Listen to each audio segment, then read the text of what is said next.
Welcome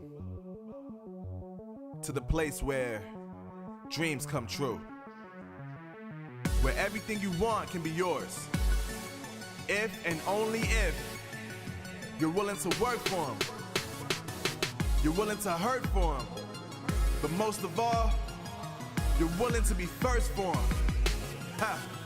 Look, I'm going straight to the top. I don't know how I would stop, like it or not. I got some goals that I'm hitting. You hear what I'm spitting? It's hot. Look what I got. Whole lot of passion and pain. The road to success is insane. Stay out my lane, cause I'm on a mission. I'm getting what stands in my way. Yeah, I'm a beast. I wouldn't play with me, baby. The way that I'm training is crazy, and I do it daily. You wanna talk about drive? I got more drive than Mercedes. I've never been lazy.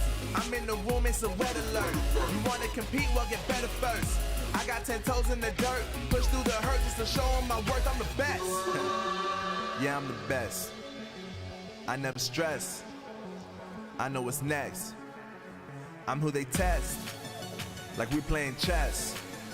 But I'm unimpressed, so now let me flex. Yeah, I'ma work through the struggle and hurt, cause I know my worth, and I gotta be first. Yeah, I gotta be first. Look, I don't want anyone's sympathy. I understand what is meant for me. I give my focus and energy. If it's meant to be, then it's meant to be.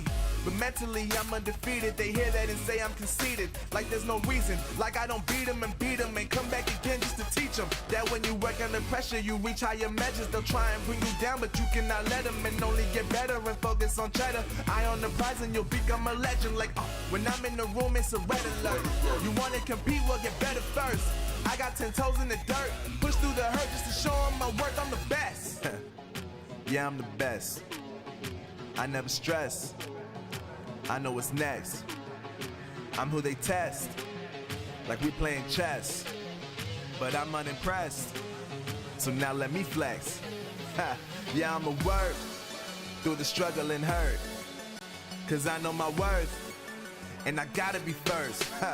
Yeah, I gotta be first. They don't know what's gotten into me, how'd I turn pain into energy.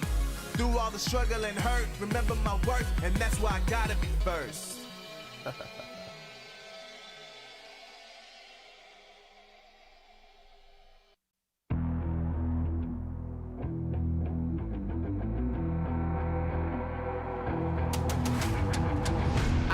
Get it, I'm on the mission, snap any minute, casually winning. Stop tripping on me, stop dissing on me. Yeah, I got a dream, can't take it from me. My fire's burning, I'm always learning. Tell me where to go, man, I'm on a journey. Yeah, I can't explain it, I get excited. Keep it 300, King Leonidas. Strap in, cause it's gonna be a long ride. Working on me every single day and night. There comes a time when your worlds will collide. If it's holding you back, push it right to the side. Ain't got no time for no fear. I work too hard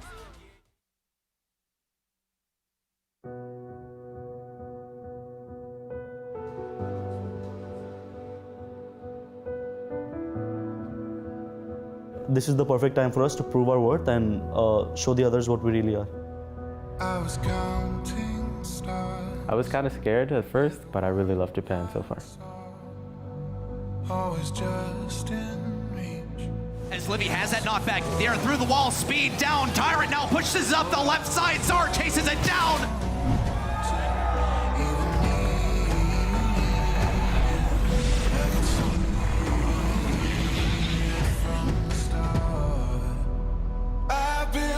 インド代表レベナント e スポーツマルコスゲーミング。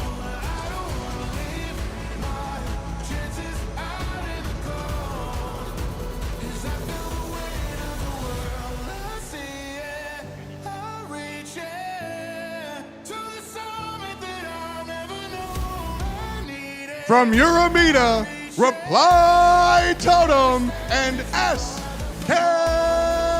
Gaming.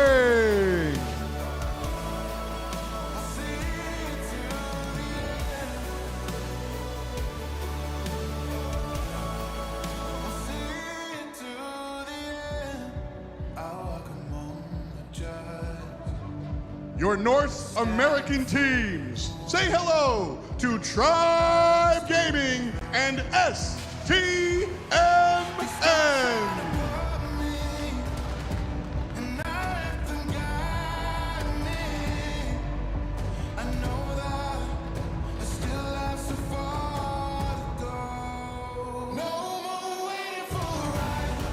アジア代表クレイジーラクーン、そしてヘルプミー。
皆さんこんにちは。スナップドラゴンプロシリーズモバイルマスターズへようこそ。私は本日のホストを務めます坂上優子と申します。どうぞよろしくお願いいたします。さあ1年かけて世界中で戦い勝ち抜いてきた精鋭たちがここ幕張メッセに集いました。そして今回この8チームでチャンピオンを決定していきます。 There are thousands of teams that compete across the world in Brawl Stars, and today we have 8 of the best teams on the planet here at DreamHack. 今日明日と2日間トーナメント方式で8チームが激闘を繰り広げていきます。 There have been seasons, there have been trials and tribulations, but now there is one stage, 2 days, and a single moment. This is where we will crown a champion. さあ間もなくこのトロフィーをかけての戦いが始まります。会場の皆さん盛り上がる準備はよろしいですか？ Are you ready? ありがとうございます。さあそれでは始めていきましょう。 Let's get started!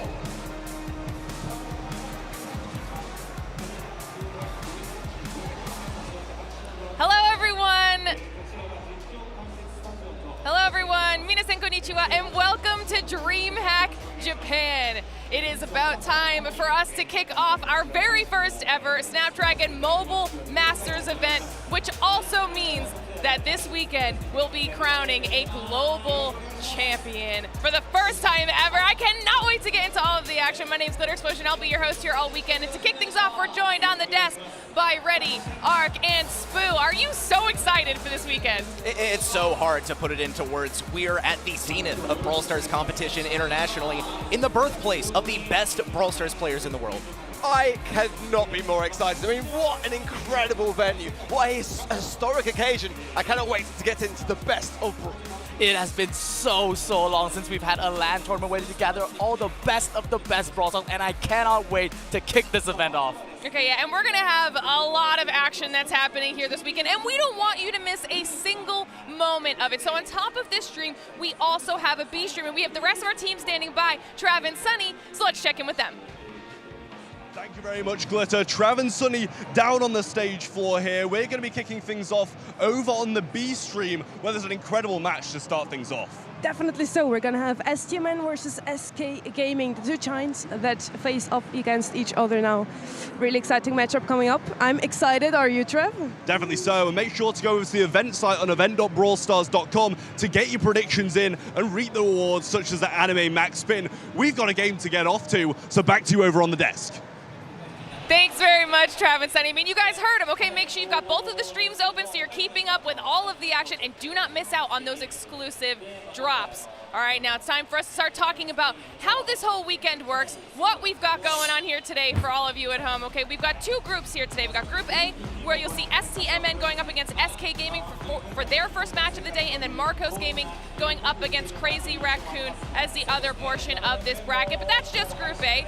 We also have our second bracket, aka Group B, where we have Reply Totem going up against Help Me for the first match of their day, and then Tribe Gaming NA versus Revenant Esports as well. Now, just because they're named Groups A and B does not mean that that's how they correlate with the A and B streams. We also have a schedule for you guys here, so we'll break that down a little bit. We're going to be kicking things off on this stream with Marcos Gaming versus Crazy Raccoon and Ready. That's going to be a really fun way to do so. It's going to be an amazing way to start things off. We're in Japan. This is where Crazy Raccoon is from. They are the best brawlers on the block. And Marcos Gaming coming in as a supreme underdog with a lot to prove, representing a brand new region in the Brawl Stars competitive scene. Yeah, it's going to be very exciting to be sure. But they're not just playing for bragging rights, Ark. We've got a massive prize pool on the line as well. A total prize pool of $200,000. No small chump change there at all to be seen. $100,000 for first place, $40,000 for second, $22,000 for third, and no one's going home empty-handed, even down in seventh and eighth.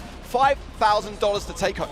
Yeah, it's going to be very exciting to see what happens with everybody. Now, we've got lots of stories that we're going to be keeping our eyes on here the entire time, but I think one of the biggest ones is going to be the idea of Japan versus the world. Japan obviously being the dominant region when it comes to competitive brawl, but this past season, the rest of the international teams have really, really picked up their performance, but if they want to be the ones who are hoisting the trophy at the end of this weekend, they're going to have to beat Japan on their home turf.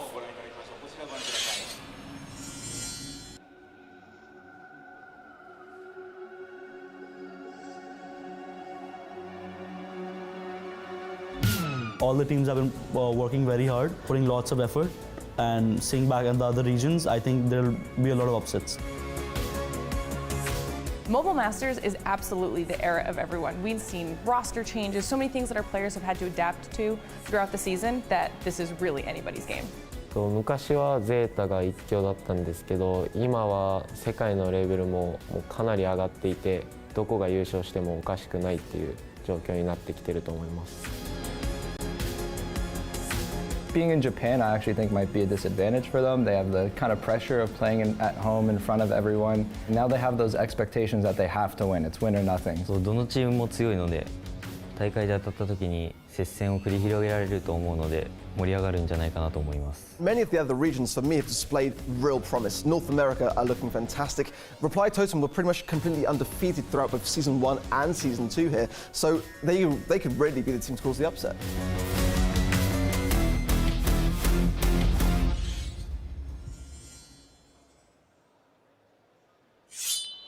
So many teams that we're going to have to be keeping our eyes on throughout the entire weekend. And we also have some stats for you to look at here as well. Okay, we have the averages for Japan versus the global averages across the board. And Spoo, we got to talk about this because I don't really necessarily think it paints the whole picture. Exactly. It doesn't paint any picture whatsoever, because if you actually look at Japan, they are actually behind compared to the rest of the world in a lot of these averages. So it definitely doesn't tell any kind of story. What makes Japan truly better? Is it their unparalleled mechanics? Is it their unmatched team play? Well, to me, I think it's because they've got ice in their veins. Looking into the past, under pressure, they're an indomitable, unbreakable, spirited team that they take on the pressure of extremely high situations. They absorb, they thrive, and they radiate that pressure right back at their opponents. Looking back at the Brawl Stars World Finals 2022, Zeta Division 0, they were pushed onto the brink of defeat by Chasmac Gaming BR. And even in a losing draft, everybody counted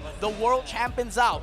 We might know them today as the reigning world champions, but they were one step away from elimination. And despite all that pressure, they played it cool, calm, collected. They found their stride, they found the team play they needed, and they pushed through for the victory.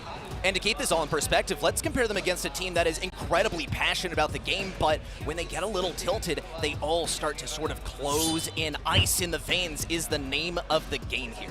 Yeah, I think the mental side is something we talk about a lot. It's going to be very important for this weekend. The first time a lot of these teams are seeing each other on this level of an international global stage here for the SPS. So I am excited to see what the teams are able to do. But that means it's almost time for us to start talking about our first matches for the day, which also means for anyone who's watching on the B stream, it's time for us to send it on over to Trav and Sunny. So enjoy the show. And on our side of things, it's time to talk about that first match because it's going to be between Marcos Gaming and Crazy Raccoon. Walk me through Marcos Gaming roster art.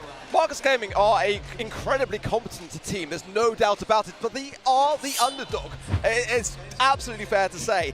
A little bit in the shadow of their counterpart of Revenant Esports of the India region, and they came in the number 3 seed. In fact, actually, they were not actually due to be here, but the number 2 seed of True Rippers were not actually able to make it here for visa reasons. Nonetheless, I've got to say that Marcos Gaming, you've got to fear them. You cannot underestimate them. And today, they've got a bit of a mountain to climb. If you want to be the best, you've got to beat the best. Yeah, I think that's a really good point to make, Ark. They definitely are an underdog story here, to be sure, but we actually got a chance to catch up with them before the event and see how they're feeling about everything. So let's check it out.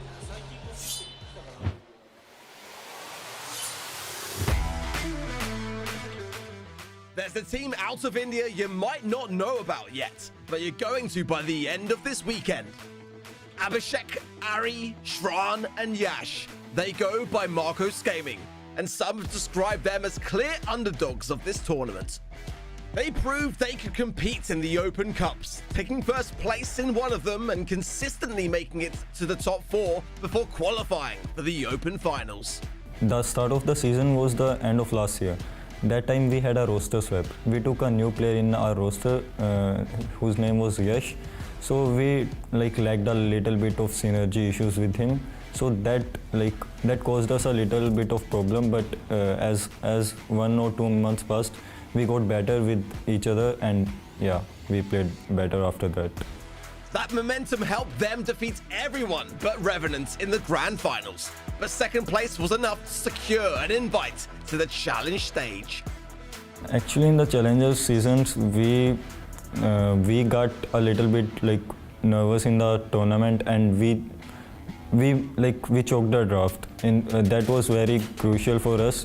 We had to win that tournament, win that matchup to get an easy win in the Challenger season, but we ended up losing that one, and then we had the pressure to win every single match. During the Challenge stage, they had a rough start, but rallied to win 4 in a row and finish the season 5-2, which earned them a spot in the finals. As I mentioned that we had a roster swap, so that was the thing which caused us a little trouble. But with the regular practice and the game sense which our teammates had, that was amazing. These underdogs now have an opportunity to prove their mettle on the world stage. Yeah, we feel a lot of proud in us that we got a chance to represent ourselves, our nation here. And we are definitely proud that we are a part of this tournament, and it will be history.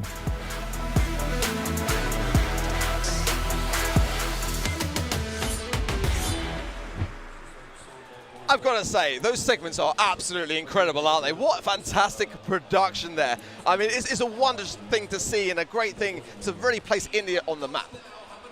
Yeah, India as a region completely undiscovered, but also completely uninitiated to the rest of the world. They have never been seen by anybody else, but they've also never got a chance to play against anybody else. So we're gonna have to see whether here against Crazy Raccoon in their debut game, will they crack under the pressure? Because they are going against Crazy Raccoon. Moya, Shititambo, Tensai, and Rayleigh. This is 3 generations. I repeat, 3 generations of champions. They are looking here to continue a dynasty of dominance. Going through the APJ, going up against Team Flash, my own team, we felt that pressure firsthand, and we got completely swept.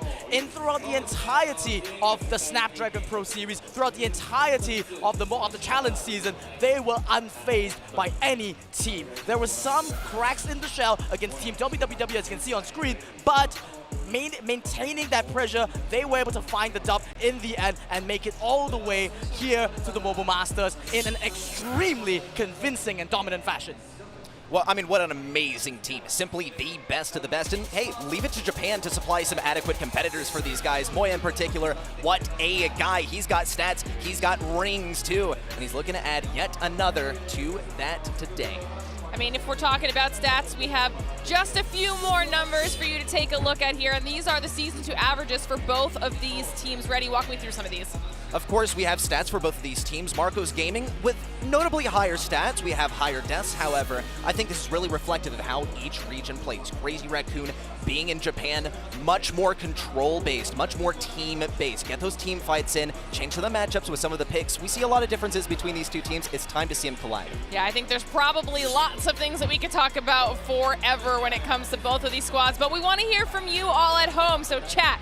It is time to give us your predictions. If you are in Twitch chat hanging out, let us know in that poll down below who you think is going to be taking home match number 1 of the day. Will it be the Cinderella story of Marcos Gaming, or will the defending champs beat everyone this weekend? Okay, let us know. Crazy Raccoon, Marcos Gaming, because it's time for us to start talking about what we are anticipating out of these teams' arc. Before we get into those picks and bans, it's going to be a difficult road, like you said, for Marcos Gaming, but after seeing the numbers, it's still pretty close. I was going to say exactly that. You know, Marcos Gaming on the actual stats side of things look pretty good. They've actually got more average kills. They've also got a couple more deaths as well. So it's going to be that balance here today about really trying to level things out. They can't go in too quickly against a team like Crazy Raccoon. They've got to feel the water a little bit first and kind of gauge that, because Crazy Raccoon are a team that like to create that kind of trap. They like to kind of let you make those aggressive plays and then punish you for it. So I feel like if I'm Marcos Gaming right now and coaching them, I would say take your time with this, feel the waters and go from there. And you had even said that as well, Spoo. There's the other side of it that's just the inexperience. I mean, you're going up against Crazy Raccoon as a team that hasn't been able to play against them on a stage like this, in an arena like this. So how does that play into the mental side of things? I mean, it's absolutely a tremendous. I cannot imagine how much pressure they must be under right now. And this is their first time going on such a big stage, carrying the flag of their region, carrying the pride of their region. As Ant mentioned, you know, they're not supposed to be here. So there's so many hidden factors that may be plaguing at the back of their mind. But if I was their coach, I'd be telling them right now, don't respect Crazy Raccoon whatsoever. You have to go in believing in the Cinderella story. You have to believe you are here not just to get 1 game, not to get 2, but to win it all. That is the spirit that you have to channel. And I think if they can do it, they may be able to take a game, maybe take a set, maybe run us through the entire series. I really hope somebody recorded that clip and they can play it for them right before they play, because that was hype, okay? I need you to also go down and coach them. That was amazing, Spoo. Give them your CV. Yeah. Okay, ready. You are someone that I love asking for predictions from, because you always have a very, very logical way of thinking this process through. So give me what you got. Oh, man. I mean, but I don't think people are going to like hearing what I got to say.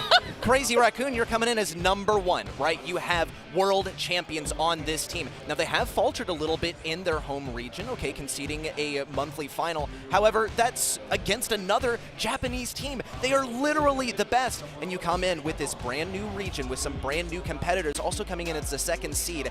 It is an underdog story, I think. And we also can describe it as a David and Goliath story. This would be the biggest upset of the day should it go to Marcos Gaming.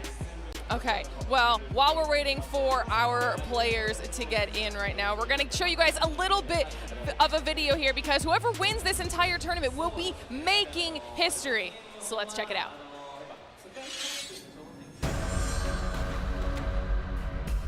To become the first Mobile Masters champion, it's going to be one of the biggest achievements that a player could earn in the history of Brawl Stars.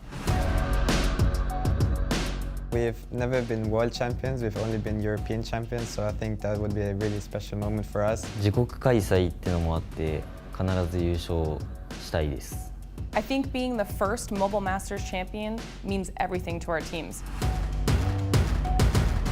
I definitely feel like we are part of history right now, since this is the first time Indian players will be playing on the international event. So I definitely think like we're gonna make history right now. Totally feels like being a part of history, especially with how dominant the Japanese teams are. To be able to play in a tournament in Japan and have the opportunity to try and beat them, that's definitely something we're looking forward to. やっぱり自分たちが歴史の1ページ目に乗れたらめちゃくちゃいいなって自分は思います。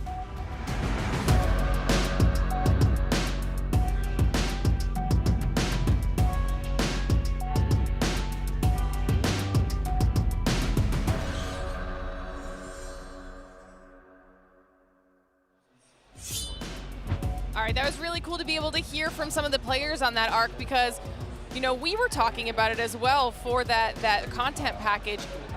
The first in anything, regardless of whether or not they've competed in other tournaments together, it means just that little bit more.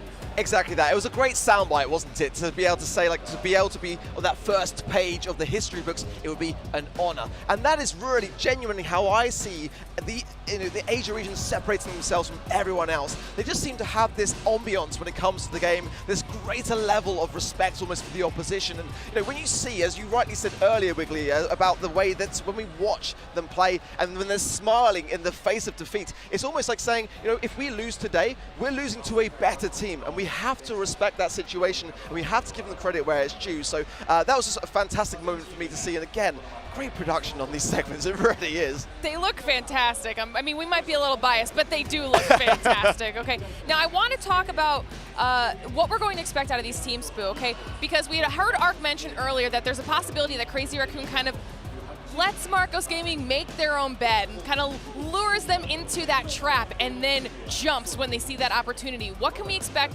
out of the playstyle of Crazy Raccoon?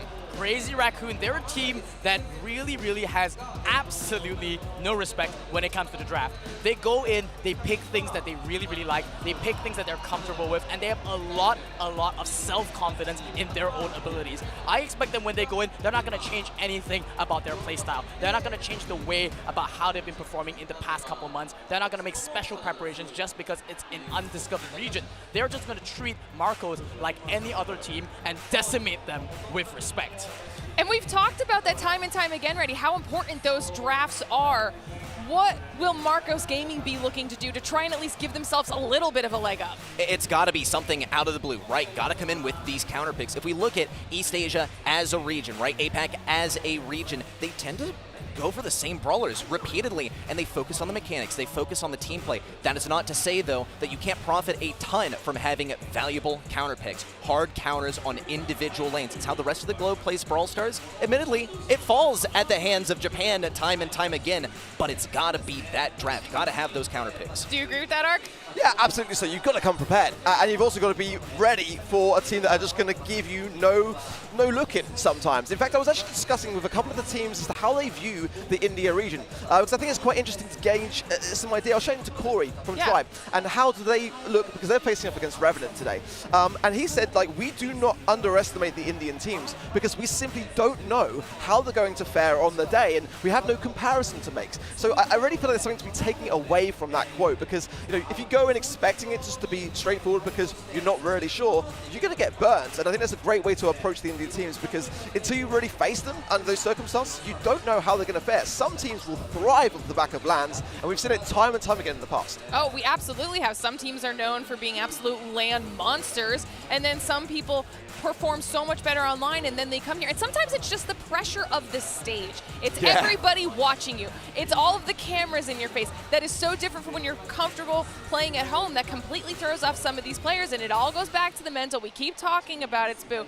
I am excited to see, even if we get an expected result with Crazy Raccoon coming out on top, the promise of what India as a region is bringing to competitive Brawl Stars. Exactly. I think India, they just started as a new region coming in this year. They have a lot to prove. There's a lot of ego involved as well, because the rest of the world, let's be realistic here, they look down on India, they look down on our region, Southeast Asia as well. So as a small region, as your own representative, you're carrying all of that weight. you know, the entire home crowd of India is probably cheering, watching them right now. Even if they can take a single kill, if there's a single moment where Crazy Raccoon shows cracks or weaknesses, Marcos, I think they can ride off that, and they really have to go in believing in that dream and remembering who's watching them back at home. All right, everybody, we do appreciate your patience here as we're getting everything set up. Now, I have already asked Reddy, but I didn't ask Ark and Spoo your predictions either. So while we're waiting here, Ark, I'm gonna throw it to you. I think it would be foolish of me to not go with Crazy Raccoon given their, experience and their achievements. Let's put it mildly that way. But I still feel like Marcos Gaming will have their moments. And I think that if they can start to thrive off some of them, they could claim back a set, maybe even two, who knows. But I've got to go with Crazy Raccoon, otherwise the entire chat is going to be grilling me later for giving false hope. What about you, Spoo? Well, I believe that Marcos Gaming will try the best, their absolute best, and then Crazy Raccoon will win. And I think that Marcos Gaming, despite that, my hope is just that they are able to play their absolute best and play with no regrets. I sincerely hope that now that they're here, this opportunity that is right in front of them, they treasure every single moment of it, every single thing they can learn. This is an absolute, in a way, no pressure situation, because what do you have to lose? You've already made it this far. Now you're facing the world champion on your debut game. So make the best out of it. I hope they have fun, and I hope they give us fantastic games. Yeah, it's going to be an amazing experience to be sure, but it looks like the match is about to be ready. Picks and bans, let's talk through it. This is one of my favorite maps for Hot Zone. I've got to say, Ring of Fire brings out a lot of the higher brawlers in terms of the meta right now. I need to see a Meg ban here for sure. I need to see a Poco ban as well, primarily on the side of Marcos, because Crazy Raccoon would love to pair that big hill, that big tanky mechanical brawler. And as we know, Spoo, Meg has received a substantial buff recently. That rework has really catapulted her into the forefront of the meta. Absolutely. Meg is devastating, and I think whoever team has the first pick is going to want to be snatching them up quickly. But after it's banned out, I think next in priority, we're going to probably be looking at more synergistic type of picks. Picks like Gus, picks like RT. They've kind of caught a wind and flavor this patch. Gus, especially in East Asia, is one of their triumphs, one of their hugest weapons and trump cards. And Crazy Raccoon, what a better team to execute. So that's going to be another thing Marcos, I think, are going to have to look out for in the bans when they think about it. And it's for that reason, which makes me think, do we see some of the more tanky brawlers, right? Trying to get in some of those backlines and stay there, cement themselves there from the side of Marcos Gaming, because I see that as being the enemy of these coordinated pushes that we typically see from Crazy Raccoon. We're going to see as well a bit about the draft. Maybe when the teams get in, we were just checking ourselves in the background there. We'll let you know and keep you posted. But I've got to say, when it comes to the meta right now, one thing about Crazy Raccoon is they are really, really on top of things, and they really understand how quickly the game has changed. I'm very much looking forward to seeing how Marcos Gaming compare in that respect. But certainly the long-range brawler affair, very important to consider here. Amber with her new gear, we've got to talk about that, because that slowdown is so substantial. That 20% decrease of speed when you're inside the oil, that mythical gear, if that brawler is available and picked, you've got to be so cautious around it, because it just shuts down the entire map, burns down the bushes, which obviously creates that pass through in the bush. That's a really key thing to visually see where your opposition is crossing through. Yeah, absolutely. Even though we haven't really seen Amber being picked up much in East Asia, I'm sure they've definitely caught wind of its potential. We've seen a lot of teams throughout the APJ finals that they've started to execute ban or pick up it in their scrims, but we haven't really seen the legends themselves, Crazy Raccoon, take full advantage of it. So perhaps, maybe they'll rely on it, maybe they won't. It's definitely a win condition that can be considered, but I don't know. I'm not sure where Marcos really are going to go with this, but from my knowledge of them, I know that Marcos and Revenant in general, they really enjoy studying the NA meta and following what they're doing. So Reddy, I mean, what do you think they might be pulling out from there? Yeah, I mean, I happen to be an expert on the region, on the matter. No kidding! Yeah, and historically, we talk about Amber. That is a very, very NA pick. And now that she's a lot stronger, yeah, it's more of an NA pick, and it's also more of a global pick because she's just that strong. In NA, typically, you'll see this brawler banned out, but you see other things all the time. You see that B, and she's been such a strong combo with Amber lately. Other things to consider, you have the long Poco, you have the Byron, you have Poco himself, hard countered by B, could be countered out here. I see it happening with NA teams. Here when we have Marcos, when we have Crazy Raccoon facing against each other, a very real possibility. All right, we are finally getting into the first match of the day, which means we're going to Arc, Spoo, take it away. I love the Emma pick straight away. Janet, of course, very, very high play rates across the board. But the Sprout is an interesting choice in that right-hand side lane. What should you make of that, Spoo? Yeah, already India showing us that they can play pretty cheesy picks here. I think it's a pretty decent pick going into the spike here, but right now, it doesn't look like it's in their favor whatsoever. They are leaning this Amber straight into the depths of Lola, and Shijitambo on the left side, already taking such a dominant position. CR, they're in full control of this game. Abhishek drops, so does Yash. It's a complete team wipe for Crazy Raccoon. Full control and almost 50% of time on the zone. A few little spins there from Crazy Raccoon because they're clearly enjoying the way that this is going so far. They haven't given Marcus Gaming a single look in so far. They've got to get in this game. They've got to establish some side lane control, or this first game is going to be over in the blink of an eye. Absolutely, and Shran dropping there at a bad timing. And here, the hedge comes up of Abhishek, but it's not really on the mark. He's going to get squeezed right now, but at least he takes down Shijitambo. Now, Shran pushing up here on the left side. He gets a kill on Tensai, but Moya secures the right lane. Marcos Gaming, 70 to 10% now. They have the zone.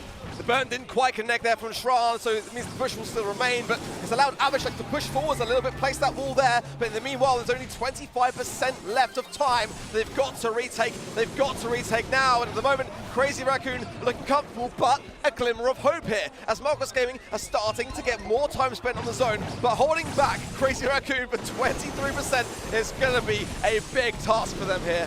Yeah, immediately, and right now Tensai already starts it off with a kill onto Yash, and the rest of the team just simply collapses down into the center. Shijitambo spinning it a bit, but right now a jump coming in from Yash. He's doing a desperation play coming in here. All of them running in, trying their best to secure the zone. Shran pushing back a little bit. Can he get the dodge? An unfortunate drop there. Marcos Gaming trying their absolute best here, only 5% left, and Crazy Raccoon, they look like they're going to be taking this game #1. Not only taking game #1, but looking pretty comfortable during the process, I think it's fair to say. Didn't look like they were taking it quite to that 10th gear moment, just kind of sitting somewhere around 5 and letting, as we mentioned before we started, Marcos Gaming make the mistakes. And what I want to see now is a couple of learnings here from Marcos going into this next game, because I think it's fair to say they were pushing as individuals, very much so. And Crazy Raccoon were just picking one off, waiting for the next, picking the next off. They need to really push as a unit and work better in terms of their communication, which again is a tough thing in a LAN environment. There's a lot of noise around you, but you've got to stay focused on the prize at hand. Absolutely. I mean, it's already a slightly better start here from Marcos Gaming, but just like that, careless mistakes coming out from both Shran and Yash here, who just keep conceding the control in times that we typically don't see. Abhishek right now trying to hold on the right side. It's a slight lead for Marcos Gaming right now, but look at the position arc. Crazy Raccoon, they just completely dominated once again. As quickly as that, the retake is there, and these are the moments that really put A team to the test, and we saw in that last game, Marcos Gaming really struggled and wasted a lot of time in doing so. They had a fantastic start, but now it's starting to dwindle. That right-hand side wall from Abhishek needs to be a little bit better, but the takedown is even stronger there from Moya, and that's going to put back time massively so from Marcos. They've really got to take care of people more, and Shijitambo is going to burn down, but can just take to the skies. They've got a great comp in that respect. It's a very defensive one, but also very aggressive.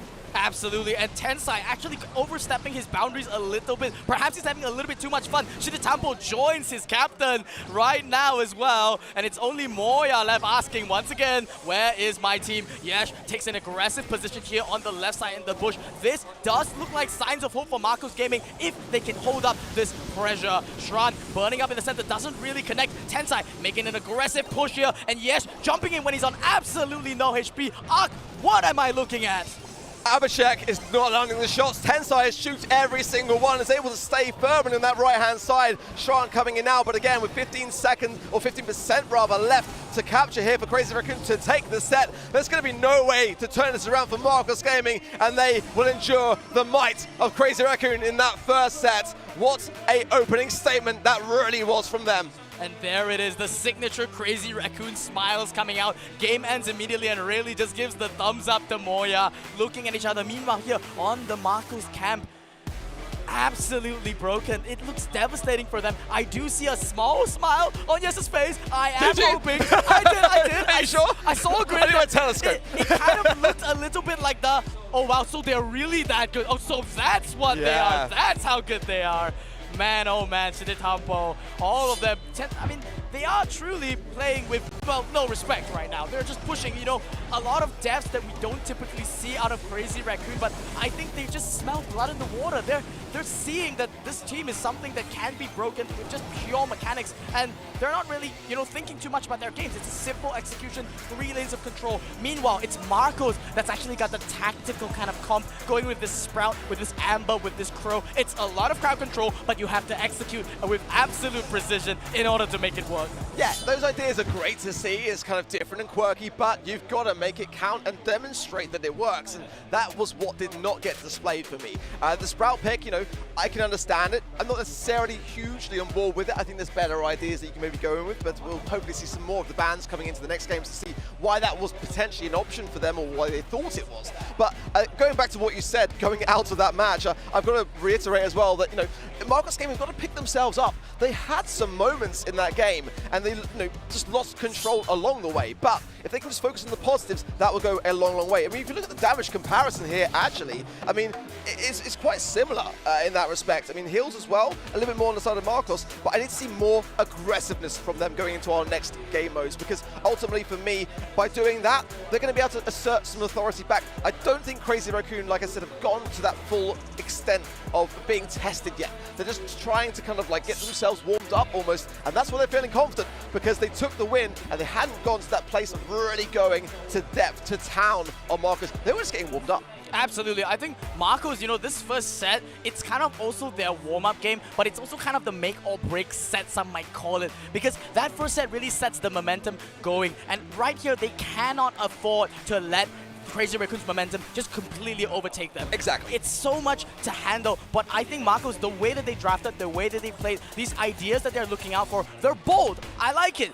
They're playing aggressive. I like it. They need to keep that up. Don't hide in the shell. Don't think to themselves for one moment that they're any inferior whatsoever. And you're spot on, and that's why I get a bit worried, because they're not looking like they've got that on their minds. When I'm feeling it from you, Wiggly, I feel like if I'm that player, then I'm going into the next set and I'm feeling completely revitalized and refreshed, and I'm going to embrace that moment. They need your voice on the stage almost. If they can hear you right now, I'm sure they would be going into this next set feeling that they have got that chance, but it's got to come from them. That's the thing. It's just them on that stage, and they've got to find it within themselves. This is why, you know, the Snapdragon Mobile Masters puts teams like this to the biggest test of their careers so far, because you've got to go through all those battles, and a lot of the time you're not just battling the team against you, you're battling your own demons. And coming into the equation in the way that they have, you know, replacing a team which had visa issues, you know, that in itself is already a bit of a worrisome thing, because you've got a country that are watching, supporting you, and you want to do your country proud. Absolutely. I think it's a rite of passage, right? For every single new team that comes to a massive event like this, you know, other teams have had the benefit of having more LAN tournaments, so they've already been through this brutal rite of passage. But I think, you know, Marcos Gaming, they have got the best rite of passage, right? It's literally a rite of passage through, you know, hot coals. It's the most burn. It's the fiery team. It's Crazy Raccoon, right? I mean, sitting across Tensai, I wouldn't even want to make eye contact with him. Exactly. I think one look at Siditampo and I'm just like, oh my god, and everything just breaks down.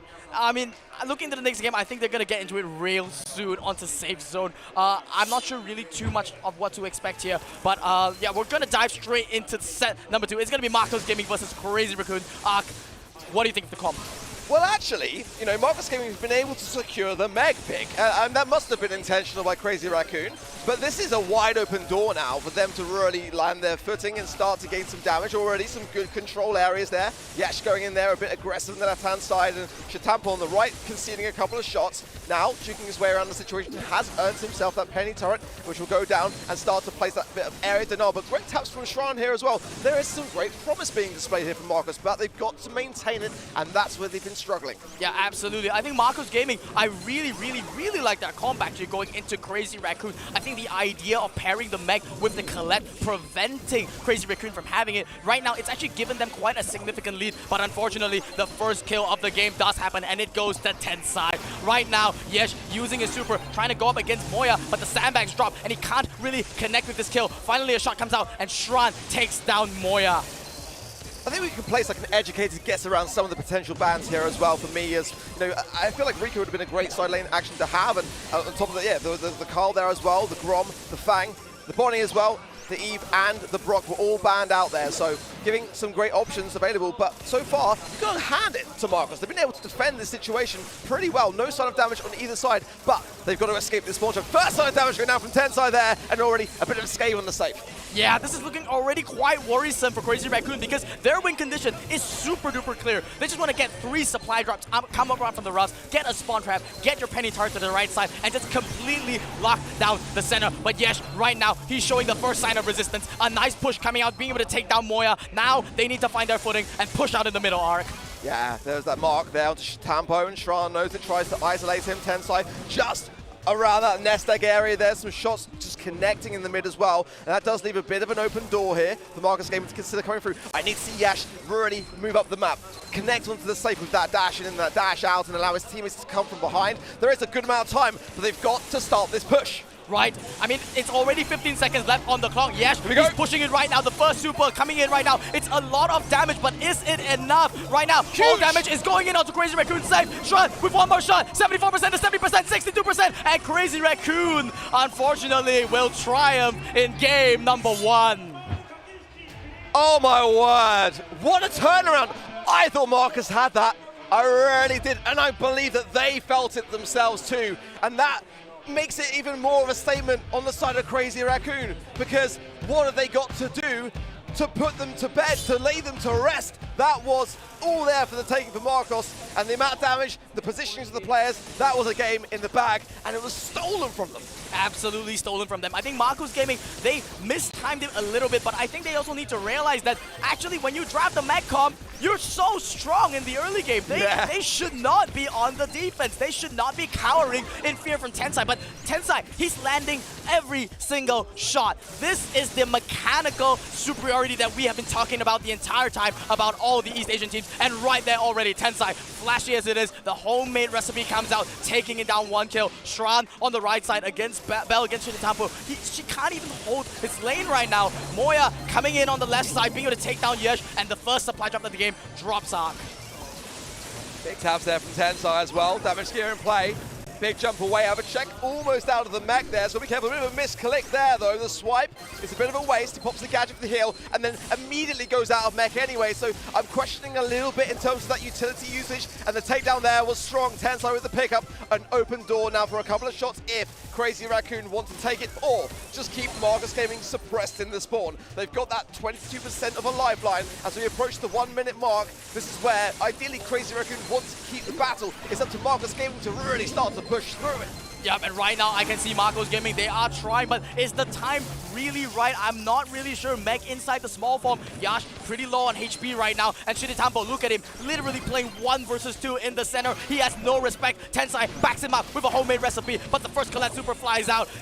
Crazy Raccoon right now, they've completely restored the control in the center and are continuing to pile on the advantage. Penny turret now replaced there, and it will eventually lock on unless Abhishek take care of it. But one thing I've got to point out is that Crazy Raccoon are staying on their feet more often than not. I mean, I'd love to see that style later on, because Marcos Gaming are dropping like flies, and now the turret connects with the save. Big taps there from Tensai as well, and oh my word, a world of hurt raining down on Marcos Gaming. There's only a couple of percent left, and that is going to be it. Another set in the bag. Crazy Raccoon are going from strength to strength. Tampo, man, just walking up into the base as if it's his house. He's literally going into his house and he's just saying, hey, you know, you belong here? Well, no, this is my base now. Not even taking off his shoes, just muddle around the place. Dropping his present inside, you know, hey, you know, India, this is my region now. You know, you came to my home turf. I'm going to colonize everything that I see here. And game number 2, I think, you know, it almost looked like Crazy Raccoon said, guys, let's step up the gas, you know? We gave them damage last game. This game, look at the percentage arc. They're like, I don't want to give them a single bit of damage. I mean, there was a little bit of damage coming out from the Colette, but I think that was almost like a little mini game that they were trying to play, saying, let's see how long we can go without dying. I mean, I'm really, really excited to see the stat of how many deaths they are. And I mean, I'm quite sure half of it's on Moya. I'm not saying Moya's bad. I'm saying, you know, he probably had the most fun right there. One thing though, I think you're completely right. I feel as though Crazy Raccoon are playing with their food at this point in time. And they're just kind of giving a little bit of an inch to see whether Marcos Gaming take it, and then just ripping it away, like you say. And I think that in that respect, Marcos Gaming have got to be really, really cautious, because at this moment in time, oh my God. Holy stats! Holy stats! Shield my eyes. That was what I felt it was going to be, and yeah, that's pretty much what we expected to see, right? That is devastating. 15 kills, 87,000 damage, and 53,000 in healing. If there's more healing, there's more staying up, right? It's, what do you do? It's Crazy Raccoon, right? It's Crazy Raccoon. I mean, is this expected? Somewhat. 3 kills on Marcos though, not 0. Maybe next game. Maybe next game is the improvement. Maybe next game is when they finally start to find their footing. But 2 sets down and now going into field goal. This map is tricky. It is tricky, but I do like the observations here from Marcos. Banning out the Willow, which is the big pick that Crazy Raccoon love to bring into Brawl Ball all around. Field goal's a great place for it, and they've got some great results using it also. The Barley ban, Dynamite ban as well, so they're not liking the throwers on the side of Marcos. On the side of Crazy Raccoon, banning the Barley, the Janet, and the Spike. The first pick coming in from Marcos being the Penny, which is a great thing to have when you're being defensive.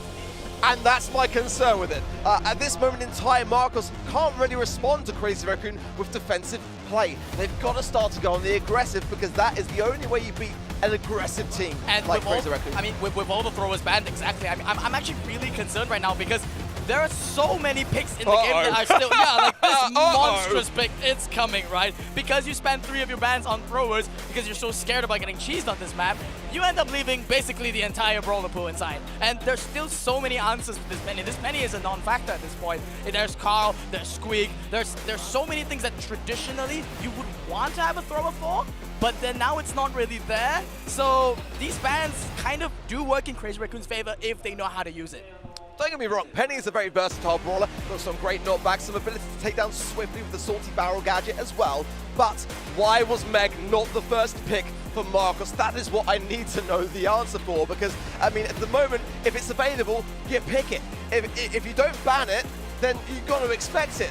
And, you know, that might be the unraveling of this, and it could well lead to that sweep, because that's just simply how good Meg is in her current state. But Max is a big pick that's wide open here. If they combine the Meg with that as well, and something more aggressive with some bigger damage to deal on the side of Crazy Raccoon, I do worry for Marcos. B as well, also available. If that is still on the cards here for Marcos, should the Crazy Raccoon side go with something else, then they've got to start to shut down the Meg idea with the B, or something as hard hitting as that great slow potential as well with the honeypot gadget to be able to really go on that defensive, which, let's be honest, would pair nicely with that Penny. I see something on Tensai's screen. It looks purple, it looks green, it's Luke holding a shotgun with your face. It's Shelly. This pick is not something that has been seen for an entirety of Brawl Stars World history. Don't try this at home, because actually they probably do, because it's the first brawler you get. Probably, right? But that being said, you know, I've seen this pick not very much, but in recent days, it's kind of picked up in popularity because of that recent buff. But, you know, right now, I do see some pretty good answers coming out the Marco side, but unfortunately, there is no answer for when you just drop like a fly right now, as Shide Tampo and Moya already storming the front, storming the house, and getting the first goal of the game in under 20 seconds, Ark. What is going on? I feel like Crazy Raccoon might have some dinner reservations that they need to rush to get to, because they're not wasting any time. But seeing this Shelly makes me incredibly happy, because I've been saying and preaching it ever since the balance changes, that why are more teams not choosing Shelly as a really hard counter? What can Yash really do on this left-hand side with that Ashe pick? nothing. Tensai's got it completely under wraps, and they've already scored that earliest of goals. I think that Marcus now have really got to get themselves together, or they are going to be in a big world of hurt. Now, I'm not trying to be a prophet or having any predictions that are too obvious, but looking at the comps right now, I don't really see a way for Marcos Gaming to secure this, but a nice push coming out here from Yesh, who quits a kill onto the Tampo. Crazy Raccoon, they're actually being pushed onto the defensive. This might be the only chance they get. Shran, Salty Barrel comes out, get a nice kill onto Tensai, but the bear, it flies off from Shinitampo. The super pass there was potentially on the cards, and Shran used another turret instead. Maybe Yash was not in the position that he felt was able to survive long enough to get the goal, but I think you've got to try for that.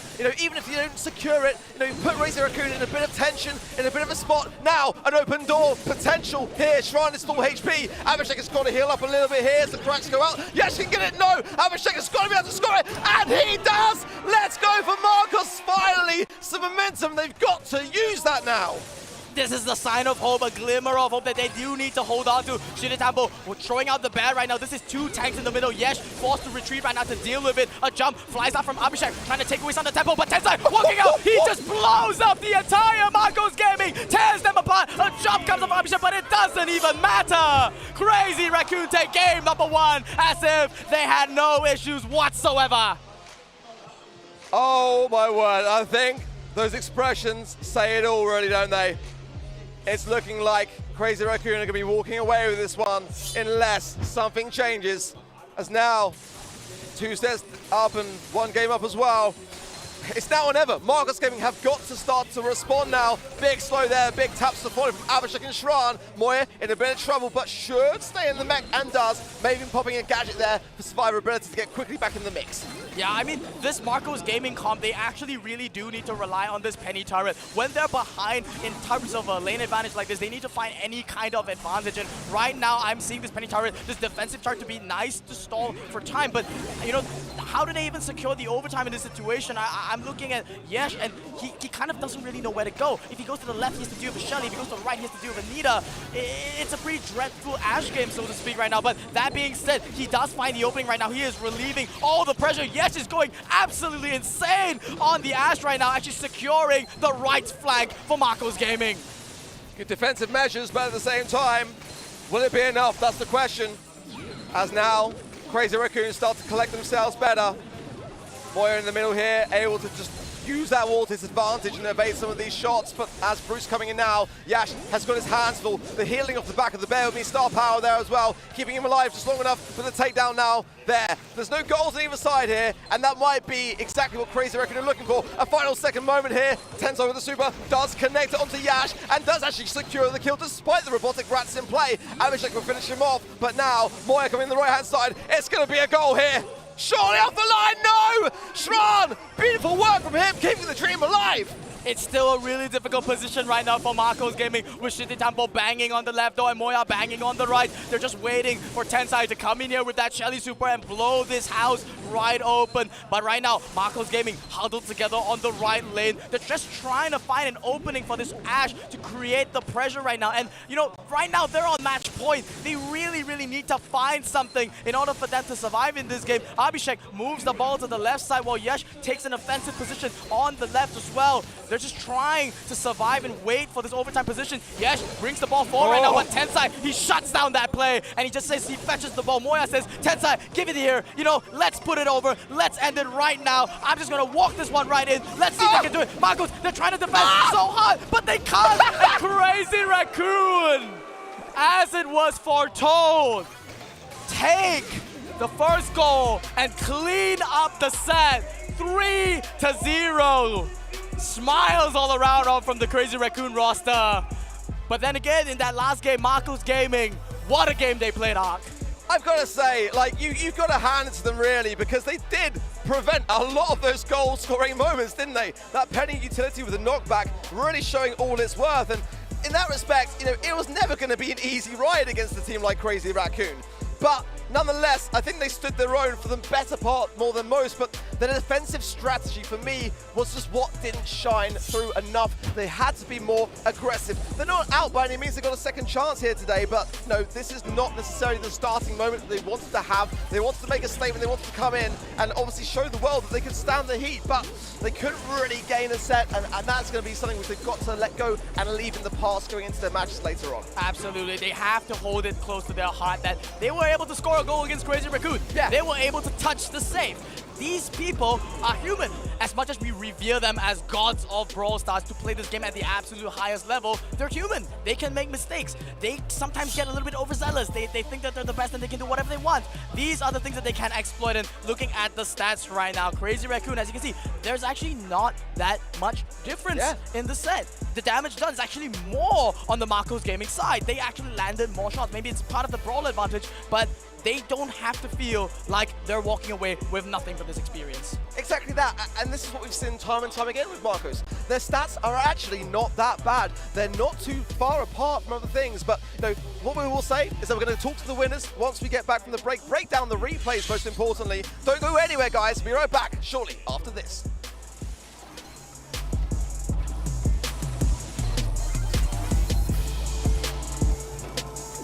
もやです。クレイジーラクーン所属です。スナップドラゴンモバイルマスターズ配信中。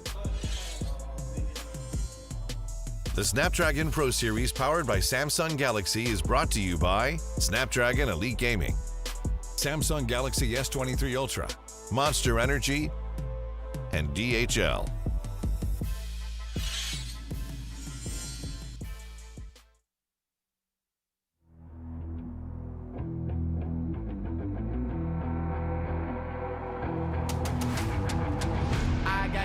I'm on the mission, snap any minute, casually winning. Stop tripping on me, stop dissing on me. Yeah, I got a dream, can't take it from me. My fire's burning, now I'm always learning. Tell me where to go, man, I'm on a journey. Yeah, I can't explain it, I get excited. Keep it 300, King Leonidas. Strap in, cause it's gonna be a long ride. Working on me every single day and night. There comes a time when your worlds will collide. If it's holding you back, push it right to the side. Ain't got no time for no fear. I work too hard to get here. Ain't got no time for no fear. I work too hard to get here. I don't got the time, put me in, coach. I've been going hard, time to let it show. Everything raw, give it to me now. Let me have a spot, man, it's going down. Gotta get it here, I don't wanna wait. Take what I want, then I go train. Gotta get a win, I won't lose the game. This is my year, I ain't gonna break. Strap in, cause it's gonna be a long ride. Working on me every single day and night. There comes a time when your worlds will collide.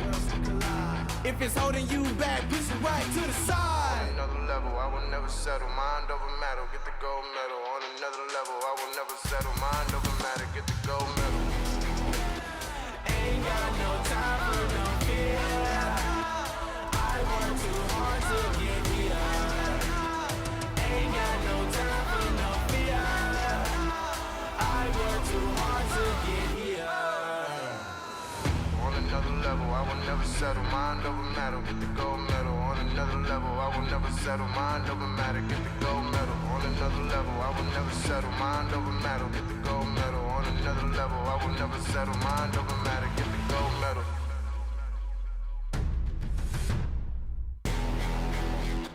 Ain't got no time for no fear. I work too hard to get here. Ain't got no time for no fear. I work too hard to get here. Ain't got no time for no fear. I work too hard to get here. Ain't got no time for no fear. I work too hard to get here.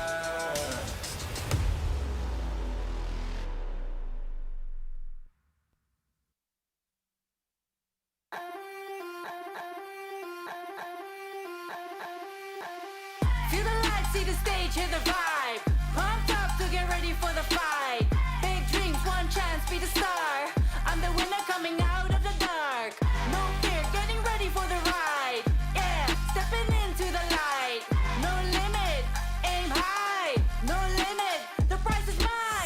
step out as a motivator.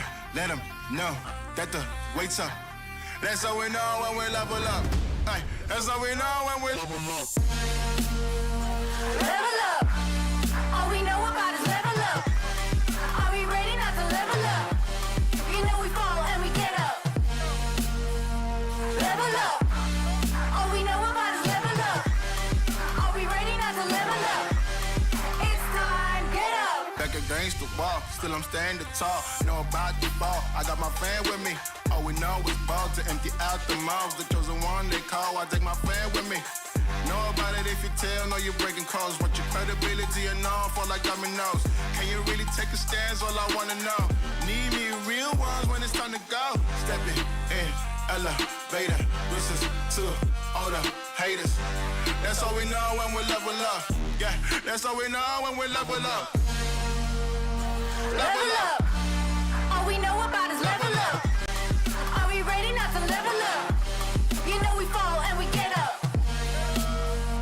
Level up. All we know about is level up. Are we ready not to level up? It's time, get up. I found out I'm not alone, 'cause I'm just like you. There's no failing when we fight. We're not afraid to. Level up. All we know about is level up. Are we ready not to level up? You know we fall and we get up. Level up. All we know about is level up. Are we ready not to level up? It's time, get up.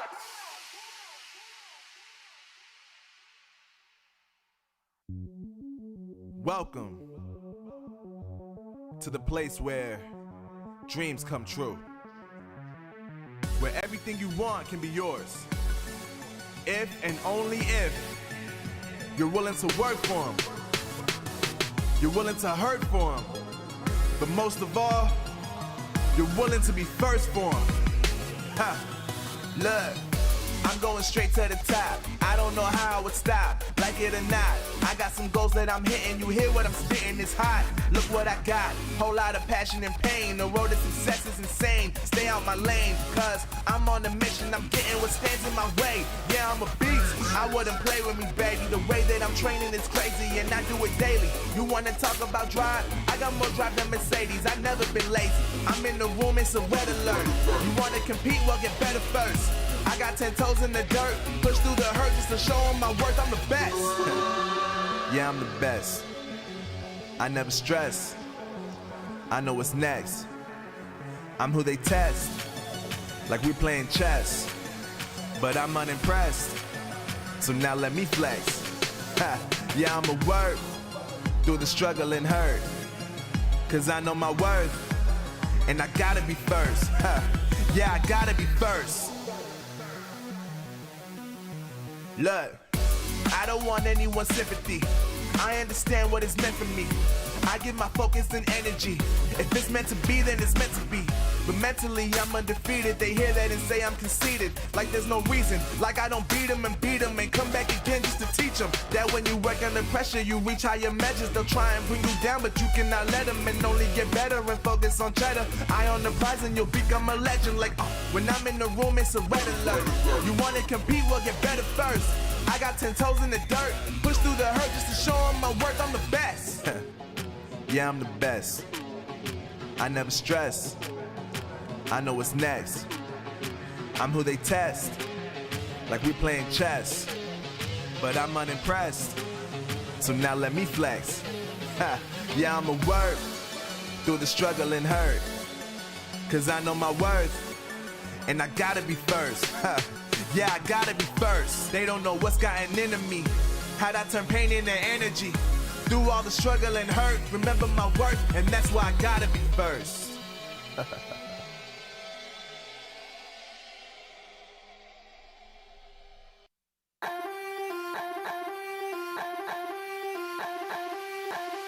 Feel the light, see the stage, hear the vibe. Pumped up to get ready for the fight. Big dreams, one chance, be the star. I'm the winner coming out of the dark. No fear, getting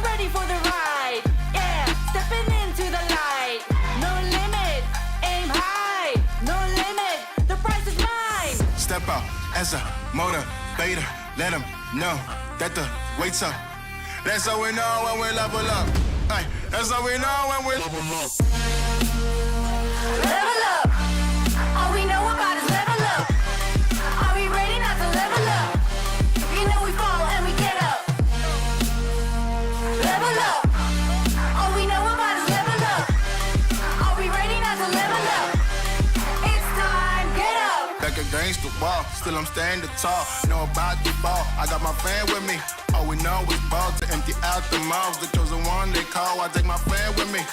Know about it if you tell, know you're breaking codes. But your credibility and all fall like dominoes. Can you really take a stance? All I wanna know. Need me real ones when it's time to go. Stepping in, elevator. Listen to all the haters. That's all we know when we level up. Yeah, that's all we know when we level up. Level up. All we know about is level up.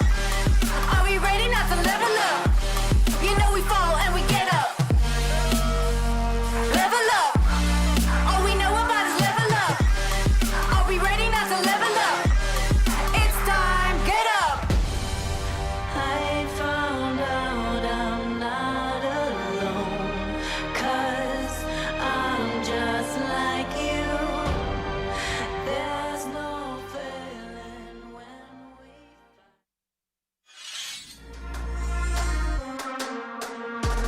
さあこちらには先ほど勝利しましたクレイジーラクーンのリリさんに来ていただきました。 We have invited Rally from Crazy Raccoon for winners interview. 先ほどの試合近くで見ていたかと思いますが、3人の戦い方見ていていかがでしたか？ You were watching three of them play closely. How was it feel? ありがとうございます。3人がいつも通りのリラックスをしたプレイングができていて、とても良かったなと思います。 Three of them look they're very relaxed and play as they usually do. So I think it was really good. Well, you guys certainly looked great out there. Marcos Gaming taking the stage for the first time globally. You guys are veterans. What can you say about their play and what they bring to the table? マルコスゲーミング新しくやってきた選手だと思うんですけど、彼らのプレイスタイルについてどう思いますか？そうですね、あまり彼らのプレイングや、プレイスタイルについて事前情報がなかったのですが、その中でも、とてもミステリアスなピックというか、これをうまくはめられるとやられてしまうなというようなそういった場合が多かったので、それをうまく対処するように心がけました。So we really didn't have any information about them, but we used tactics that always works against any tactics, and we did what we can do against what we see from them, and I think it worked well. 最後となります。次の試合に向けて意気込みをお願いいたします。Please tell us how you gonna tackle the next match. 僕たちのいつも通りのプレイングをできるようにしっかりと、バンやピック作戦を練って、なおかつそれを落ち着いて遂行できるように頑張ります。よろしくお願いします。We will use our old ability we can use for the next match, and please cheer for us. こちらからは以上となります。キャスト席にお戻しします。All right, always nice to be able to hear from the coaches there, and a very expected result to say the least, but still Marcos Gaming coming out and a strong performance there against one of the toughest team in the entire competition. Yeah, we didn't go easy on them, did we? I mean, we put them to the test, but they had some great moments. There's no doubt about it, and I think they can be proud today nonetheless, because Crazy Raccoon was always going to be one of the hardest teams to face in that very first round. Yeah, and you guys did a great job casting it, so Spoo, walk us through some of these highlights from that match. Well, I think, set number 1, set number 2, those kind of felt like Marcos Gaming really trying to warm up. And I think set number 2 was where they started to really recover some momentum. I really like the comps coming out from there. But Crazy Raccoon, time and time again, they just keep showing that they're just one step ahead.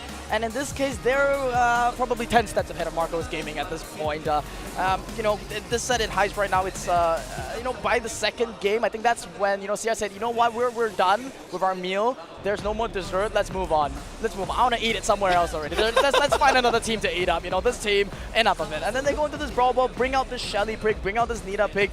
The draft in their favor. They just execute as they usually do, as Rayleigh mentioned. And Yeah, devastating for Marcos. Well, Sunny, we also got to steal you off of the B stream. You're up here with us now on this. Let's walk me through some of these stats from this last match. Very interesting to see. It looks like you had a 3-0 sweep just as us over at the stream B, where STMN took the win in the end. Crazy Raccoon obviously taking more kills here. The kill-death ratio is just flipped, and also some more supers, but I have to say our stats have been even crazier with STMN having like 7 supers around. Yeah, I mean, you're talking about what happened on the B stream. Let's also take a look back at those brackets so we can get everybody at home an update here for how everything played out. STMN, like Sunny was just saying, up against SK Gaming, a quick 3-0 sweep, moving them through the bracket, and then another 3-0 out of Crazy Raccoon, pushing them forward with SK and Marcos Gaming dropping down to that lower bracket. Still one more opportunity for those teams to push themselves through towards the finals. And now we're going to be looking towards Group B. As I said earlier on the show, we've got Reply Totem and Help Me up first, and then Tribe Gaming NA versus Revenant Esports as well. The one we are going to be looking at will be Reply Totem versus Help Me. Let's talk about Reply Totem's roster. Reply Totem, I mean, what is there not to say? What an accomplished team. When they brought in Joker, that's when things really started to ignite for them last year. Maru, Maori, and Joker are just a phenomenal three-piece, and of course Roll there as their coach this year, coming from the AC Milan Clash roster.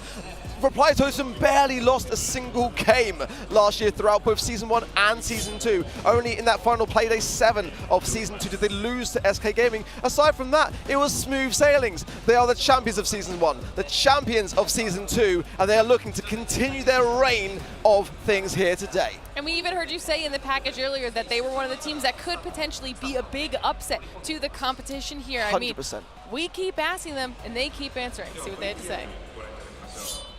Asked and answered. Reply Totem's road to Masters had its ups and downs, but let's be real, it's been a lot more ups than downs. It was a really nice moment when we qualified, because a trip to Japan, I think that you can't do that so many times in your life, so it was a really special moment for us. At the beginning of Season 1 though, they weren't finding the success they desired. They were bombing out in the Open Cups, usually around the round of 16. Maru and Maori, who both had Worlds experience, were just missing that one last piece. And then they found it in the form of the young German superstar, Joker. I feel like my both teammates, they have a really good synergy together, but they need like someone that guided them.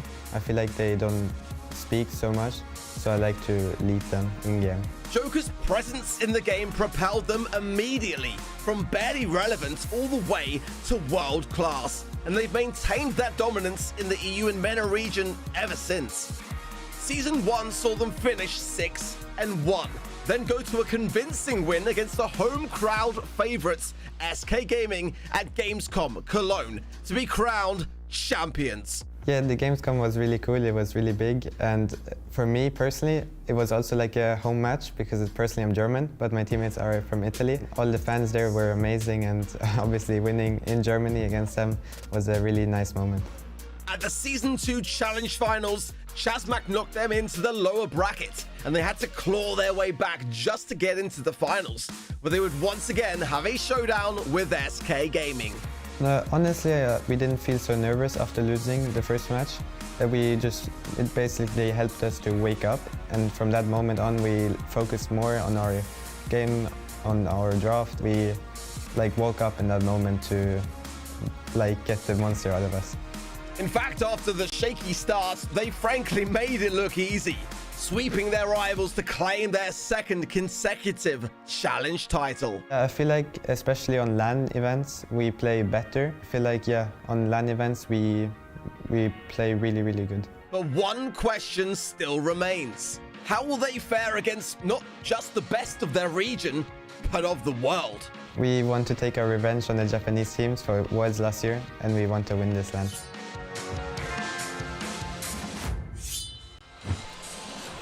What an amazing clip there we saw. Let's take a look at some stats on the board here for Joker. 2.49 kills and 2.5 deaths.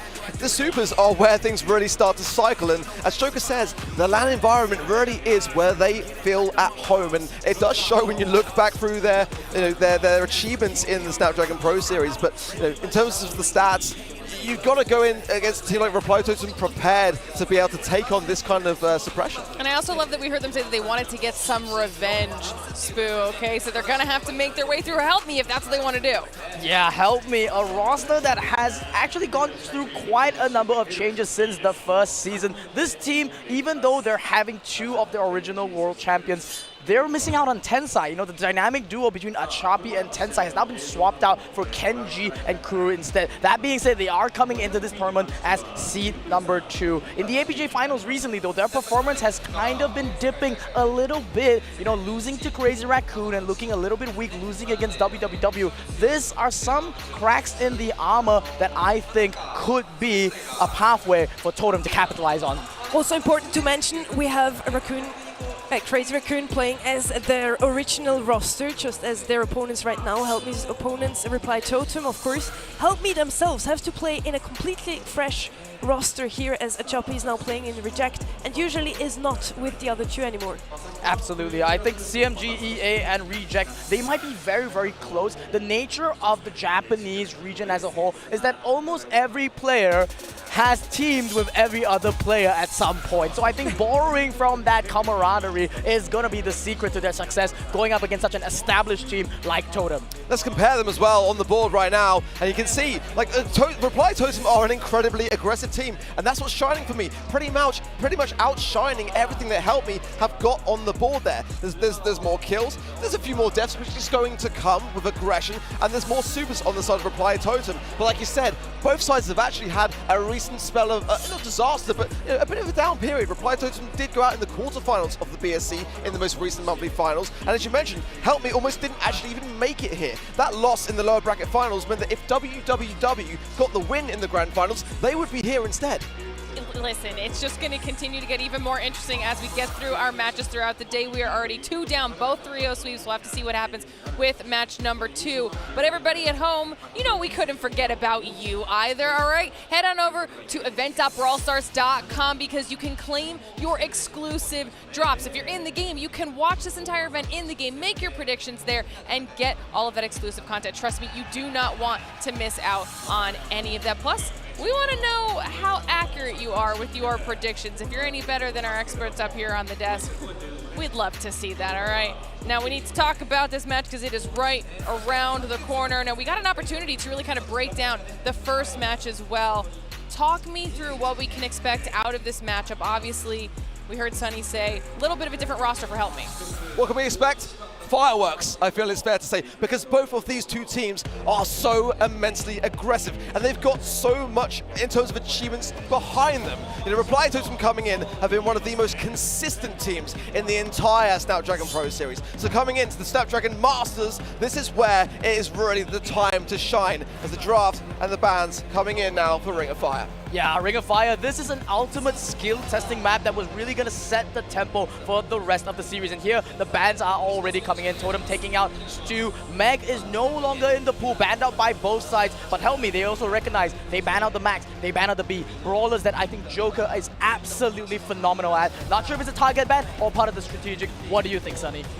Definitely, so I agree with you. They take out a lot of aggression here with that Max ban. Kenji is going to go with Penny as the first pick. Nothing surprising here, as Penny is just standing strong in the meta ever since she got that little rework using the Salty Barrel as well. Penny also has the option to always place her turret, of course, a fourth player in a way on the ground.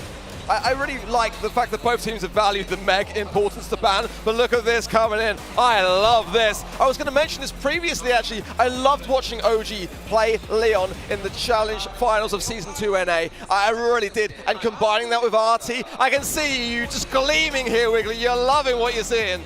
Absolutely. I am looking at the way that, Help Me like to play. Achapi is one of the best Leons in the world. Their ticket into beating my team was using this really, really annoying brawler. And Reply Totem is just like, you can do it. You know what? We will show you that we can do it better, ripping it out of their grasp and forcing Help Me to change up their strategy completely. And right now, Help Me, they pick up this Gust, but you know, now that usually they pair this Gust with the Leon, and the Leon is gone, I'm not sure what they're gonna do. I honestly couldn't predict it. What do you think, Sunny? Really interesting to see the Gauss pick. I expected Bonnie here, to be honest. They have the aggression they need with this roller, and it's a great symbiosis together with the Gauss pick. On the other side, RT, though, is going to have a great time against the Bonnie, even. Of course, getting a super pretty quickly and getting some HP down. Janet is going to be the last pick here from Help Me. Also, a great pick up here from Help Me. I have to say, Janet has been picked up so many times by those EA teams. I can't even count it. I'd love to see an Amber coming into the mix here, potentially for Reply Totem, or something of a more aggressive nature even would be fantastic to see. I think the RT is fair to see will probably be in the mid kind of lane, so maybe even a Squeak. No. A Squeak coming in. I think it's a great choice to be had. The gadget there is going to provide a lot of visibility, and also shutting down the lanes is so incredibly important. All right, well, that means we are about to get into the match. Spoo, Sunny, I hope you're ready. Let's dive into it. Absolutely, thank you, Glitter. We are going to be headed into Ring of Fire set number 1. This is the upper bracket between Help Me and Reply Totem. Sunny, I think, as Ark said, we've got absolute fireworks on our hands going into this game. Definitely a treat of a matchup here. Seed 2 from EU versus C2 from EA. Let's see who's gonna take this second match of the day here on Stream A. Joker is on the RT here mid, standing strong already, trying to get some percentages here. Kenji on the other side, just trying to get his Ghost Super, then maybe sneaking into mid as well. Joker, of course, with a lot of HP in his hands. Yeah, the lanes do look quite good for Reply Totem. An aggressive move coming out from Achapi, who gets the first kill of the game. And Kuru right now trying to secure the kill onto Mari. But Joker managing to slow down the tempo of the game. It's Achapi versus him right now. And it looks like Achapi is going to get a pretty early cannon, Sunny. That's going to dictate the pace of this game. Definitely so. That fourth player's down, but Achapi places it in a very... not the best place of... not the best. I'd say. Squeak is going to take that Penny turret down immediately, and now we also see why they picked up a Squeak. He's so good against that Penny turret. Kenji now finally with his Ghost Super trying to get some percentages in mid. Help Me slowly but steadily catching up and taking over the lead here. Yep, Help Me showing off their East Asian prowess with this team play. They've completely smashed the concept of 3-lane synergy right now, but Maru, he's the one striking back in the center together with Joker to get this nice pick in the center. Achapi being forced to come in right now, and cheers coming out from here from the crowd. Maru goes into the invis, but he is held back by Kuru right now, who goes up into the air. I believe that is the last residue that is dropping from Mari, so this is the opening that Help Me need, but they do need to start doing something, Sunny. And Joker not even losing a single HP so far, now finally getting hit up by Kenji quite hard. Still standing in mid strongly though, finally gets taken out by Kenji. Very important kill from him there. Mauri and Maru just waiting for their mid-man to come back here. Mauri getting tapped up, nice cookie popper coming in from Kenji as well. Slow though by the Squeak, that could be a comeback here from Reply Totem. Of course, they still have the lead. Help Me still needs some time in that zone. I really like the way that Totem are playing it. They know that they currently have the lead control, and Mari, he just doesn't really care. Tanking 3 or 4 shots from Kenji, and look at him. He's not choosing to back. I mean, right now he is healing and respecting Achapi's presence on the left lane here, but right now it is Help Me that do have the advantage in the mid. Maru going for a bit of a sneaky play, tries to get onto Kuru, but he just flies up into the air, tanking a good amount of shots. It is Kenji Armor duking out in a mechanics war against Joker. Will he get this kill? Kuru gets this one, 95 to 93%. Right now, it is Help Me or Reply Totem. Achapi, 99, 97%, 98, 99%. No way! Help Me in the nick of time. Somehow, they find the way. They find the plays. That was literally a back and forth there. Help Me taking over the lead twice. Not happening. Reply Totem in the end. Taking it with 99%. Help Me winning it in the end. It was so close. Maru there. If he only held a foot into that zone, he could have gotten it. Absolutely, but already game underway, and you know, Kenji really was the star in that game, and right now he is showing right now this East Asian flair. You know, Gus going up against this RT, he's just showing absolutely no respect to Joker whatsoever.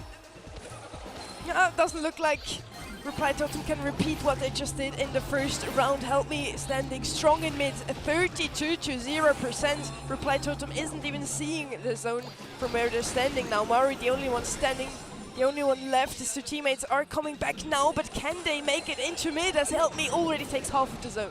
Exactly, 56%. They are conceding quite a lot to Mario on the right side, but Joker once again punished for this over-aggression in the middle, not really respecting the fact that this matchup is not entirely in his favor. And Help Me right now, they look so much more dominant in this game than the last game. I'm not sure what they're doing differently, but they seem to be really feeling themselves, Sunny.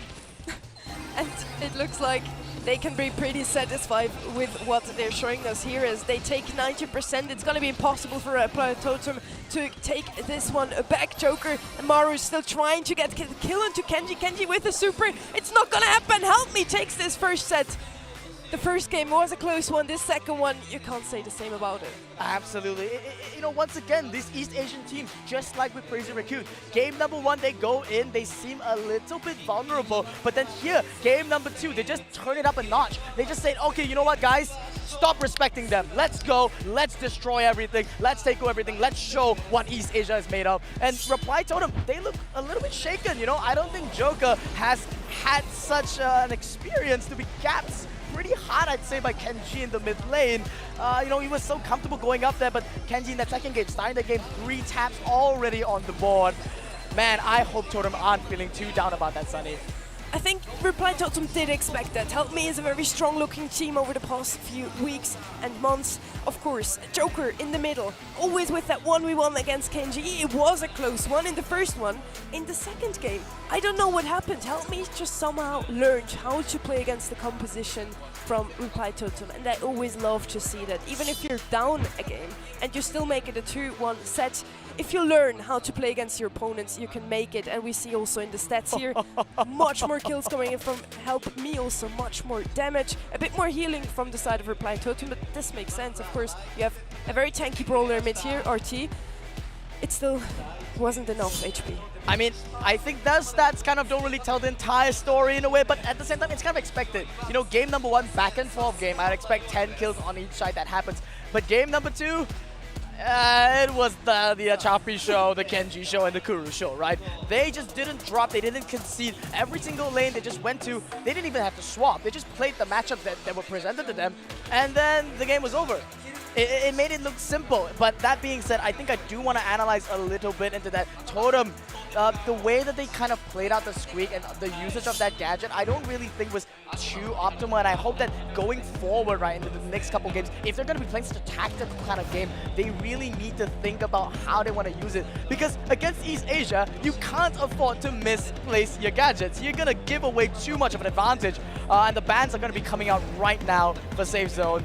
What do you think about them, Sunny? First, of course, we also did see a Shapi placing down a turret that got taken out immediately by the squeak. We had some mistakes on both sides, I'd say. No, not a single mistakes from Help Me in the second one though. Kenji now with the penny pick here, they bend out that Grom, Meg and Max again. They don't want to see Max at all coming in from Reply Totem. Colette and Bonnie Ben from the side of Reply Totem. I've seen this picked up a lot by the EU teams, not at all by EA teams so far. 2 of the best brawlers on the map in my opinion. What do you think? Well, I mean, that kind of is what I think. This is the kind of comp that they are going for. By banning the Eve and banning of the Bonnie, they really want to set up for this Brock and this Bell, and I think they did kind of get a prediction in that Meg would have been banned from the opponent's side. So it looks like Totem, they are getting exactly what they want. They snapped up these picks immediately the moment they saw the Penny come out. Penny, on the other hand, I think Help Me, it's a little bit leaning into their comfort pick, as you mentioned earlier. It is a meta pick, but it is also something that East Asian players, such as Chapi himself, plays extremely well right now. Help Me, come on, guys. Come on, could you not draft the same thing as Crazy Raccoon? If they pick Rox here, I'm gonna lose my mind, Sunny. I mean, I didn't see the first match, I wasn't stream B, but I trust you, I believe you. So far we had Joker and Maui completely outranging that penny pick coming in from Kenji here. A Chapi, never mind, there's no... Okay, so we're back in hot zone for a second. I do believe we still have the Piper and penny pick from the side of Help Me. The last pick might be Janet though, or Goss. We'll see in game. We'll have to see in game. It looks like I think that might have been a disconnect and they might Disconnect, have to re-trap. So, I mean, looking at that draft right now, even if it's just Penny and Piper, I think Piper into Bell and Brock, man, if you're a great Piper, that's a juicy, juicy Piper game to show off your skills. I mean, it's been a matchup that you traditionally want to ban out in those open matches, but I think it also does apply in Heist, except you can't really afford to ban Piper just to enable Brock and Bell. They've already spent 2 of those bans, right, on this Eve and this Bonnie. So I think Reply Totem, they know about this as a threat, and they've got something in mind that they're probably plotting to use against this. Definitely so. We're going to have the same bans and picks coming in, of course, if we restart this draft here, so Piper is still gonna be on the field. Reply Totem did go with the Bell though Piper still was open. I do believe those 2 brawlers kind of have a 50-50 chance of winning against each other. Of course, Piper is gonna have the upper hand 3 times as long as she has gadgets. Bell, on the other hand, of course, with their bounces and also the mark whenever she has super, is just a bit better against tanks. And of course, Help Me here with the last pick could still go with a tank. Yeah, absolutely. It could go for a tank, but I'm not sure if this is really something EU like to do. I have seen NA do it once in a while, but Nani still exists.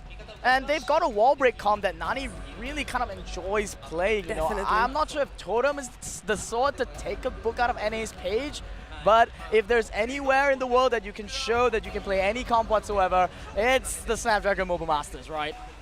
Definitely. So, on the other hand, I do agree with you, Nani would be an amazing pick, but they also have a Brock in their side, which isn't doing too well against any tanks whatsoever. Daryl would be a great option here. I don't know if they usually like to go with very aggressive picks. Help Me have been playing more on the control-based style as well. There is an East Asian pick that they do like to pick. It's a tank that no other regions play. It's BB.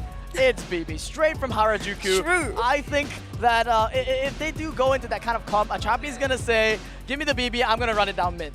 I'm gonna show that we're just gonna walk straight lines and nothing is gonna hit me somehow. Or I'm gonna eat everything, but I'm still gonna be able to push through. I mean, of course, Daryl and the other tanks are still much, much better. But when it comes to East Asia, they just have, you know, these interesting and unique ideas that no one else wants to do. High risk, high reward, but it works. Before we talk too much about the draft already, before we start into the new draft, we're gonna have a look at Help Me's way into Mobile Masters.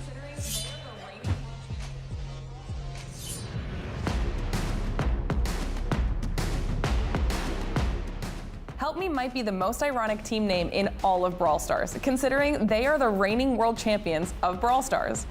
They didn't need any help then, and they certainly don't need any help now. Help Me にした理由は、チーム名が思いつかなくて助けてという意味で Help Me という名前にしました。However, some things have changed since BSC 2022. Tensai left to join Crazy Raccoon and Ken G took his place. Ken G, formerly of Zeta Division 1, is one of the top players in the world. ケンジーはチームの中で司令塔みたいな感じですね。It looked like the team was working together nicely as they advanced from their group in the Challenge regular season, even defeating Crazy Raccoon in a thrilling match that went all the way to 5 sets. CR について思ったことは本番に結構強いなと思いました。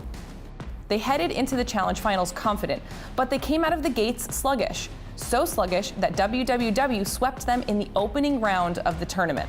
Cool under pressure is the name of the game, though, for this team. Determined not to let the loss rattle them, they got a sweep of their own against Team Flash, setting up a revenge match against WWW in the lower bracket finals. But even that one did not go the way Help Me wanted. They performed a little better, but still dropped the match 3-1 to end the tournament in a disappointing 3rd place. WWW に負けてしまって、その後主に編成について結構反省とか振り返りをして次につなげようっていう感じの話をしました。Fortunately for them, their string of dominance in Season 1 earned them so many points that 3rd place was still good enough to qualify for Masters. Now they're here to reclaim their former glory and show the other teams exactly why they're still the reigning world champs. 対戦相手について伝えたいことは、自分らが優勝するんで待っていてって感じですね。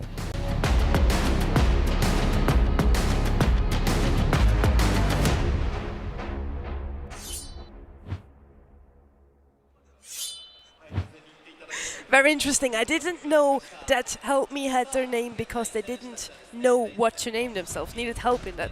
Very interesting to hear that. And I think the players are ready again. They're settled down. We look back and see them ready at the stage. Spoo, what do you think? We had a long talk already about the draft. Is it gonna come down to draft? Is it gonna come down to communication, skill? There's so many factors playing in the role. Well, I think it's very interesting that Help Me did identify the key issue that they had when they faced WWW, because, you know, being there and watching the reigning world champion kind of just go out in a fizzle against WWW was very, very surprising, and everybody felt that the draft was definitely not on point. They definitely didn't want to really put in much preparation on that front, and maybe that's because, my suspicion, they were saving it for this event. So I think, drafting issues aside, they're going to come in, and so long as they can get that out of the way, they can just bring back the usual flair, just do their own thing, and that's going to be Help Me strategy going into this game. Totem, on the other hand, I think it's best to let you decide, like, what you think their strategy is going to be to take this series. Totem is usually known for having a very good draft, but we also did here, also back at Worlds 22, when both of the Zeta teams, of course, were in the finals, that sometimes EA is not picking the best, and we feel like the draft is completely one-sided, they're completely outdrafted. They still make it work somehow, they just don't care. So I really feel like the draft is here not that important as in other matchups maybe. Usually I'd say draft could go up to 70%. Absolutely. I think Totem, they rely a lot on their draft, but ever since Joker came in, I think Totem have really started to pick up the pace in terms of the aggression. Right now, they are matching Help Me, I think, in terms of that mechanical advantage in terms of the aggression. I think no doubt about it, both teams are neck and neck. But what I am seeing kind of cracks in their gameplay is in this team play, right? The first set, they looked a little bit uncoordinated. It seemed a bit messy, whereas Help Me, they just seemed to really know when they wanted to push as a team and when they wanted to concede intentionally. So I think Totem, they just need to pick up some slack, get that discipline back, something that I think EU MENA as a region, they're excellent at. That discipline of how to play as a team was literally coined there. I'd say so, especially if they ever lose a set, they just get motivated to win the next one, not letting their mental go down the drain. We are in Group B now. Help Me versus Reply Totem are playing now. Whoever wins this one will face up against either Tribe Gaming or Revenant Esports. This match is going to happen over at Stream B, and the winner of this is going to play against the winner of Stream B, of course. We are again in the draft. We already know Reply Totem will pick up the Brock and Bell here. On the other side we have Penny and Piper. Who do you think are going to be the two last picks? Well, I think it's a little bit hard to say. Honestly speaking, when Janet came out, I was like, okay, something that's kind of new. It does kind of work in the sense of pairing it with the Gus, but it is a control pick that we don't see in this kind of a matchup. I'm sorry, forgive me, not the Gus, but here the Piper, this kind of risky pick coming out here, high risk, high reward, and then they pair it with Card to kind of cover that Penny. But Sunny, do you smell tanks in the air? Because definitely. There we go. One you wanted to see, the one I didn't want to see. Yeah, we both wanted to say Daryl is the pick here. It's a counter to the Carl, and we were talking about tanks before. Both of those teams don't really have a tank counter so far. Carl, of course, is going to be the aggression for Help Me here, is going to do very well against that Brock. I do not want to be in his shoes. Maybe Brock is even going to rock with rocket laces to get out of the way of this Carl, otherwise he's going to have a very hard matchup here. And with that, we're going to head into the game as the players are ready for this first matchup. Reply Totem against Help Me. Well, Help Me only needs help in one area, and that's finding a name. I don't think they need help to decide how to play their game. And Achapi already coming out here onto the left side against Maru. This is actually an interesting kind of dynamic right now, playing this matchup straight into what is considered unfavorable. But look at them, you know, they're just trading out in position, and Achapi actually gets the first kill, but a lot of damage has been done to the safe, Sunny. So for a tiny little lead for Reply Totem, I'd say. Help Me is looking strong in the middle now, and if they keep the mid control like this, Reply Totem is not gonna have another moment to shine, another moment to deal some damage to save. Great super coming in from Maru. Kuru is low, has to fall back here, as well as Kenji finally taken out by Maru. Maru is dodging the shot coming in from him as the last And Reply Totem did get that chance to take another shot onto safe. Yeah, exactly. Every single Daryl roll right now that goes onto Helmi puts them on a bigger and bigger timing. But look at how Helmi are deciding to play this. They're actually choosing to ignore the Daryl, sticking the Penny and the pipe on him, and just put Achapi on attack. Achapi's literally saying, guys, I'm going to invade their base. I'm going to do it everything myself right now. And Kenji taps on the save. A lot of damage coming out here. This is the East Asian style. Pure chaos. Controlled chaos. That is the name of the game for them, Sunny. Achapi on that car, what did he do to get out of that situation? He was so low, not getting taken out by Maru, Joker or Maru. All three tried to do so. Maru now trying to go aggressive here. Kenji using his super to get out of that situation. Finally gets the kill onto him as well. Help Me tries to get back some control here. Gadget doesn't hit its target. Kenji out of gadgets now. And with that also the certain win condition you have with that Piper. 47 to 47% now, it's so close. Absolutely so close, but the balance is starting to shift a little bit in Reply Totem's favor, but that push is kind of really being shut down right now. Kenji with a nice tap, but he does fall to the nest egg! A bit unfortunate misstep there from the Piper, and Maru just rolls across straight to the base, but it looks like Achapi, he's completely abandoned the defense. He's trying to go for all in, 7%. Kenji, he actually defends it somehow against all odds. They defend against the Daryl, and it is Help Me who is instead inside the base. Help Me somehow against all odds in a draft that both me and Sunny said they lost. Once again, East Asia prevails. And it looked like they just repeated what they already did in the first round of Ring of Fire, taking it in the very last seconds. This must hurt. This must hurt also the mental game of Reply Totem. They really need to stay strong here and not let Help Me take this momentum into this second game here. They can take already the lead 2-0. Absolutely. They cannot allow Help Me to continue, and I like the way that they're playing. The confidence is still there. Maru rolls in, and a big kill comes out on the mid onto the Piper right now. You know, Totem, they seem to have recovered their footing, but Help Me are still the ones maintaining control in the center. I'm looking at Achapi playing like a Daryl, and I'm looking like Kuru and Kenji, just snipers holding hands back to back, completely shutting down Reply Totem's aggression. Murray is rocking the rocket laces and can't therefore break the walls that Achapi is using to get some damage dealt to safe right now. Achapi is marked up by Joker, still surviving it to the very last second. Joker finally gets the kill, but there is still his teammate Kuru on the safe, and Help Me is getting some damage dealt to safe. However, Reply Totem still in the lead here by 30%. Yeah, it's a classic kind of tempo-ish comp. Totem, they just want to keep getting this Daryl in again and again and again. He saved the roll there, which is really good. Mari, this is the first time that he's going to be able to get that rocket rain out, but Achapi right in the punishment. A nice jump usage of that rocket laces to buy a lot of time for his team. Kenji missing a critical shot right now. Another rocket laces used just to secure a little bit of time. Maru rolls in onto the base right now and actually secures a game for Reply Totem. Looks like we've got a series, Sunny.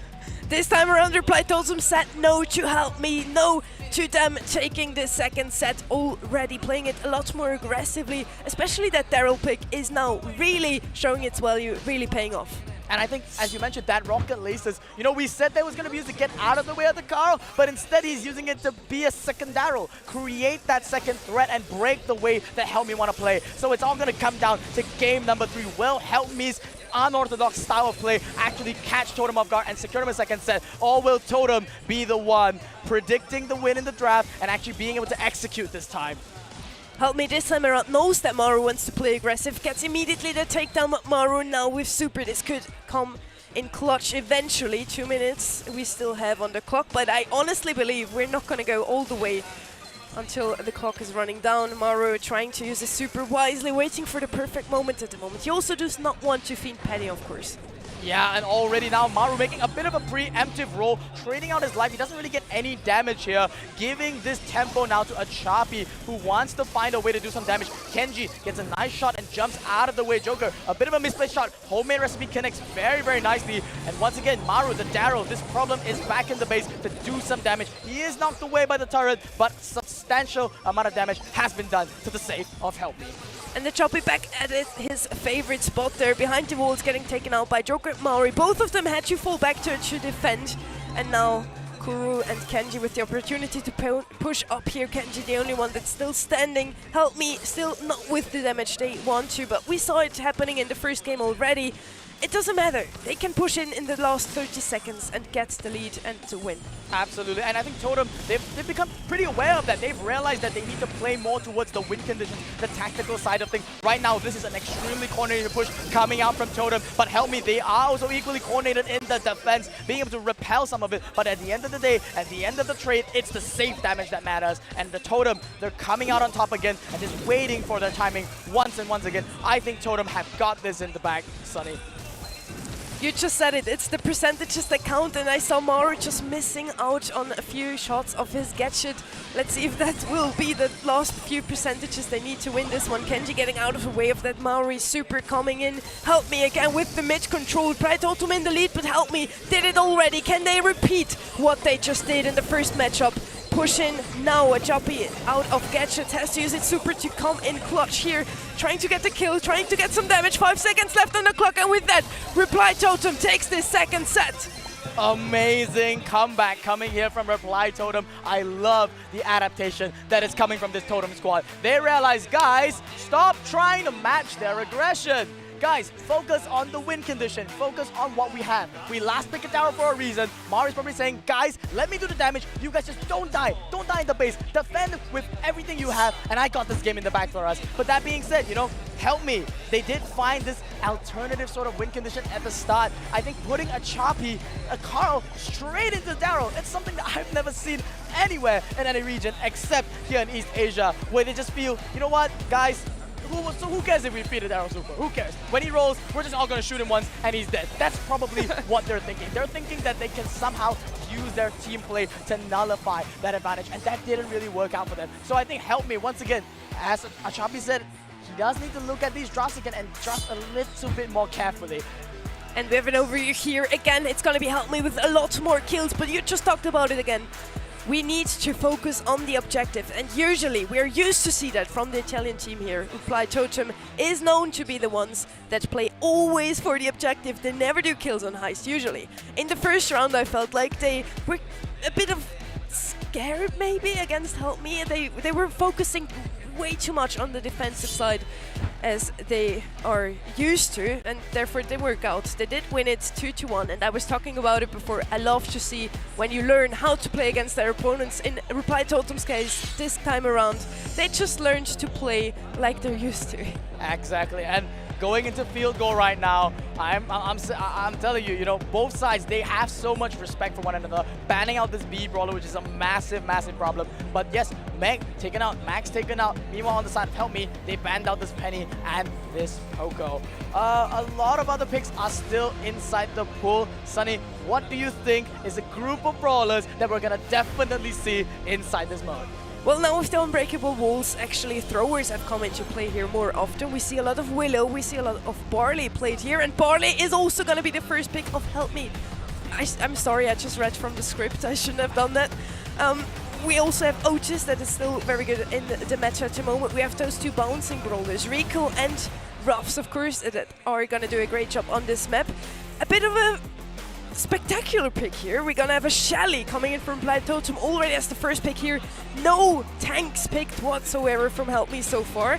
Sprout is gonna be their second pick. Works well against Barley, I agree with that. Do you think that Shelly is gonna come into clutch? I think the way that they're pairing this up makes a lot of sense. It might seem pretty early, but to them, Totem had probably identified that the best, kind of most all-rounded anti-tank right now is probably Shelly. And when you pick a pick like Sprout that's so versatile and it's a good matchup into Barley, you do need to pick up anti-tanks. But this, as you said, does create a little bit of a vulnerability. Right now, Help Me do have the chance to go for an all-control comp and just gives you Shelly an absolute nightmare of a game to play. Let's see if they're gonna do what Spoot just said. Gonna go with RT for now. Of course, a great brawler in the meta at the moment, works well against tanks, so Reply Totem with the last pick here might have to be a bit careful not picking something too tanky. We did see some Sam action today before. Gray's gonna be the last pick from Help Me. Great opportunity to have something to engage here with the Gray, with the RT as well. I like to come from Help Me.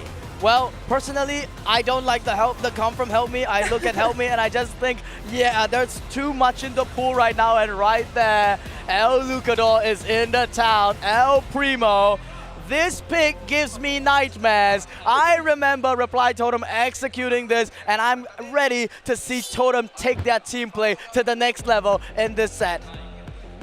So you think Reply Totem completely outdrafted Help Me? No, I think the Primo is just really spectacular and it's really good. I wouldn't really count them out so quickly, but once again, the kind of last pick favor on this map is pretty big. Help Me, they do need to coordinate a lot in order for them to stop it. And you know, the thing about Shelly right now is she's not just an anti-tank, she's kind of a semi-tank herself, so this is kind of like Sprout double tank all over again, and with a comp like this right now, Kenji already maybe having a little bit of issues, but Maru gets a quick jump and a double kill already.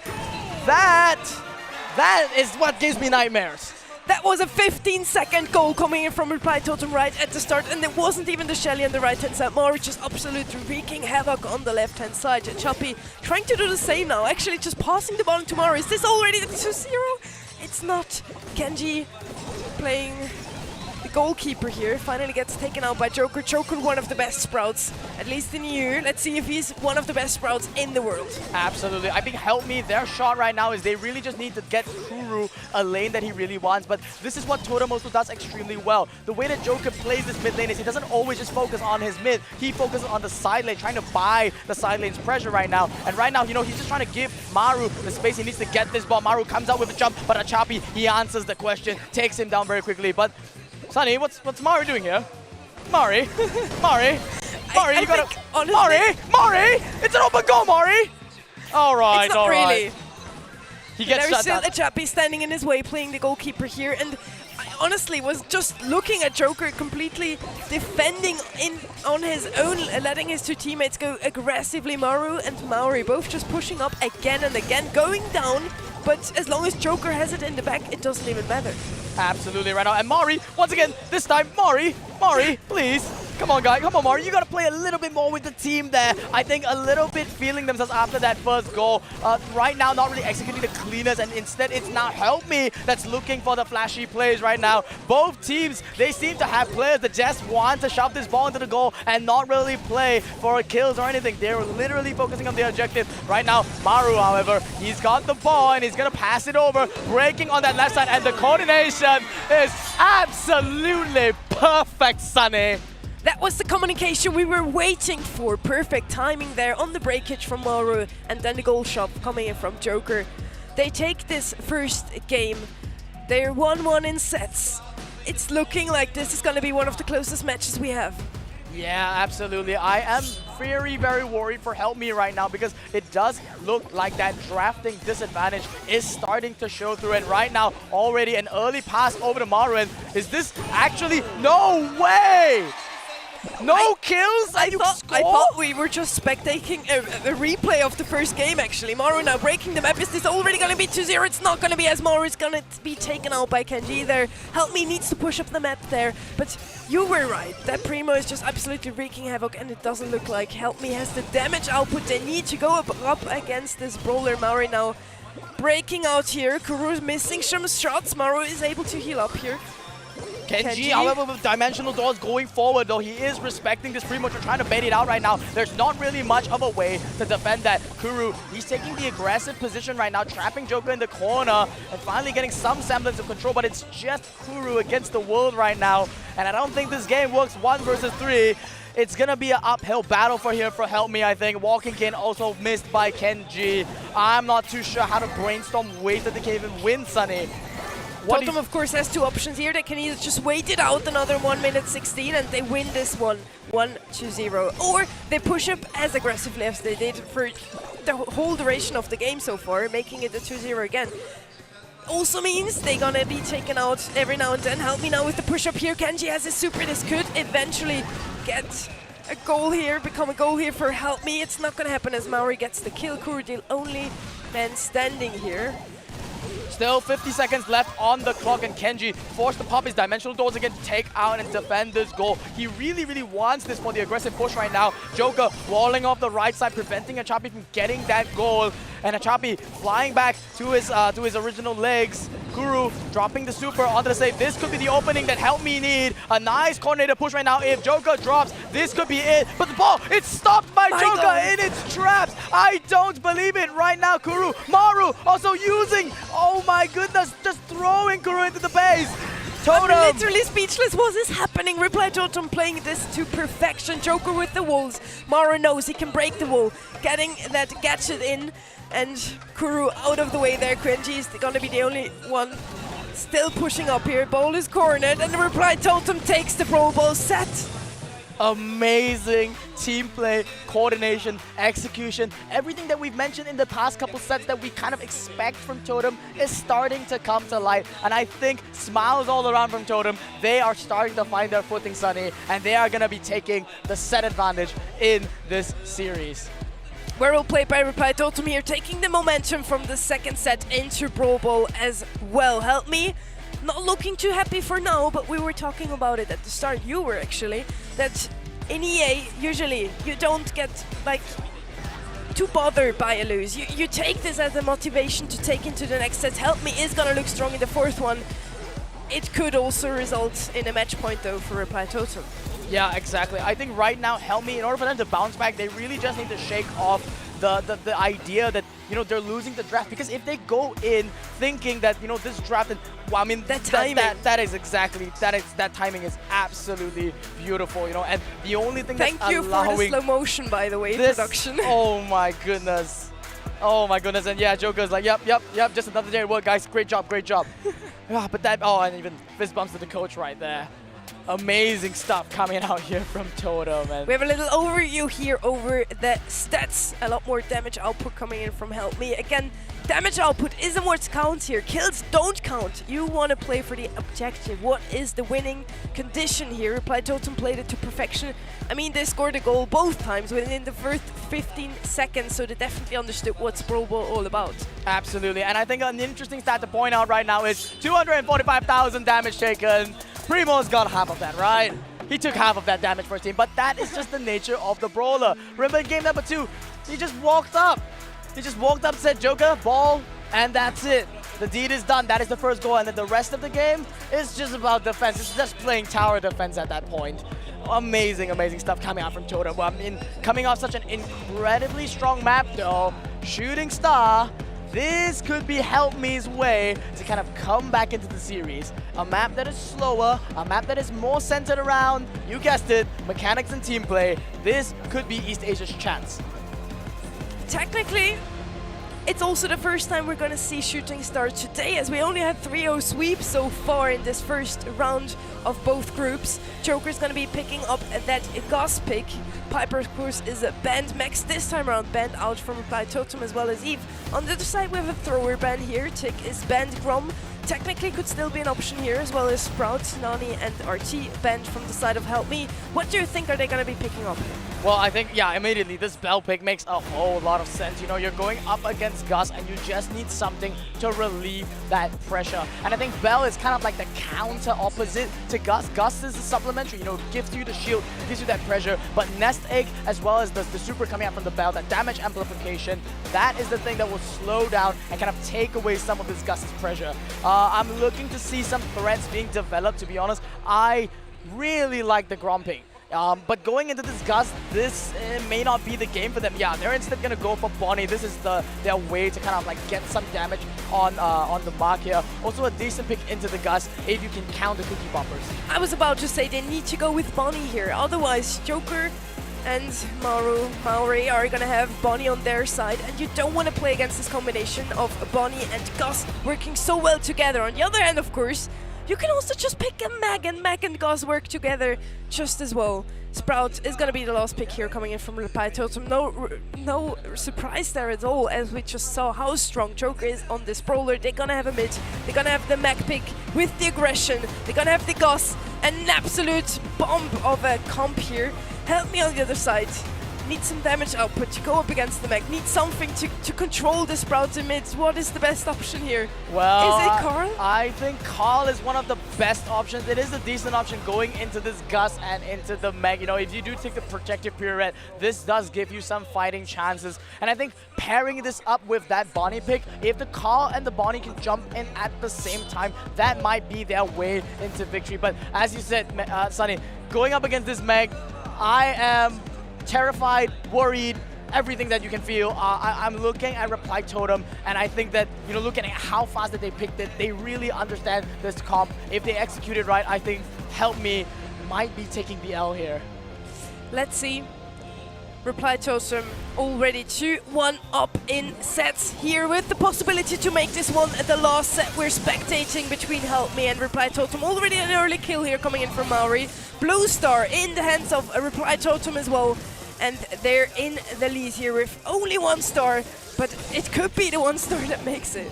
Exactly. I mean, a Choppy there, you know, usually you pick the car, you want to just get that early star advantage and lock down the rest of the game. So already tactically, Help Me there, needs some help. They're put behind this. Maru right now back onto his super form right now. He's getting a lot of pressure on the right side. As you mentioned, Sunny, all they have to do is to hold this advantage.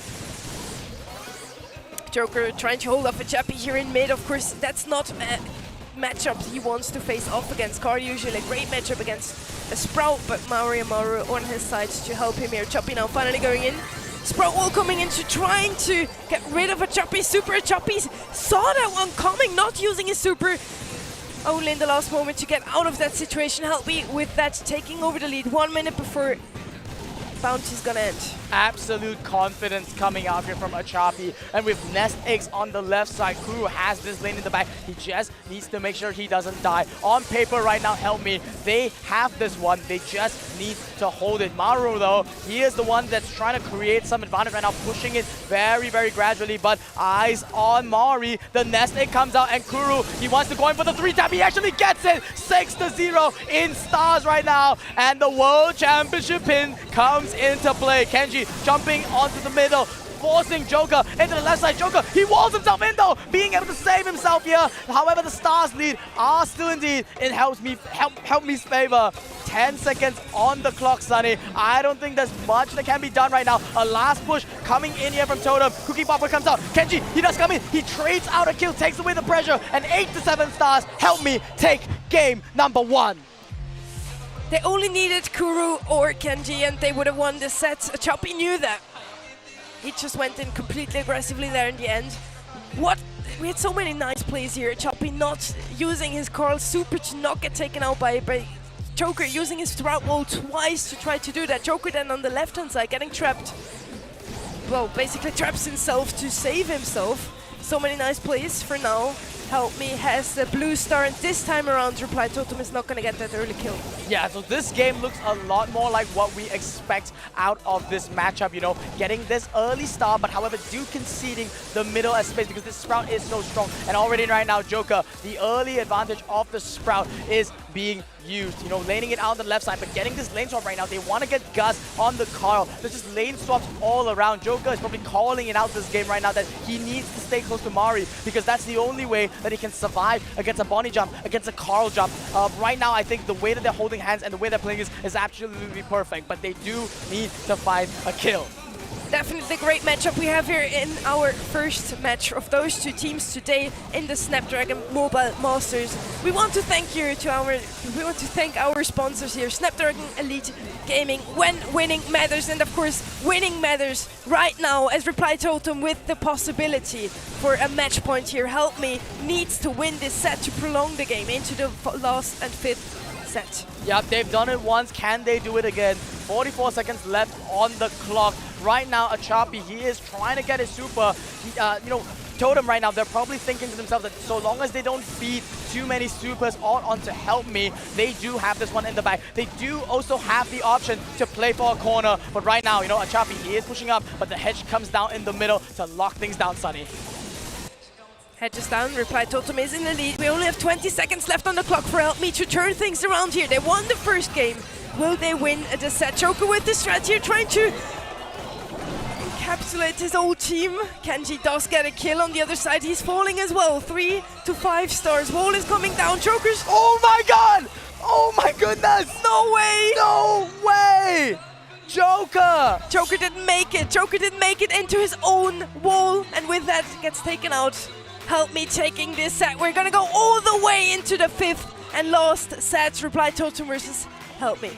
That timing there on that last bit, Joker, it wasn't a mistake from him. He did have to make that play because when you wall at 15 seconds, the hedge doesn't last that long. Eventually, it's gonna come down, and when you've got the entire team knocking on your door, you don't even have time to heal. That position was winning for Help Me. He did spot the one way that they had to win, which is to get this split-second picture-perfect wall. But unfortunately, Help Me, they had picture-perfect timing as well. I am absolutely flabbergasted by that game, Sonny. That's the perfect word to describe what just happened. We're gonna have another look at it. Joker gets taken out by Kenji. Could he have just went into the opposite direction and survived this one? Let's have another look here. A little bit close. It does look close. I think the wall timing had to be literally split second. Like the moment you pull down the hedge, you have to put it back up and push yourself back in. It's tricky. It's really, really difficult. And, you know, nerves come into play.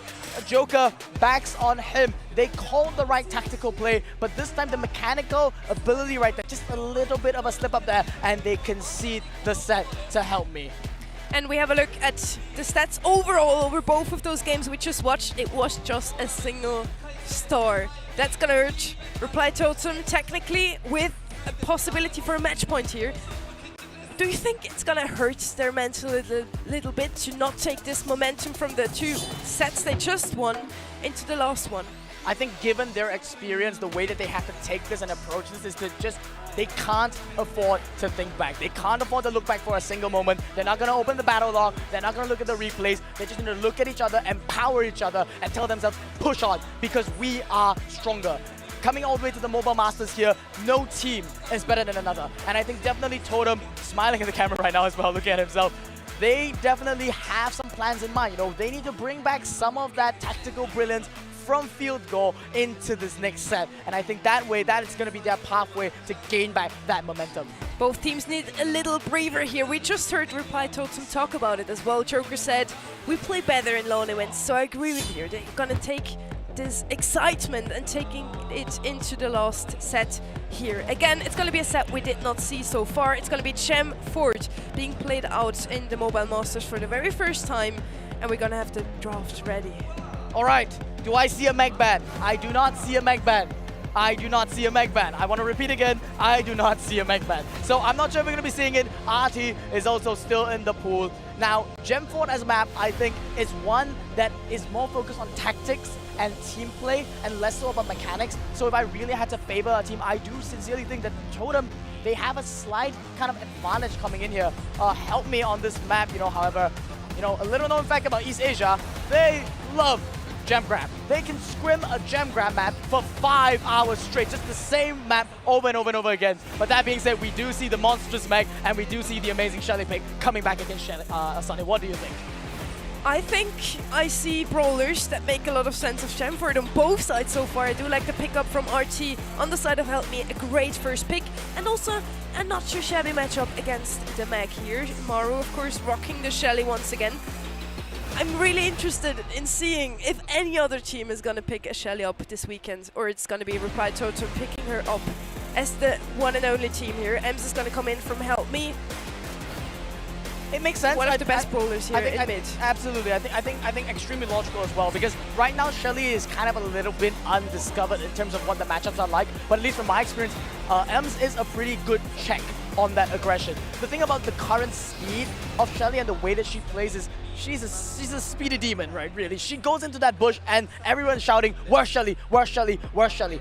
If there's no kind of like crowd control on this team, so for example, Crow is already banned out, so they do need to find something in that Ems to slow down the pace of the game. I also really like this Pam pick. It's a kind of a stability, once again, adding more stability to the draft to prevent the Shelly from taking over the game, and it's also a fantastic matchup into the main. A lot of HP on the side of Help Me, and also again a bit of unconventional counter to Meg. At the start we all thought you just need to go with tank counters to go up against the Meg.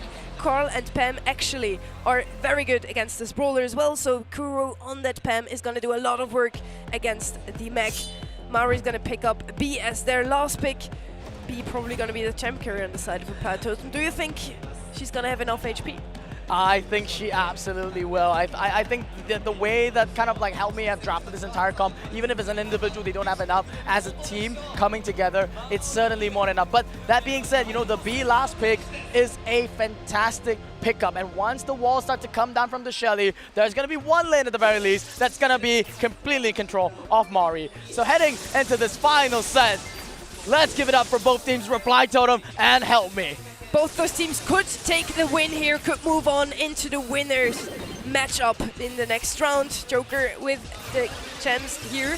And both Maori and Maru rocking the gold skins on Shelly and B. That's a flex. That's an absolute flex right now, and already an aggressive movement coming out from Mari, who gets that first kill of the game. And Kenji, though, he is duking out here with Joker, who has one hit more for his super. Kenji is going to drop here as well. All three lanes going absolutely in favor of Totem right now. Help Me struggling to find a footing.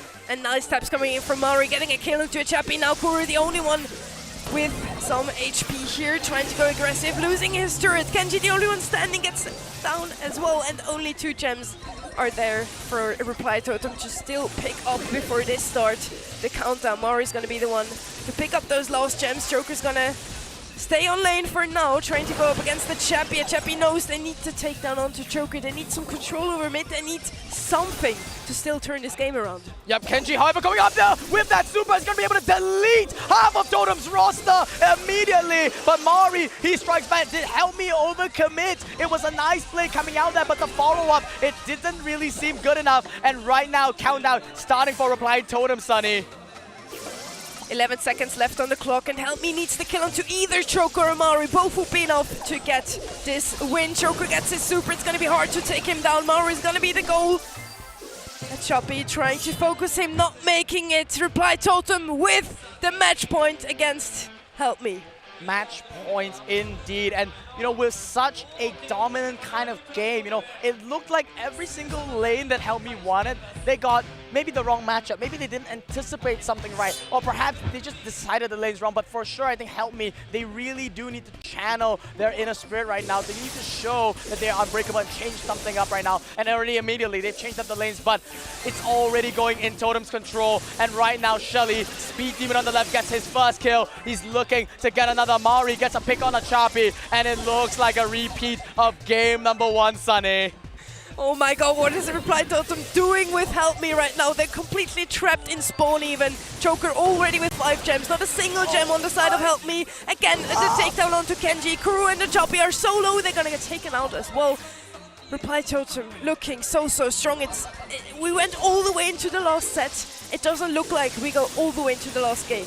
Exactly. I mean, if this keeps up right now, if Help Me, they keep making this kind of careless movements, it is going to be too late, too soon for them to kind of come back in. A Choppy finally takes out this annoying pesky Shelly, but look at the gem count. It's 9-0. Totem, they are very, very close to closing this one out and taking the win. One more gem is all it takes. Kenji, he does split into 2 right now, doing a lot of damage to Joker. There is some respite for them right now, taking a little bit of the control in the center. It's exactly a repetition of the first game. We just saw Reply Totem with 9 gems gets pushed out, finally out of mid. Help Me needs control now for the next 1 minute, I believe, till enough spawns are there for them to take the lead here, to take the countdown.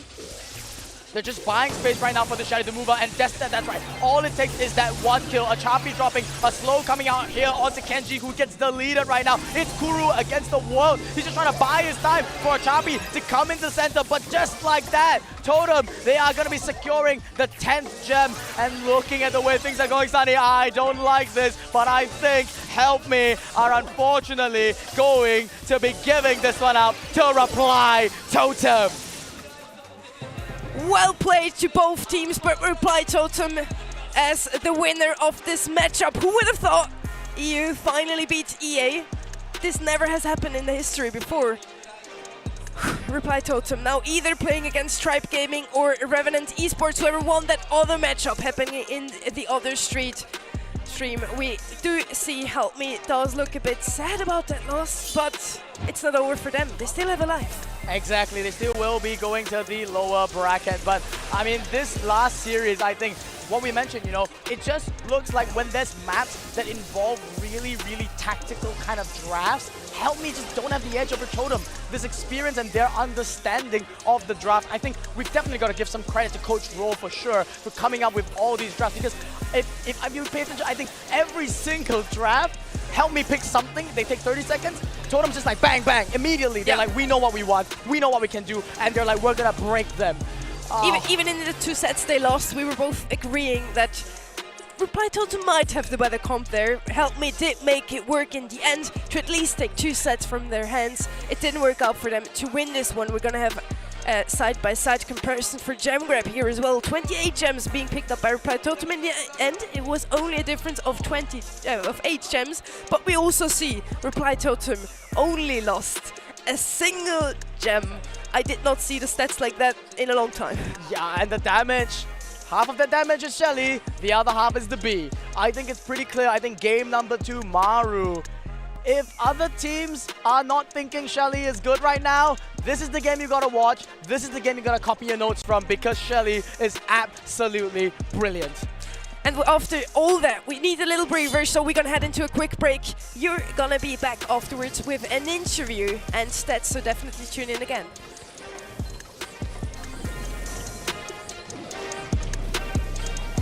You ask and we answer. The Snapdragon Pro Series powered by Samsung Galaxy is brought to you by Snapdragon Elite Gaming, Samsung Galaxy S23 Ultra, Monster Energy, and DHL.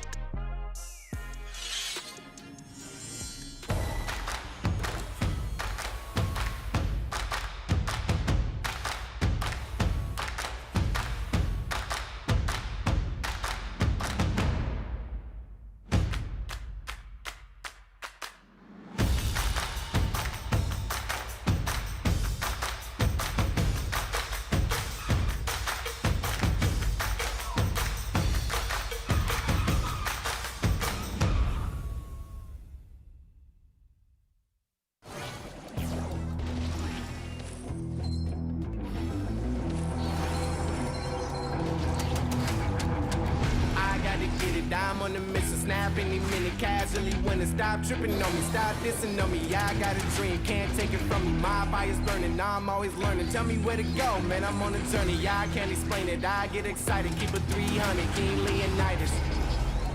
Strap in, cause it's gonna be a long ride. Working on me every single day and night. There comes a time when your worlds will collide. If it's holding you back, push it right to the side. Ain't got no time for no fear. I work too hard to get here. Ain't got no time for no fear. I work too hard to get here. I don't got the time, put me in, coach. I've been going hard, time to let it show. Everything raw, give it to me now. Let me have the spot, man, it's going down. Gotta get it here, I don't wanna wait. Take what I want, then I go train. Gotta get a win, I won't lose the game. This is my year, I ain't gonna break. Strap in, cause it's gonna be a long ride. Working on me every single day and night. There comes a time when your worlds will collide. If it's holding you back, push it right to the side. Another level, I will never settle. Mind over matter, get the gold medal. On another level, I will never settle. Mind over matter, get the gold medal. Ain't got no time for no fear.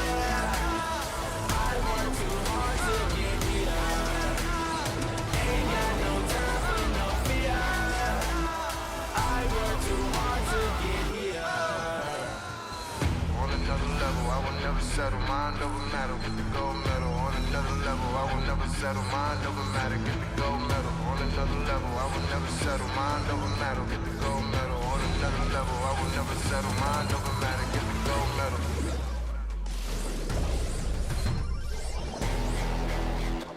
Ain't got no time for no fear.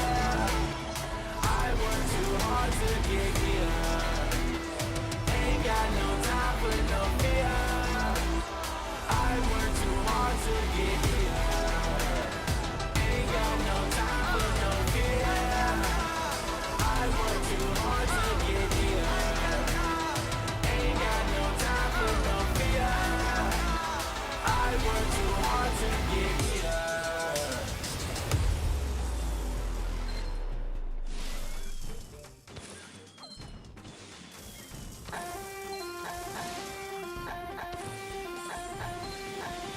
Feel the lights, see the stage, hear the vibe. Pumped up to get ready for the fight. Big dreams, one chance, be the star. I'm the winner coming out of the dark. No fear, getting ready for the ride. Yeah, stepping into the light. No limit, aim high. No limit, the prize is mine. Step out as a motivator. Let them know that the wait's up. That's how we know when we level up. Hey, that's how we know when we level up. Level up. All we know about is level up. Are we ready not to level up? You know we fall and we get up. Level up. All we know about is level up. Are we ready not to level up? It's time, get up. Back against the wall, still I'm standing tall. Know about the ball, I got my fan with me. All we know is ball to empty out the mouth. The chosen one they call, I take my fan with me. Know about it if you tell, know you're breaking codes. Want your credibility and all fall like dominoes. Can you really take a stance? All I wanna know. Need me real ones when it's time to go. Stepping in, elevator. This is to all the haters. That's all we know when we level up. Yeah, that's all we know when we level up. Level up. All we know about is level up. Are we ready not to level up? You know we fall and we get up. Level up. All we know about is level up. Are we ready not to level up? It's time, get up. I found out I'm not alone. 'Cause I'm just like you. There's no failing when we fight. We're not afraid to. Level up. All we know about is level up. Are we ready not to level up? You know we fall and we get up. Level up. All we know about is level up. Are we ready not to level up? It's time, get up.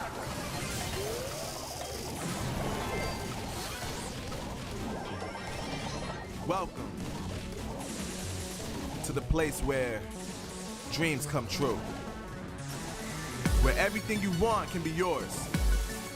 If and only if you're willing to work for them. You're willing to hurt for them. But most of all, you're willing to be first for them. Ha. Look, I'm going straight to the top. I don't know how I would stop, like it or not. I got some goals that I'm hitting. You hear what I'm spitting? It's hot. Look what I got. Whole lot of passion and pain. The road to success is insane. Stay out my lane, cause I'm on a mission. I'm getting what stands in my way. Yeah, I'm a beast. I wouldn't play with you, baby. The way that I'm training is crazy, and I do it daily. You wanna talk about drive? I got more drive than Mercedes. I've never been lazy. I'm in the room, it's a red alert. You wanna compete? Well, get better first. I got 10 toes in the dirt. Push through the hurt just to show them my worth. I'm the best. Yeah, I'm the best. I never stress. I know what's next. I'm who they test. Like we playing chess.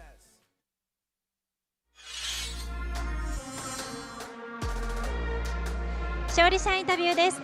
こちらにはリブライトーテムのジョーカーさんに来ていただきました。 We invited Joker from Reply Totem for the winners interview. さあ初戦から非常に白熱した戦いとなりましたが、先ほどの戦いを振り返っていかがですか？ It was a really close match. How does it feel right now? I'm really happy. It's a really important win for us, and I just can't express my feelings because I'm so happy. 今は勝利できてとても嬉しいです。すごい厳しい戦いでしたが、勝ててよかったと思います。 All right, Joker, coming here in Japan, Asia Pacific, one of the strongest regions. I don't know if a lot of people at home expected y'all to win, but I care about what you thought. Did you expect to win? アジアはすごい強いリージョンだと思うんですけど、彼らと戦うに際して勝てると思ってましたか？でそれについて聞きたいです。So I go into every match thinking that I will win because if I don't believe in myself, who else does? 自分のベストを尽くしたら勝てると思ってました。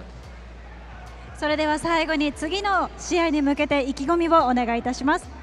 Please tell us how you tackle the next match. So we will prepare the draft for the next match. We will prepare the bans according to the opponent, and we will just see what strategy we will choose.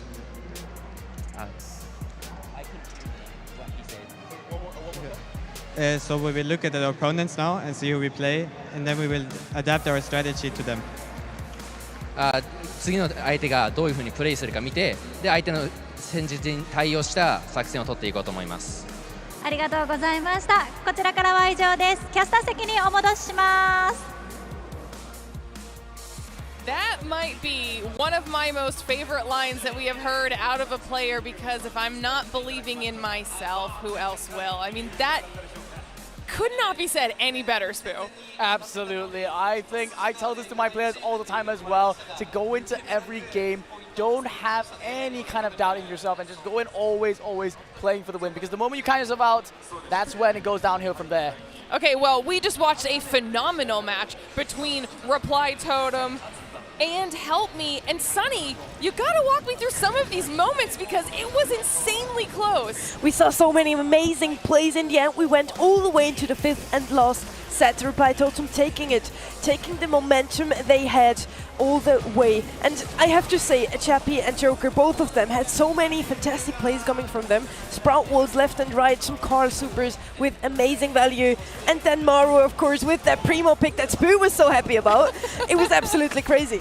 I mean, you should have heard Ark at the back when we were watching. There are like 3 different massive points that he wants to talk about with these games, so let's do it. Happening before our very eyes. That clutch wall to save the day in Brawl Ball. And then just following up from that, you can see how Help Me were trying to go in on the aggressive with that flying hook on the Carl. That wall trying to be replaced as Joker tried to squeeze himself back in, taking down the wall with the invincibility, trying to replace it in time. Couldn't quite work it out to be the case, but it wouldn't have really made that set go all the way. But this is where things tied themselves up in Gem Grab, and I've got to say, Reply Totems for me today are drafting so well.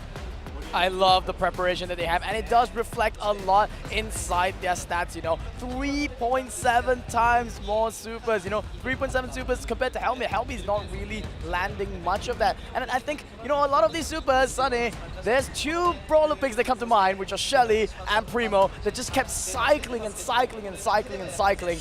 And I think that tells a lot of the story of how the set went. It was, as Ark said, tactical brilliance. But we also did see that both of those teams were able to win some matches where they didn't get the most kills, they didn't get the most damage output, they just played for the objective. Brawl Ball was such a case, as well as Heist. You don't need kills, you just need to play the win condition.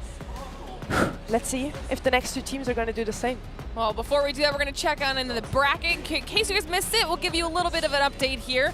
Group B, obviously the one that we were just talking about, with Reply Totem taking it against Help Me the full 5 sets and moving their way through on this upper portion of the bracket. And then over on the B stream, we had Tribe Gaming NA going up against Revenue, who was able to take a set off of Tribe. Tribe ending up winning, though, and getting themselves through with Help Me and Revenant then dropping down. And we'll pop back over to Group A, give you guys an update if you didn't see earlier on in the broadcast. We had STMN and Crazy Raccoon, both teams sweeping in their first matches of the day, moving on through with that bracket, with SK and Marcos Gaming dropping down into the lower bracket. All right, lots of action that we've seen here so far. But of course, none of it would be possible without our amazing presenting partner Samsung, providing top-tier performance, crystal clear displays, and lightning fast response times. The Samsung Galaxy S23 series and Tab S8 Plus are the absolute best-in-class device for mobile gaming. The new Galaxy S23 series has exceptional battery life and incredible power. These devices are raising the bar for mobile gaming with unmatched speed from the newest, fastest Snapdragon platform ever, available only on Samsung Galaxy. With epic power comes epic gaming. Level up your game with the new Galaxy S23 series to play just like the pros you see here today. phenomenal job modeling those phones for us as well. Guys, thank you so much, obviously. Huge thank you to our partners for allowing us to make this entire amazing event possible so that we can watch all this awesome Brawl Stars competitive play, because we got to start talking about what we have coming up next. We saw the bracket, okay? We're looking at the lower side of it now. It's going to be SK versus Marcos Gaming. Spoo, walk me through SK's roster.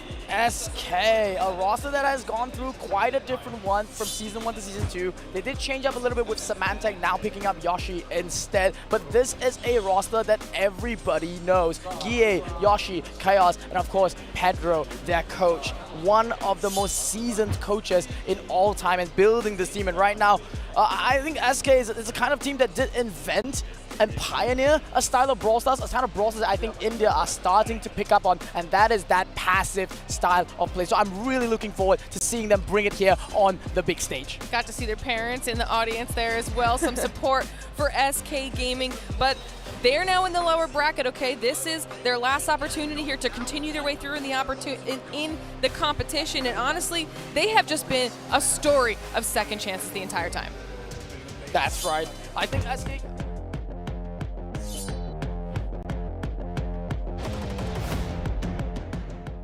SK is the model of consistency, but at the moment they keep getting knocked down right before their ultimate goal. I think that we have really tough opponents on finals, even though we made really good playoffs. But yeah, I think we maybe choke a bit on the last stage of playoffs. At the Season 1 Challenge Finals, they found themselves in the Grand Finals against Reply Totem. But SK couldn't pull it together.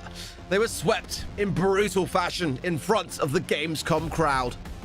Yeah, Gamescom was a competition with a lot of up and downs for us. First day was really bad, but second day we did much better. I think it was the same, similar to Valencia. We did the homeworks, which was making two finals, but then on finals we kind of choked. Deciding it was time to part ways with longtime player Symantec after that disappointing finish, the team rallied around their newest member, Yoshi. I think that Yoshi is a really good addition that we didn't have in the team. He added a lot of things that we were lack of. I don't know if it's going to be the key to success, because we have been struggling this early year, but we are getting there. And yeah, I'm confident that at some point we will be able to do that. They got their chance at the Season 2 Challenge Finals. Once again, though, they couldn't rise to the challenge, and Reply Totem swept them for a second straight time in a championship round. Yeah, about Valencia, I would say that after semi-final, we reached our goals, which was to qualify for here, for Japan. And after that, we lost all the momentum, all the focus, and once again, we choke on the finals. Although the effort was still enough to qualify for Mobile Masters, SK has their sights set much higher than just getting here.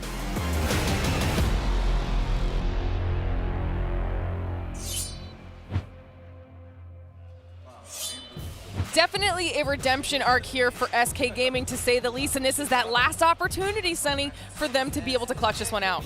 Let's see if they're going to stay the eternal second or not. This time around, it didn't work out for them in the first match they played today against STMN. Maybe it's going to go better now against Marcos Gaming. Yeah, for me, I feel like Marcos Gaming had some great promise when they went up against Crazy Raccoon earlier today, and they were able to claw back some moments. This is not Crazy Raccoon, this is now SK Gaming. This is a bit of a chance they can have a redemption story of their own here. Of course, no more second chances now, so much more on the line, but they've had their chance to warm up, as have SK Gaming. Both of these two teams on the stage had the exact same scoreline, and there is something there to be had, and I feel now, having gone through those early moments, they've got a much better opportunity now to really close the gap and have a much closer game. I'm a little bit worried actually for Marcos Gaming, if I'm going to be honest with you, because the thing about Crazy Raccoon and SK is that they're complete polar opposites. So the way the Crazy Raccoon like to play is that really extremely aggressive style, but meanwhile SK, they're the conservative, extremely passive type of gameplay. So I don't want Marcos to go through two rite of passages, but it looks like they have to experience both sides of the world. We have Abhishek, Ari, Shran and Yash today on the field. They did play already in the challenge season, only got to 3rd place, but in the end it was a very close lower bracket where they did face against True Rippers, making it a 2-1 outcome. True Rippers faced some visa issues, so Marcos Gaming is here today and they're now about to face SK Gaming. We have the stats side by side here. It looks like SK Gaming is a bit up in stats, but do they really mean the world? I think in this respect, SK, they are looking pretty solid, aren't they, with the amount of kills that they've got over Marcos Gaming. And SK, as Spoo was rightly pointing out, they like to sit back and allow that aggressiveness to take form and then punish them for it. So a very different play style, you know, a much less aggressive, more defensive idea. Those stats do concern me a little bit. Marcos could be in trouble here. I mean, chat, you've heard what our casters have to say, which means it's time for us to hear from you yet again. If you're hanging out on Twitch, let us know in that poll down below who you think is going to be taking home match number 3 on the A stream. Will it be SK Gaming who continue their run, or will it be Marcos Gaming? Picks and bans are starting. Sunny, let's talk through them. We're going to be on Backyard Bowl. The first time we're going to see this map today, and Janet, Mac and Max are going to be banned out by SK Gaming. A lot of aggression there they do not want to deal with at all. Yeah, I do feel like the bans are pretty much on point, aren't they, really? I mean, the controlling elements that Marcos Gaming want to eradicate from the mix here, really showing its form, and Janet is definitely one of those brawlers that, you know, both sides don't want to encounter. It's going to leave things open like Bonnie, as we know SK would love to get their hands on that particular idea. Crow going to be the first draft coming in for Marcos Gaming, and I quite like that. The slowing toxin, of course, is a very, very monumental gadget, and it is going to be running full force here. There's some mythic gears as well on the side of Crow for additional purposes. So I think it's a pretty safe brawler pick to pick first, Spoo. Yeah, I think this is definitely what Marcos want, and I think in a big way they are taking away what SK plays best. Crow is one of the best tempo setters in the game, and I like the fact that despite the fact that Max is usually banned, that Max has been banned out, they still favor the Crow. They don't need to have it as a counter pick, they can have it as a starter. Crow is also really squishy though, and now Yoshi's gonna come in with that Bonnie pick. We did see Bonnie picked up quite a bit by SK Gaming so far. With this aggression, Crow is gonna have a problem with. Chaos now coming in with the Bell. Of course you want to have some range against the slowing Toxin coming in from Crow. Marcos Gaming now needs something with either damage output against the Bonnie or another long range bowler. They've got to snag Penny, honestly, because if they don't, SK are absolutely going to pick it as their 3rd and final. And let's see how their knowledge kind of reflects itself, or maybe SK will throw a spanner in the works. As we see quite a lot in these big LAN events, teams will mix things up. They'll take us by surprise. That is the way that they can really keep their opposition guessing. RT coming in now, which I love for Marcos Gaming, the ability there just to really isolate players, have the amplified shot, just take away more of that damage, and a great thing to have on a defensive, a backup plan then for Marcos Gaming, which I think you've got to have. But what we saw previously with, you know, Crazy Raccoon, they didn't have much on the aggressive. They were far too defensive. They've got to now follow this pick up with something which really balances out their comp. Yeah, absolutely. I still think Penny is something that they do, that they can consider, but they're instead going to go for this Carl pick, which I like a lot. I think it adds a guaranteed level of stability. It's a great synergistic pick that goes really well with this Crow and with this RT, and it rounds up the comp. It's something that isn't really vulnerable to this Bonnie either, so I'm not really too sure how SK will respond, but I do like the way Marcos have drafted this. Marcos has not 1 but 2 engagers here with Crow and Carl. Both have the opportunity to just go in and get a goal pretty quickly here. I do believe we will head into the game before we see the last bit. Never mind, we're gonna see that Penny, Spoo and Ark we're talking about. Penny, of course, one of the best matchups into a Crow and also into Carl, let's be honest here. All right, well, now that we know the picks and bans, let's get match number 3 underway. That means Sunny and Ark, you guys got this. Let's go. Well, for SK, of course, they're looking to improve upon their repetitive 2nd place finishes we saw throughout the majority of the year. Always the bridesmaid, never the bride was the story for them, and they really struggled all year long to really top Reply Totem, who we've seen just absolutely making their mark on the stage today. They do not want to be going home today. They need to up their game, and this could be their chance to do so. For Marcos as well, though, so much pride on the line here. We saw already, it was a top first matchup here, certainly, for them to have to place against arguably the best team in the world. Now, maybe this is more of an even playing field. We're gonna start into the first game of this elimination bracket. If one of those 2 teams loses now, they're gonna head and be out of the competition. Yoshi with the sneaky goal, and he actually does it! 1-0 for Marcos Gaming. Very sneakily, they get the 2 kills here they needed and get the first goal, Ark. you can't leave those opportunities there against any team, let alone one that you may be underestimating, because we've already heard today, every team going into these matches against the Indian region with no expectations, because they've got to feel things out. Great jump in from Yoshi. He's been able to get it, and the RT legs are not able to stop him. A very quick response, and that is how you do it. That little RT nerve that just hit him 2 weeks ago, now he doesn't get his shots off as quickly. Came into play just here. Abhishek playing it very aggressively. He gets the slow into Yoshi and Guille. They are on face bite, still standing here, not getting taken out. We have a 3v2 situation, and SK Gaming pushing up once again. Great jukes there on the side of SK. Yash on the right-hand side being marked up, and a nest egg placed in the mid from Guille. Big jump in from Abhishek for a turn fire, though, from Guille. We'll see his demise, but a chance to refresh as SK want to really push this as a three-piece on the side of Marcos. They've got to be careful now because big taps coming in. Yoshi connecting, Guille connecting, and Shran down. Just a slither of HP on the left. Yoshi just jumping vertical. Still getting the kill into Abhishek. In the end, Shran is falling as well. Yoshi's the only one still standing here. Chaos and Yoshi trying to get the ball out of that corner. Yoshi standing in their way and surviving that interaction until his two teammates are back out of spawn. Abhishek again with another super, gets the kill into Guille finally. Never mind, 7 HP. He got the shot and got the shield. Beautiful stuff, and Yesh as well really did well to be able to just assert his authority on that left-hand side there. Marked up, IKS will be able to secure it, but that ball still safely castled on that top left-hand side. But as the clock ticks down here, it's not a great placement to be in for SK. They need to be able to get that ball forwards and get out of this position. And meanwhile, Marcus Gaming are trying to defend it. They've got to be able to get and secure a couple of takedowns to relieve this pressure. 8 seconds before we're gonna enter overtime, and I have to say SK Gaming is looking like they have the stronger matchup here with a lot more range on their hands. Chaos now also getting his turret, placing his mortar down behind the wall. This is looking good for SK Gaming if they get the ball out of the corner. Huge takedown, and Sky Chaos gets the pickup, and Yoshi there with the scraps on Shran. The super shots will secure it, and game one will go to SK. We have to say Marcus Gaming is the underdog here, but they were looking so strong, getting an early goal in here. 15 seconds it only took them to already pressure SK Gaming in the first set. But again, that similar story recurring, being overly defensive in those moments where SK know that they've got the positioning power. That top right-hand side there with the unbreakable walls really acted as a great protective measure for that Penny turret, and SK knew that in overtime they just got that down and timed it well. They'd be able to secure it. But going in now, a big pick up there onto the mid, makes it a 3 versus 2. Yash needs to find the pass here, and Yoshi intercepts. Great work from him as now Guille comes back into the mix, but a very good opening stance. It's got to be said here from Marcus. Marcus trying to repeat what they just did in the first game, pushing back SK Gaming all the way into spawn. Yoshi trying to get them out of that situation, getting 1 kill, but it's not going to be enough for them. Guille and Chaos still in spawn, not getting out of it for now. Marcus Gaming with a great opportunity here, and slowly falling back as Abhishek heats you up a tiny bit, and we're back to reset, back to start. Ball is in mid, 3v3.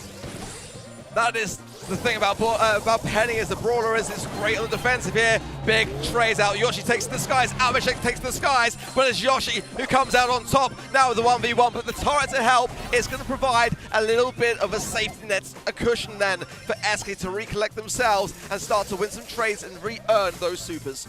Taps from Guille coming in, and still all 3 members of Marcus Gaming are standing strong. So far it's 0-0. The game is completely different from the first game, where at this point of time we already had 2 goals happening. 1 minute left on the clock. Do you think we're gonna head into another overtime?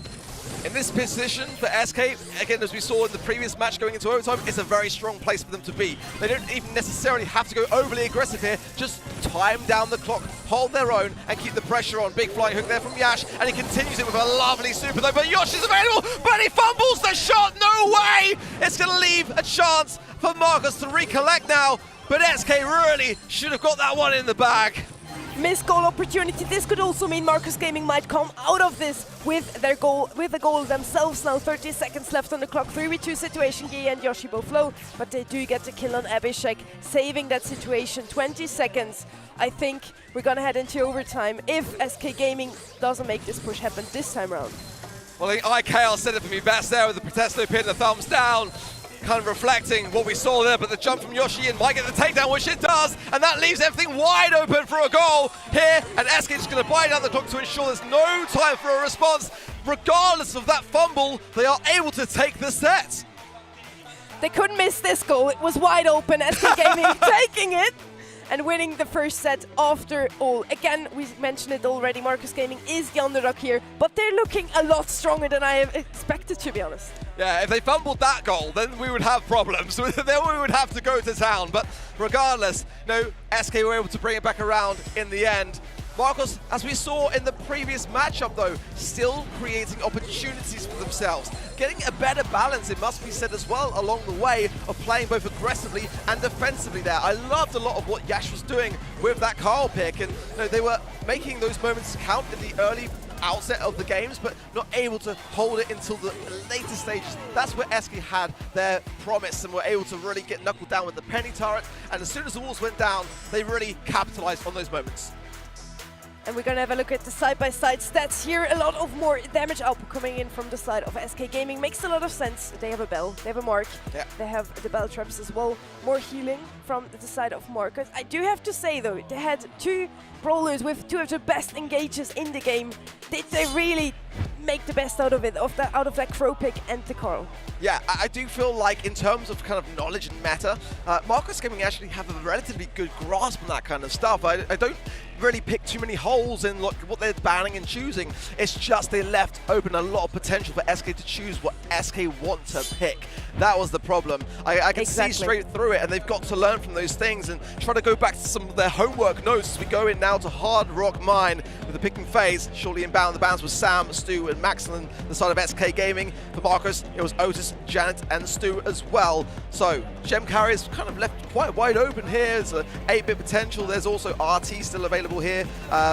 Bell for the mid. There's a lot of potential options with the Gene and the 8-bit being my personal two faves. I agree with you. I also see Meg isn't banned here, and she has been picked up here today a lot of times. SK Gaming is going to go with a comfort pick here, not a better pick at the moment. Rico still a decent brawler on the map, but all over, not top 10 in the meta, I'd say. In the hands of Chaos though, that's another story. Exactly, that's the perfect way to put it. I mean, SK showing a lot of confidence with that idea because they're just saying, okay, Marcus, you pick your gem carrier, we'll pick whatever's left and make sure that we win our lanes, and there's no surprise that the Meg will come in, and let's see how this one goes and whether SK actually start to regret this. I don't really feel like necessarily Marcus were looking for the Rico, so it could have been left until a later stage. Meg is definitely one of those brawlers, as you rightly pointed out, Sunny, that, when it comes to the draft stage, if your first pick and it's not banned, you kind of need to pick Meg. The win rates right now for her are going through the roof. Meg will be complemented by either a Ghost pick or a Ruffs. Let's see if Marcus Gaming is going to go for that, or if they're going to show us something different from what we are talking about. Penny's going to be their pick, and Penny already showed their potential in the first set we just watched. On Becker Pool, she's a really good brawler with a lot of holds to place her turret behind here just as much. Let's see with what SK Gaming is going to finish off their comp. Yeah, they definitely need to have a mid, for sure. My best shout would probably be a Gene, personally, but as it is SK, I wouldn't be opposed to anything other than that as well. I mean, you've got to have an aggressive side lane to match the Rico. The Ash pick is still available. Obviously, on the side of Marcus, they have that final draft. 8-bit, love it. It was even going to be 8-bit or the Gene. I don't mind either or. So you're going to have that range advantage as well to consider. On the gadget side as well, running extra credits, which is probably, I imagine, not going to be what they're going to be running when they actually go into game. You need to have the teleportation device to be able to get out with the gems quickly. I think that is where, for me, it would go a long way to have. But again, what will they have on that side lane idea? Sandy could be a good shout, to be fair. A brawler which is starting to come... Oh, my word. I'm just inside SK Gaming's mind today. I swear, honestly, I haven't taken Pedro's job. I've not been giving them tips. But, that's a solid one to have. You just read the script, didn't you? I have to go with SK Gaming's comp here though. The 8-bit pick I prefer a lot more over the Gene pick. You can't pull a Penny with her Salty Barrel, nor really a mech when she's in her mecha. So 8-bit was the call here. They need a lot of damage output, not only for the mech, but also for the Ash that Marcus Gaming is picking up here as last pick. Again, Marcus Gaming with a lot of aggression, and SK are known to be not dealing well with that usually. Do you think this time around they got this? I think Marcus have created an amazing opportunity for themselves, because the Sandy is sure going to get fed off the back of the Ash, no doubt about it, to create more sandstorms and therefore affect more of the map and keep the pressure on, but it's going to tickle. Sandy's shots are going to tickle the Ash. I mean, it's not going to do too much in terms of damage, so I think it would have been safer actually for SK to have something like a spike, something of a safe pair of hands to really be able to combat a potential tank should it occur. Nonetheless though, it is SK that have made a substantial stance now as EA goes in for the 4th gem, and let's look out as well for the gadget. It's got to be the cheat cartridge TP, but nonetheless, maybe they want to assert more damage on the situation. I have to say, Ark would make a great coach, great analytics he's giving us here. Gio already with 5 gems here and in the lead. Yash, though, is in the opponent's spawn here, trying to wreak some havoc against Chaos now already. Low and taken out by Chaos there in the end. Again, Chaos with the super, getting the kill onto Abhishek, and he's second now. 7 gems for SK Gaming already. It's only going to be 3 more for them, and the countdown starts. Now, have Marcos figured out the gears? Surely going to be going into that later stage of the gems. He might TP right now, actually, and go for the temp. He's not going to go right for it. He's going to play it slow and steady, which I do prefer in this situation, because on the, look on the left-hand side lane there, Yash is lurking, popping the chill pill there as well for extra survivability, and it's a very close affair between himself and Yoshi. They get some big taps from Abhishek out now of the mech as SK try to clear house and get back control of this mid. Marcus Gaming now finally with 4 gems, slowly catching up, slowly trying to get the lead here, but SK Gaming has a Sandy ult. They only need 1 more gem. Guille is gonna go for it. He's gonna go against the Ash with another TP. He gets out of that situation. 13 seconds left on the clock. They need the kill onto Guille. It had to be. It simply had to be. Yeah. There, Guille's going to be able to protect this nicely there with Chaos with huge taps into the mid, and now all the time in the world for the retreat. SK played that brilliantly. The cheat cartridge coming into clutch again. SK Gaming did it and won the first game, but Yash, I have to say, he did a fantastic job on Yash. SK Gaming looked like they just ignored him completely. Is that the threat? I mean, they've got to be careful of Yash, genuinely, because in terms of the stats, he has been rocking the region. Genuinely, really has been a shining star for the team. In terms of all the statistics of bounty, of Brawl, it was him. And again, very good in terms of his survivability. Staying on his feet is where he thrives, and SK trying to shut him down as best they can. He was alive for a lot of times in that left and right hand side lane. Let's see now though, as we go in, gems are pretty tight as Abhishek there popping the gadgets to ensure the health regen is faster, but Chaos is getting big taps, surely not far away from Super the Reaver, and I think that Marcus has got to be a bit cautious about this as he fires huge raining down shots onto Abhishek. Whew. Now in a perfect position to continue the affair. Gio on the other hand gets the kill onto Yash. Finally, the Ash is out of their own bushes. In general, I have to say, Guille wasn't playing with SK in recent times, and he's doing a fantastic job today, hitting Abhishek and never letting him heal up to never get back into his mecha. Yash now finally pushing up again. That's the difficult situation that SK does not want to face whenever that Ash is in the bushes. Guille taken out. Yash very low though. Loses the gems, but it gives Marcus the opportunity to pick up some gems and take over the lead.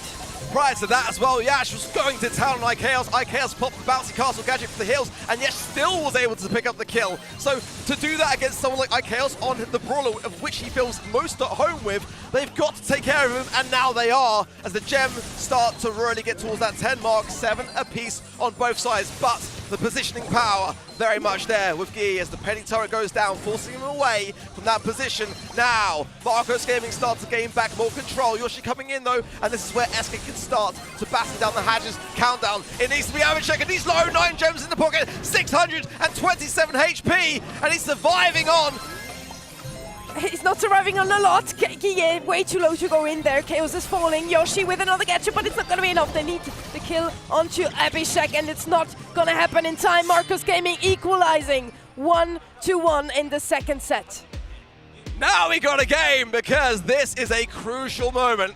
This is very important, because if SK are not able to learn from their mistakes of that last game, they could be finding themselves level peggy going into the next set. Ultimately for them, they would much prefer to be going in 2 sets ahead, but this is crucial that Marcos Gaming get this right, they can then alleviate so much of the pressure that they felt all day long and really start to feel as though they've got a chance here. I feel like the comp they've got is a perfect opportunity for them, and especially if Yash keeps playing the way that he is against Chaos. But that is a good learning for him already. Chaos wins that lane and now goes with aggressive onto the Meg. And just as you said that Yash is falling to Chaos in the end, Chaos takes over the left-hand side lane. On the right-hand side, though, Yoshi's having some problems with Shran at the moment. Shran trying to get his turret, of course. He's allowed to play a bit aggressive. And it's an equal score for now. The two teams only have picked up the gems that spawn on their own side. Abhishek quite low there, tries to not get out of his mecha. Shran with turret. Looks like Marcos Gaming has an option here to get back into the game. Well, now Abhishek coming in, has to heal. 3 gems in the pocket, but SK have got the control, and that's what counts. Like Chaos continues on here. Shran low, but pushed around because of the penny turret. Balls of fire, he's going to be cautious around, but he's full HP here now. The attention finally on him. That's what Marcus have got to do more of, actually. Keep supporting each other to ensure those lane takedowns. But the gem there, not going to be able to get into Gie's pocket as the Meg really is protecting it well. Rat's coming out now as Yash smells an opportunity, but it's taken care of. It has bought some valuable time, though, as the gems are now pretty much tied up. And Yash is playing more in the opposite side, pushes than not. Great shot coming in from Chaos, still getting the kill onto Abhishek, very important for them. SK Gaming only needs to pick up one more gem and they get the countdown. Marcos Gaming will not be able to reset it unless they get one takedown onto Gie, then the time would be enough. Do they get it? Gie still with another cheat cartridge though. It's not going to be easy. It's going to be a takedown to Ski or nothing, and they've got to ensure that he doesn't TP. It's taken care of now. 10 gems are in his pocket. 3 seconds remain to get the takedown. He gets to go for it, but he does not manage it. And SK Gaming survive it, but only just. They go 2 sets up. It just wasn't enough in the end, but it was a close matchup. We have to say, already in Brawl Ball, Marcos Gaming convinced us that they might not be as much of underdogs that we were talking about. Now in Gem Grab, they even take a game off the hands of SK Gaming. Is SK Gaming just not looking as strong as we used to see? Or did we underestimate Marcos Gaming? It's been a tough year for SK, there's no doubt about it. Last year they were really riding high with Reply Totem in the EU and MENA region from start to finish. Season 1, fantastic. Season 2, arguably better. But, you know, in the BSC at least, you know, going into this year, they struggled to qualify for 2 months running. It was only this month they really started to find their own and gain some traction and actually reverse swept, you know, Zeta division in the EU and MENA region. So they are starting to show a few faltering tendencies, actually. Looking at the stats, though, 32 gems were dropped by Marcos, and that ultimately in Gem Grab is where the objective is won, or rather lost as it was for them. But I think generally speaking, for me, the story is down the bottom in terms of damage. That is where SK, more often than not, were able to win those trades, and Marcus couldn't really recover as well as they should have done. SK switched their lanes pretty well. They never had to send it into Yash. Yash, in the end, was playing out of his mind. He was always in the opposite side, bushes. Chaos and Gie just with too much damage for Abhishek to deal with. He got taken out quite some times, and we're gonna enter the draft phase of Goldarm Gulch, our third and potentially last map if SK Gaming takes this one. I hope for my sake it's not. I would love to see this one go all the way, honestly, because yeah, because Marcos are starting to like learn a bit more as they go. They're looking better and better. You know, we've seen crazier things, haven't we, in the SBS, and you know, reverse sweeps as they can happen. There's nothing more exciting to see them actually occur. The bans being Gene, Max, and Eve on the side of SK, Tick, Gene, as well as the Janet on the side of Marcos, and I think they're pretty decent. Knockout, though, of course, is all about survivability. So getting rid of those magic puffs for the Gene and eradicating the magic hand, and the Bonnie first pick for SK, a very common pick for them to have. They'd love to be able to go in and land an assassination attempt in those later moments when the gas is starting to close in. I'm definitely not surprised to see that Bonnie pick. Marcus needs something and now to face up against this brawler. Could go with a Notice, one of the best brawlers in my opinion. Whenever you have your super, you can just mute Bonnie whenever she decides to go in aggressively. We're probably gonna see Yoshi again on this brawler. Have been playing Bonnie today. I think like 5 out of 6 games. But let's see. They're gonna go with a Nani instead. Of course, a very strong brawler on the map, and it also mutes down any attempt from SK Gaming to go with a long-range brawler. Yeah, and that return to send the gadget, of course, can really return the favor massively so. If you get that timing right, you can really just land yourself a kill that would have been otherwise against you. I really like that pick, and it does have a hard counter against many of the other picks that SK might be considering here of their longer ranged options. But RT, for me, is still available here. Got to be on their minds a little bit now. Gray coming in. If that brawler is played well, it can be an absolute game changer. For me, someone like Sans in the North America region is one of the best Gray players in the entire world, and I don't exaggerate. I'd love to see what Marcus will bring when it comes to that particular brawler. If they don't get it right, it can be quite harmful and go against them. So in this early stage of the draft, with the limited range it has, it is a bit of a daring choice, however. Very good choice by them to ban Tick as well, as both of their brawlers are pretty squishy. A thrower couldn't come into clutch now against those two, and a thrower is gonna be what SK is picking up next, of course. Let's see with what they're gonna follow up this comp with. I do agree with Art though, Gray is a fantastic pick. You need to shut him down as well. Whenever he wants to go in aggressively, you need something with a lot of damage output. And there comes the RT. Also something Art predicted. Can you hand me over the script? I swear my cheat book is not over on the stage over here. It's still with me at the desk, but I do love it because ultimately the Grey is going to want to have those portal assassination attempts. They can't really do that to the same effect if the RT is protecting the squad on the side of SK, but there is an opportunity for Marcus to come in with the control idea, and Sprout is going to be the name of that for them. It is, however, one that can be a punishing brawler to have, and normally SK would be the team to pick Sprout. The fact that they haven't means that maybe they don't value it being as good on this particular map. I also see a big problem in that Bonnie pick against the Sprout. Yeah. He's not going to have a fun time here into this matchup. Sprout, it did make sense for me since they do need something to control the Grom. At the same time, Grom doesn't have the worst of matchups either against the Sprout. Like, there would have been better picks maybe, but Marcus Gaming might make it work. After all, we talked about it before, sometimes comfort picks value a lot more than matchup picks. Let's see, both teams are gonna go for the left-hand side lane. Only Chaos gonna try to go in aggressively already against Abhishek on the Sprout. We saw in the previous match, between Reply, Totem, and Help Me that just how dominant the Bonnie was against the Sprout. So it's a very daring idea for Marcus to pick it into knowing that the Bonnie is already in existence. But so far, they're able to hold their own a little bit here as they're healing up. Gi on the left-hand side. And there's also a third player for SK lurking somewhere here. Chaos coming back into the map. There you go. And I think Chaos realized that she just was feeding the wall for Abhishek there. As long as Chaos doesn't have super, of course, with his slow walking speed, he's going to be an easy target for Abhishek there on the Sprout. SK Gaming takes the mid control now. Yash is kind of low, has to fall back. Nani with the first peep coming in. Do you think they're going to hit the target? Well, at the moment the HP is so high, and that's the problem, but a nice defensive measure. Walking Cane does not connect for Yash though.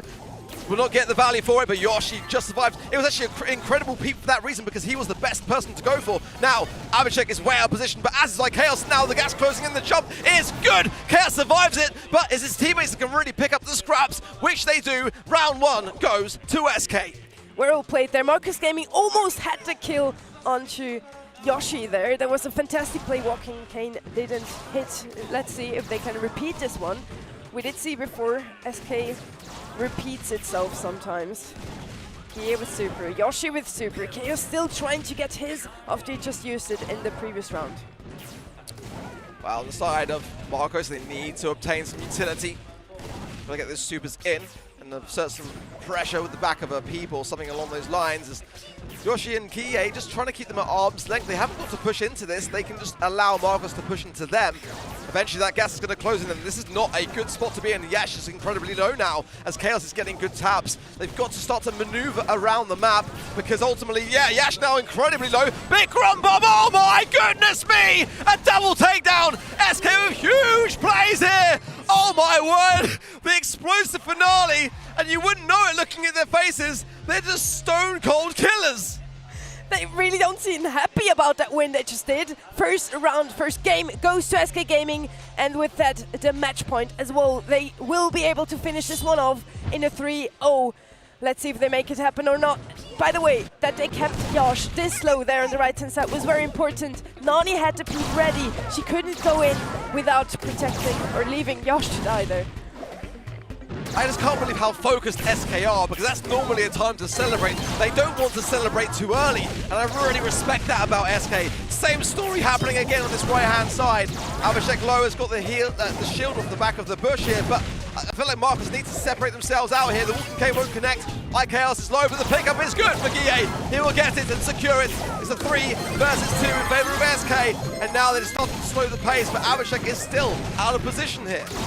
Abhishek going in very aggressively. You do not want to do that, as the Sprout will get taken out here. Tron, the only one left standing. He does have his peep though for the next round. Let's see if he will use it right away. He wants to go up against the Grom, but we saw before, it's not going to be enough damage to get a kill onto him. He's going to connect with Chaos instead. Chaos is low now. Healing up already. And going in aggressively against Abhishek, getting an early kill. SK Gaming with a 3-2 situation here. Yeah, there's a huge super going out, and Yash is back in trouble. There is no way that Marcus can recover from this. SK now will just take their time and allow the gas to swallow him up. Shran, the last surviving hope for Marcus. India will survive on no longer as SK continue forwards. Brilliant stuff from them. Now it's only down to Revenant to keep the Indian dream alive. Congratulations to SK Gaming. They still stay in the competition here. They have one last life, but it's not going to be an easy match. They're going to face off against Crazy Raccoon in their next one. Yeah, that's surely going to be on their minds a little bit, but one thing at a time, no doubt, for SK. They've survived on, and they found themselves in a bit of a spot. There were some moments for Marcus, as we saw in the previous match against them and Crazy Raccoon, but they were just not able to really take anything into fruition to gain back a set on the world stage. But they will go home proud, absolutely so, because I feel they've done incredibly well regardless. And still there in the end, they were just looking completely focused, already thinking about their next matchup. On the other hand, we had Pedro's parents just absolutely freaking out about that win. The great thing to see is it's wonderful to have that kind of support, and SK do have a wealth of support behind them. Many of the fans at home as well will be absolutely cheering them on. Let's take a look at some of the stats from that set of knockout, and it was certainly much more damage on the side of SK. The control, for sure, which is a stat we can't see, was very much in their favor too, and much more healing. Just taking their time and really utilizing the map to their advantage and placing Marcus Gaming in spots in which they would prefer to not be in more often than not. Very interesting to see as well that Marcus Gaming has had 3 more supers, but they just couldn't use it at all. Nani had her P-pad for 3 rounds where she wasn't able to use it at all, as one of her teammates was already falling before that opportunity. Fantastic stuff. Wow, we've got a lot still kicking off over on the B stream, guys. Don't go anywhere. After the break, however, we'll be talking to the winners, breaking down the replays. Don't go anywhere. Enjoy these matches over on the B stream. Back after a short break.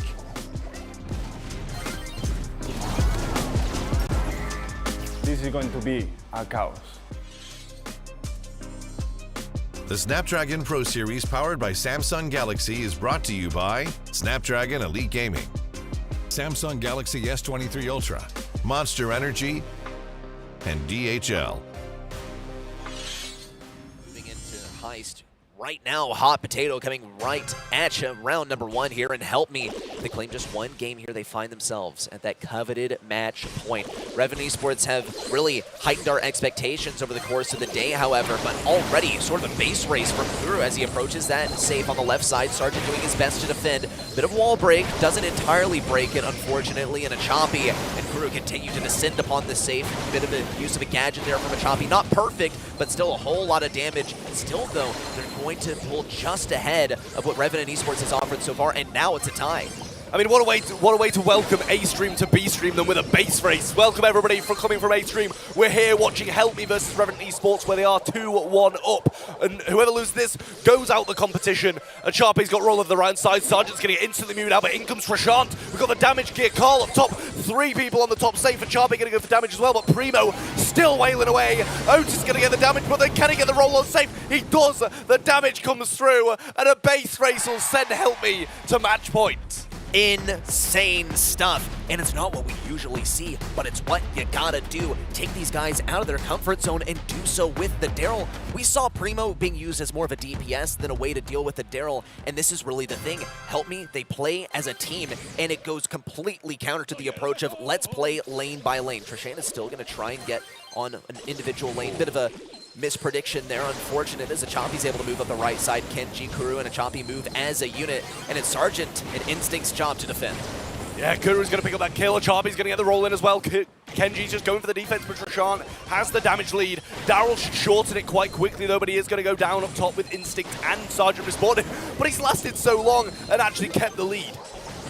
Here comes the turret down, probably look to stun someone out. Kenji is going to take care of that quite handily, and Trishane now approaches around that left side, completely ignored by the entire roster of Help Me, in fact, but Sergeant luckily is able to sweep things up on the right side. Achapi does threaten to take him down. In fact, here's a roll forward. Kuru now spinning onto that safe, a whole lot of damage, and a serious advantage for Help Me. Sergeant still able to clean things up in tandem with Instinct, and a whole lot of damage from Primo on the opposing side. It's 32-34, but it continues to drop as Trishane locks in the last bit of damage on the save. This is a close game. We're going to see if Primo's still got this jump when he comes back in, or if he's going to be close to it by being damaged. Kuru trying to make the push up the right-hand side, but Sergeant and Instinct say no to that. Achapi gets his roll. He's got the lead on Primo. They're running for the save. Can they get it done? Kenji's going to get the kill. Kuru sweeps in the spin and the win. Help Me take it home, and Revenant Esports will be going home. How the mighty do fall, but what a performance from Revenant Esports. They come out representing their region, absolutely swinging, impressing us all with what India has to offer on the international stage. A stellar performance, and definitely one for Revenant Esports and India as a region to be proud of. I mean, definitely so. You know, they take a set against an East Asian team and a North American team. Those are probably the two top regions at the moment, and we can't say that Help Me and Tribe aren't good teams either. It's sad to see Revenant go, but at the end of the day, the best team has to advance, and I think the best team today was Help Me. No doubt at all, but this does also, by proxy, make me think what exactly is being offered by Reply Totem, because we saw that matchup versus them, and man, was it one to remember. I'm on a journey, yeah, I can't explain it. I get excited, keep it 300, King Leonidas. Strap in, cause it's gonna be a long ride. Working on me every single day and night.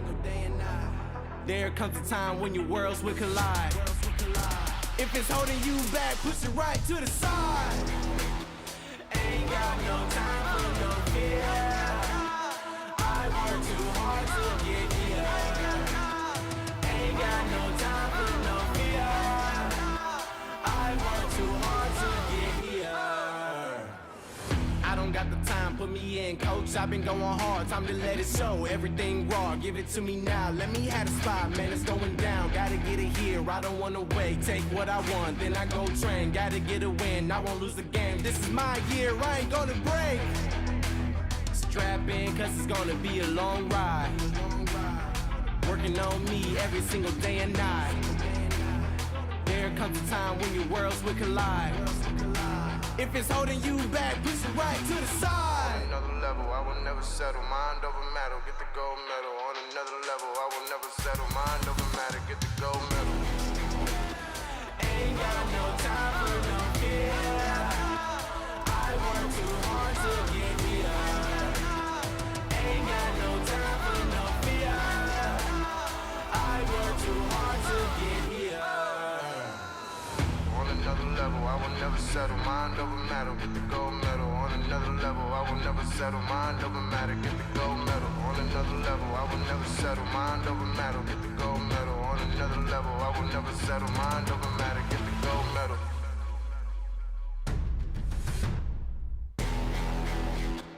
Ain't got no time for no fear. I work too hard to get here. Ain't got no time for no fear. I work too hard to get here. Ain't got no time for no fear. I work too hard to get here.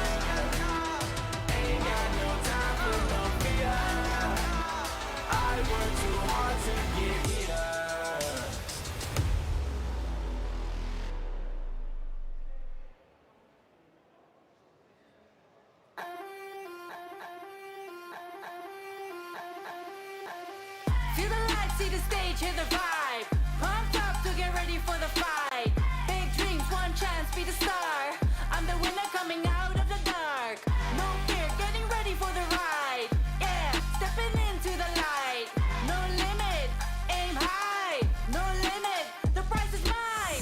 out as a motivator. Let them know that the weight's up. That's how we know when we level up. Ay, that's how we know when we level up. Level up. All we know about is level up. Are we ready not to level up? You know we fall and we get up. Level up. All we know about is level up. Are we ready not to level up? It's time, get up. Back against the wall, still I'm standing tall.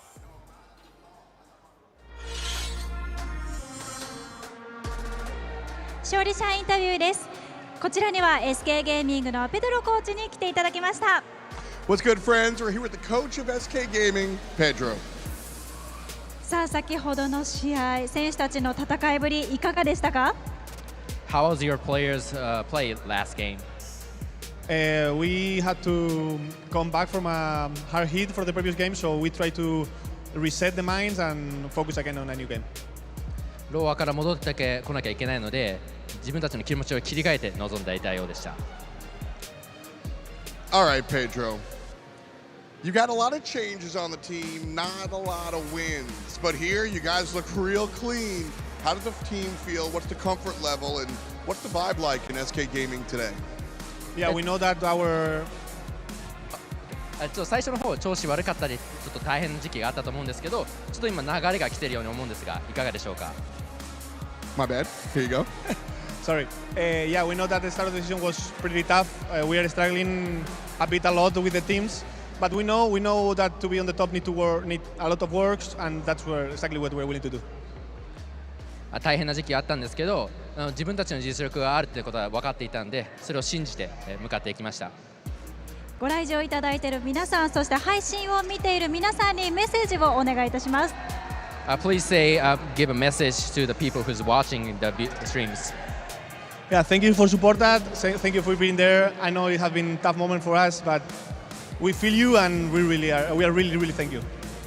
見てくれてありがとうございます。観客からのエナジーが伝わってます。よろしくお願いします。ありがとうございました。こちらからは以上です。キャスター席にお戻しします。SK Gaming keep their hopes alive as they're able to continue their run in the lower bracket. Welcome back, everybody, to our Mobile Masters event here in DreamHack, Japan. It's been a day so far, Arg. It has been a day, I think, put perfectly there. So much excitement already, some great moments. Some of the plays that Reply Totem today specifically have been putting out there have been absolute fire. And we are welcoming back Trav and Reddy, back from the B stream, up on the stage with us now. How was it over there? I mean, it's been really exciting. There's been some absolutely incredible games. Pretty much all of them weren't so close, but we still saw some great plays. This is true. I mean, we might have been on the B stream, but these aren't the B teams, right? What an amazing set of matches that we saw. And we saw some pretty impressive stuff from the India region as well. Yeah, well, speaking of them, let's get into this last match, Ark. Talk us through what we saw when it was Marcos Gaming versus SK. Yeah, we saw some great learnings, didn't we, from Marcos Gaming? No doubt about it, but SK really did what SK do best. Playing themselves, just that slow and steady race. They didn't giving up any sets along the way to Marcos. A couple of moments specifically, actually, in gem grab, because Yesh was absolutely playing phenomenal on this Ashe pick. And more often than not, actually being able to win lane against iChaos, and that's never an easy thing to do. I felt like Marcos deserved a set. The scoreline maybe doesn't reflect what we actually saw. Knockout was more convincing, I would say. Yeah, and I will say, SK Gaming, they did have a tough start, so they needed to bounce back as well. It's clearly not just Marcos who showed some learnings, because SK Gaming desperately needed to as well. 3-0 against STMN is not the start that they wanted whatsoever, and they needed a big win against Marcos to spring them back to life. An impressive way as well for SK Gaming to take a breather from one match to the next, completely reset, and then plunge into this one head first and get some impressive stats along the way. Whole lot more kills, whole lot less deaths, whole lot more supers. I can't really complain. It's a great performance out of SK, and like we said, keeping their hopes alive, running in that lower bracket. But we'll take a look back at the brackets so you guys can get caught up and see where we're at. All right, this is our Group A bracket. You see at the top it was STMN and Crazy Raccoon with those sweeps making their way through, staying on the top, and then like we were just talking about the bottom, it's SK who come through with that 3-0 sweep, keeping their hopes alive down there, and we'll have to find out soon just who their opponents will be in the future. But now we're looking at Group B. With this bracket, we saw Reply Totem and Help Me go the distance in an incredible back and forth match. Reply Totem coming out on top. Tribe Gaming going up against Revenant. Revenant able to take one set off of them with Tribe making their way through. And then down there at the bottom, we had Help Me versus Revenant. And in a 3-1 fashion, Help Me continue their run. But now we are going to be looking at the top of that group that we just saw, that top of the bracket, because it's time for us to start talking about Tribe versus Reply Totem. So walk me through Tribe's roster. Tribe, of course, need little introduction, but nonetheless, it's Zulan, Eslivi, Tyrant, and honestly, a powerhouse in the North America region for sure. I mean, they've been dominating the North America region for years. Recently, though, it's been a bit of a rocky road. We saw as well them lose that first set to Revenant, but they fought back, and that is the Tribe that we remember them for. They have got a lot to prove here today, there is no doubt about it. Yeah, I mean, like you were saying, Tribe, a team that's constantly in the discussion as one of the top teams out of NA that struggled a little bit recently. So now I think the question for them is, are they starting to slow down, or are they exactly where they want to be? History, legacy, tradition, excellence, power. These are all words that come to mind when you hear the name Tribe Gaming. That is because they have always been the one team at the top of North America since the beginning of Brawl esports. But recently, they've shown some weakness in their armor. I would say that our rivalry with STMN has been quite a really long journey. I think they've gotten a couple of wins in the recent past. It started at the SPS Season 1 LAN, facing STMN in the grand final, who they defeated 3-1 during the regular season. They thought they were headed to another championship, but for some reason, they just couldn't get it together that day. And they lost in unthinkable fashion, a 3-0 sweep. STMN are the ESL Snapdragon Pro Series Season 1 champions. Seattle was a very devastating loss. We made it to the grand finals through the losers bracket. We thought we could come back, but we got 3-0'd. It was pretty bad. So GG to Stamina, they played really well.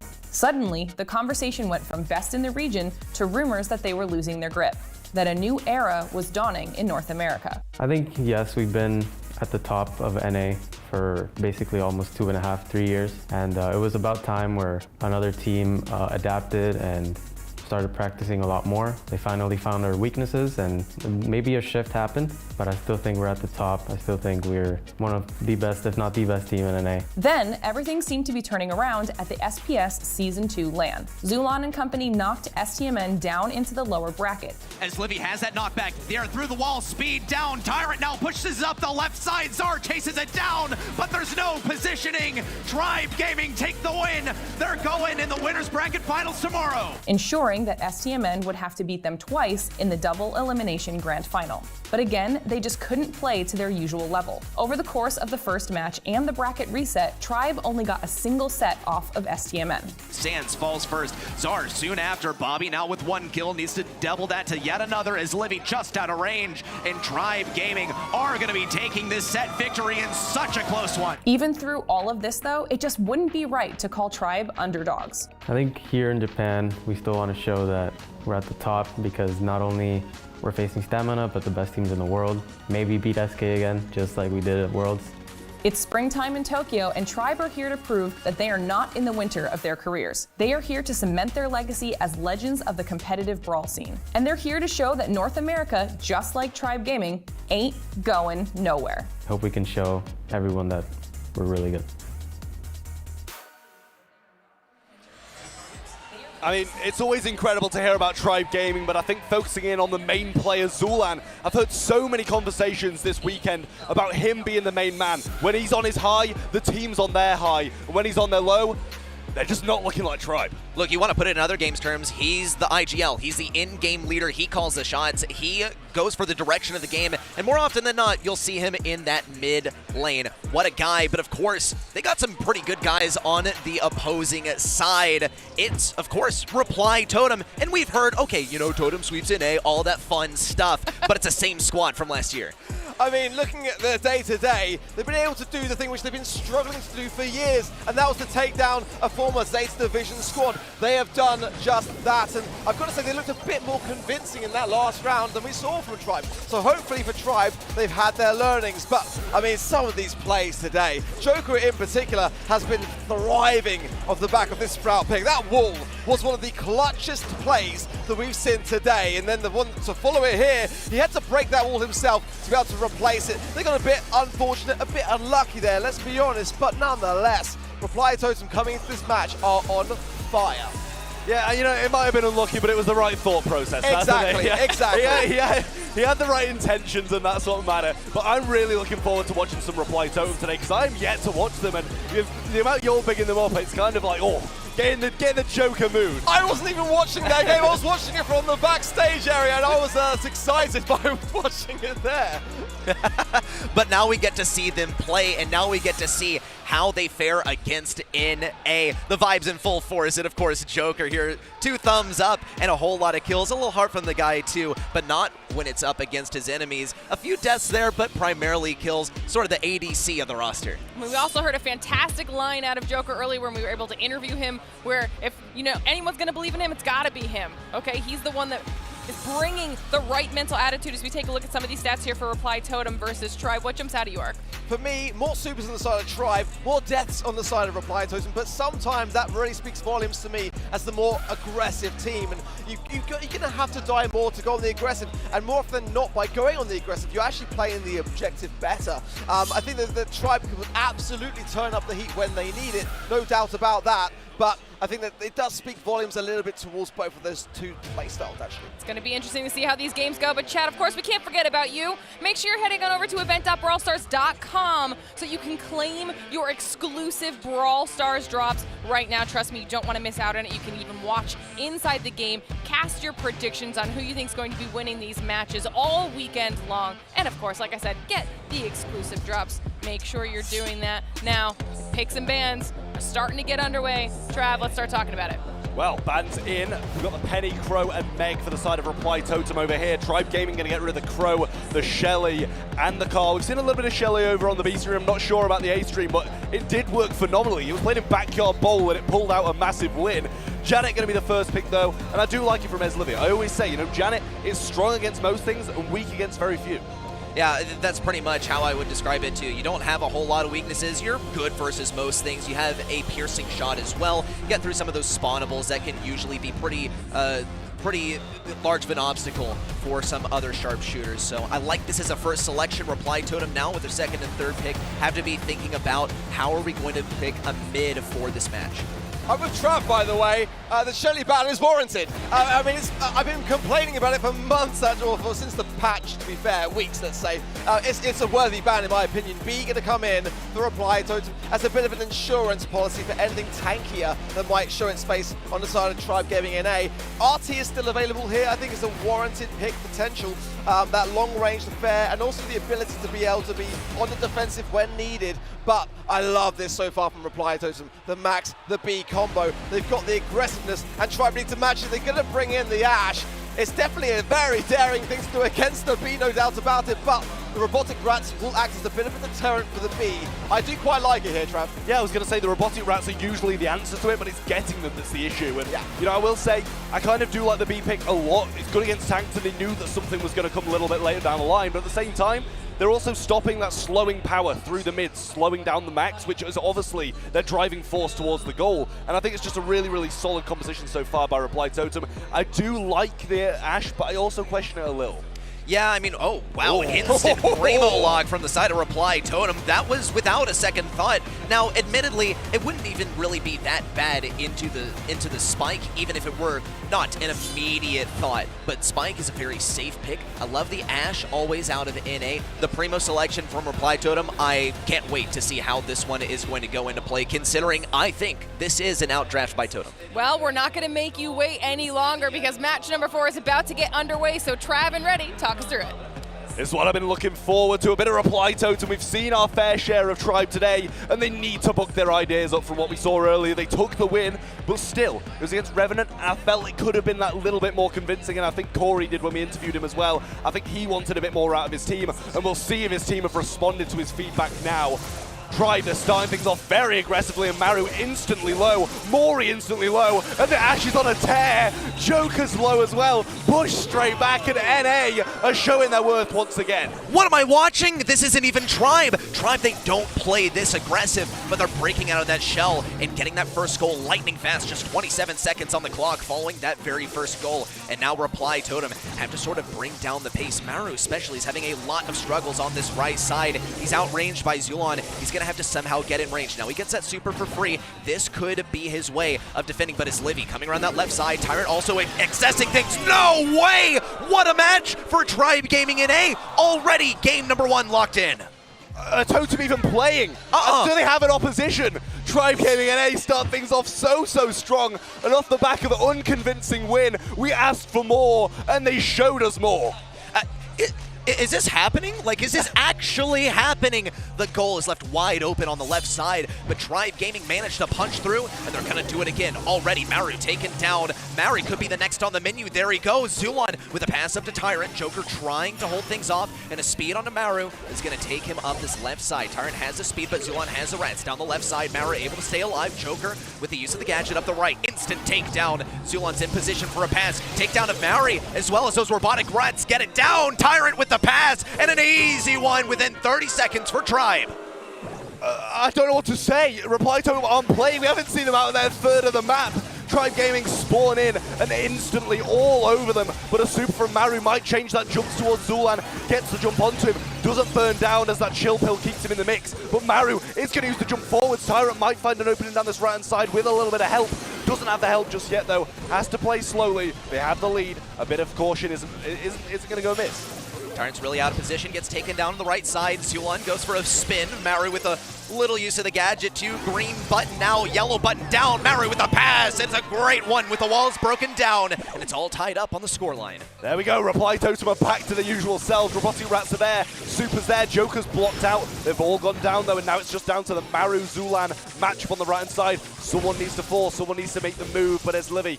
Going to take some heavy hits from Joker there. Super's going to be forced out of him as well to slow this push down. Maru might get the kill. The robotic rats there. Joker trying to find the opening, but it's not quite there either. It's quite low on the top side, but also bottom side, not able to do too much. 50 seconds left for someone to make a move, otherwise it goes into OT, and we just know Maru is going to be feasting once those walls break down, but it's only if Tribe let it go that long. Zulon already stuffs back Maru with a pass. It's an easy walk in. No, a tank there as Livy has the ball. A little bounce pass out. Will there be enough time to respawn? Zulon with the robotic rats down. Maru walks it in, and it's a win for Reply Totem. We're all tied up in set 1. I mean, that's the reply from Reply Totem we needed. Excuse the pun, it wasn't even intended at that point, but I'm just pleased we see a fight back. I want a close game between these two teams, and Tribe, the way they ran away with the first, it scared me. Oh man, I mean, I don't think I've seen this much of a scramble of a Brawl Stars game in so long, much less from Tribe Gaming in A, but they know that they have to play on this level. Reply Totem has started to catch up though. Maru with big plays, bit of a use of the green button, easy receipt of the pass. No, never mind. Zulon tries to tank it, and a great dribble from Joker with the use of the phase shifter. Reply Totem start things off, 19-second goal. I mean, Maru's played that beautifully, and he's going in once again. The robotic rats get destroyed, but instantly taken off the map. This time, Tyrant answers back. It's a 3v1. This might be a goal now. Zulan's got the rage as well. This should be a walk. Go for it. Get the goal. They do. Zulan answers back. 1-1, 1-1. I'm counting that timer there, 34 seconds, and we're already at a 1-1 scoreline. Tribe Gaming NA gotta slow down the pace of this match, though, if they don't want to get pummeled on the right side. Pass up to Maru, could it be super in? Use of the suplex supplement, and an easy one right down the middle. Reply Totem with the response, and a set 1 win.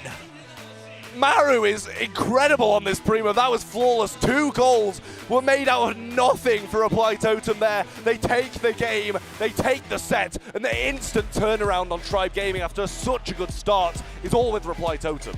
It is absolutely incredible. It's almost as if game number 1 didn't even happen. And even after game number 1, I was scratching my head thinking, yeah, did that really happen? Because it was just so fast. The Reply Totem respond, and they get the win in game number 2. They continue to accelerate and finish lightning fast in game number 3. What a set that this has been. If only we could have seen it for a little bit longer. It was scrappy, but that's just Brawl ball, right? That's just how it rolls. That's how it goes. But this was a lovely defense from Livy. Got the ball off it. Maybe a little bit of a mistake from Totem here and there, but Zul'An couldn't quite get the defense. They managed the goal anyway. But in this third game, Maru, that's all it was. It's a Maru story out here, and even with a shred of health left, he's able to make huge game-changing plays. And what team synergy as well from Reply Totem. Let's check out these stats too, and what a slugfest it was, given how long each of these games were. That's a whole lot of damage. And yeah, check out that healing. Almost none. That's like about 2 El Primos worth of healing on the side of Reply Totem. Yeah, absolute slugfest between these two teams here, and I mean, it's kind of what we expect with the tankier units, right? You're just running into each other and hoping for the best. A lot of damage is going to be soaked up, not a lot of healing is going to be done. So just difficult stuff for Tribe Gaming to take a loss, especially after I'm sure how strong they were feeling off the start of that set. For Reply Totem to completely flip the script and bring it back as the way they did, that's going to take some mental strength.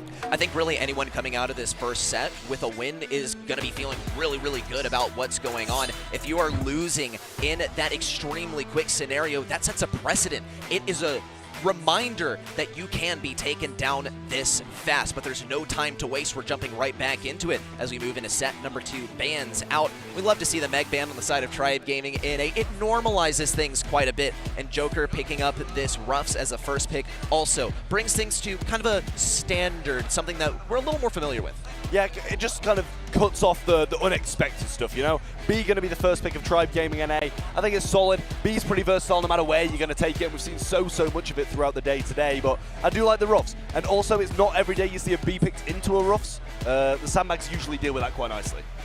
Yeah, and I think maybe the mentality here is they want to go for the B Ruffs, right? The recognition from Tribe Gaming NA that B would be such a great asset to Reply Totem that they just kind of have to pick it. Their hand has been forced. But historically, this is what Reply Totem have been very, very good at, is forcing picks on the opposing side and then completely about facing in later stages. Love the M's from M's Livy over here. Problem is that there are some things that can counter him out quite well, and Reply Totem, though they don't have the counter pick, they can still pop Joker on the Daryl and just make things happen.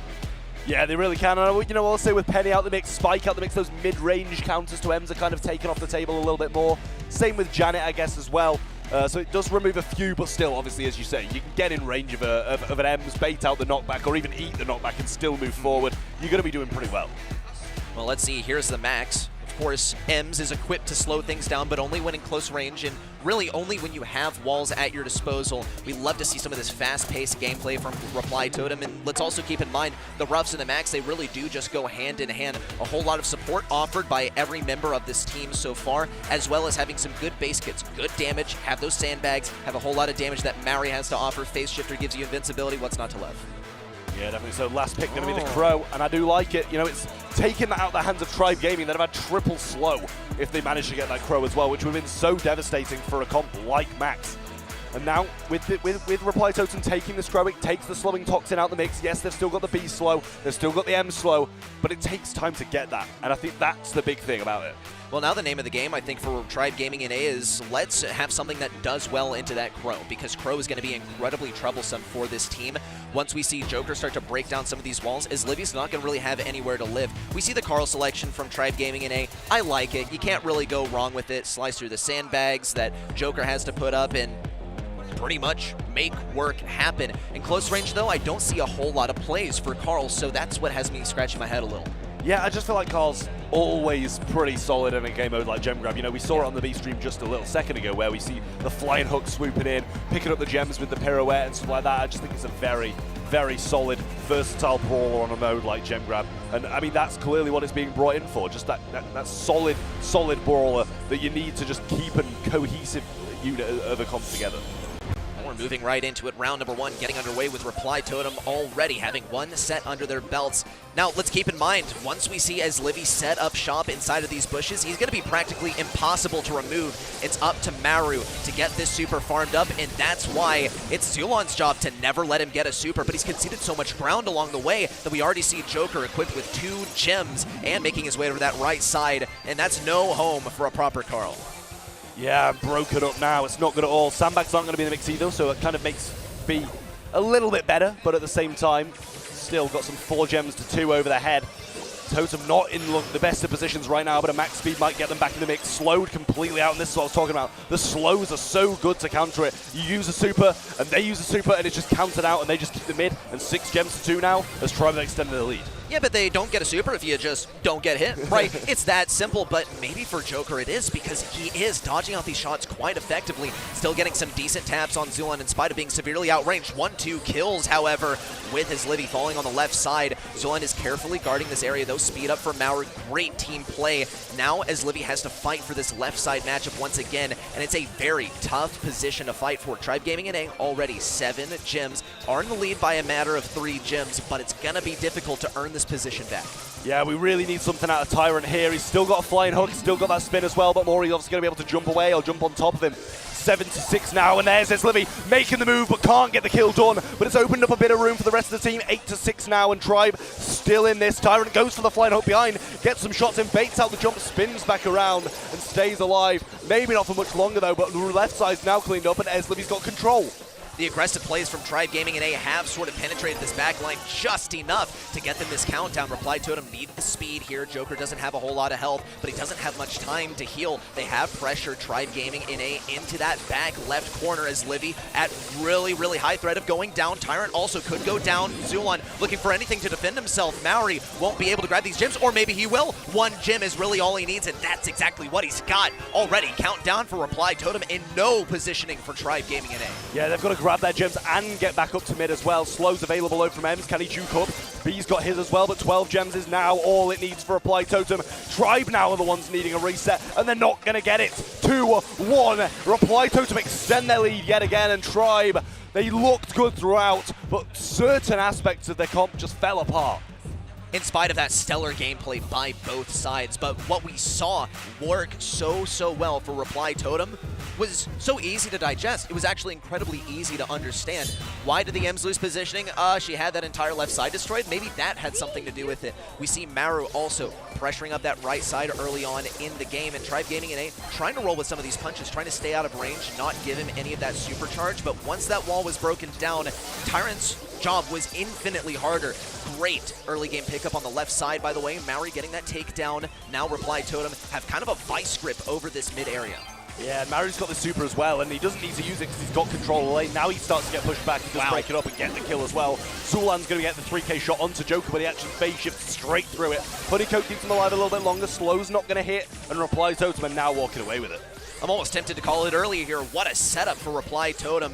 1 power-up already over the head of Joker, but Tyrant has something to say about it. He's trying to get to these backlines. Zulon also completely shifting his strategy, not going for that mid matchup, instead trying to pressure in from the right side, looking for some asymmetry here. Tyrant's going to be able to profit off of that already. Takedown and a treat on the ground for whoever wants to pick it up. It's more than likely going to be Maori once he reapproaches this right side, but they have had to fall back a rung on the line of scrimmage here. Well, Zulan just established himself in the mid once more, gets the takedown as well, but eats a couple of shots from Maru. Has to be cautious about his HP here, because if he falls, all the gems fall and Tribe fall along with it. Maru now just trying to get some shots down onto Tyrant and does get them on. 1 gem dropped on the floor, and Joker re-establishing himself in mid. Maury's got a power-up and a jump on the left-hand side, but Eslivy does catch Joker a little bit off guard. Zulan does as well. Brings him low, slower to Maru, and obviously no sandbags. Through comes Tyrant, and this might be Tribe's breakthrough. Joker, very low health, but still can't really afford to go too aggressive unless Tyrant really wants to go for it. Joker's trying to bait it out. He knows he has that phase shifter, and so does Tyrant. Some mind games taking place on the right side, but enough time has been afforded for things to start tying up. Maru, Joker, completely shut down on that speed. Dota is Livy zoning, but he's running out of ammo. Still has a super that he can use, but not a whole lot of walls in useful positions. Yeah, Tyrant looking for the spin now and actually could have got the kill maybe if he didn't use it. The pickaxe did take a different alternative route. Joker's going to get hit as well, but Maury's looking for that gem. Can't quite find it just yet. Has to wait a little bit longer. Joker's sliding in for it now. Tyrant needs to pinch into that mid, but actually focusing too hard in his lane. 10 to 10.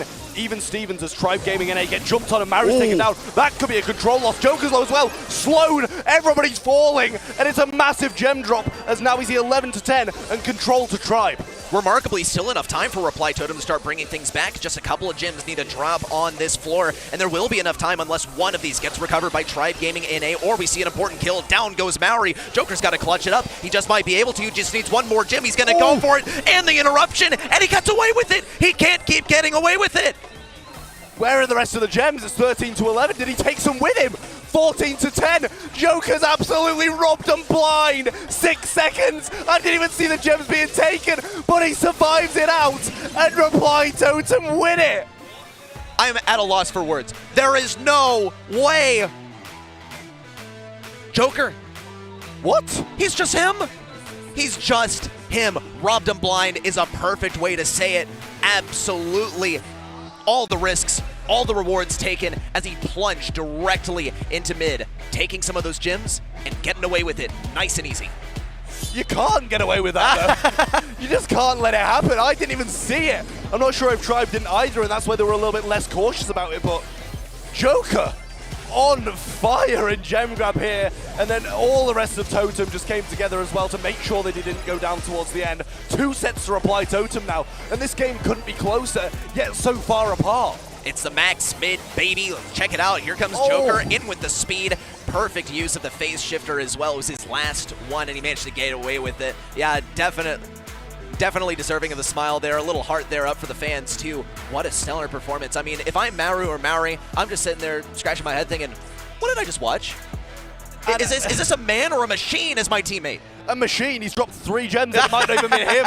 Like, he's the gem carrier. Max all the way through. 29 picked up and 3 dropped. More damage. And Tribe Gaming NA could not hold the gems to save their lives. Gem carrier, team carrier, do what you want with that information. Mari, it's their time to shine in this next one. But for now, I think Joker needs to stretch his back a little.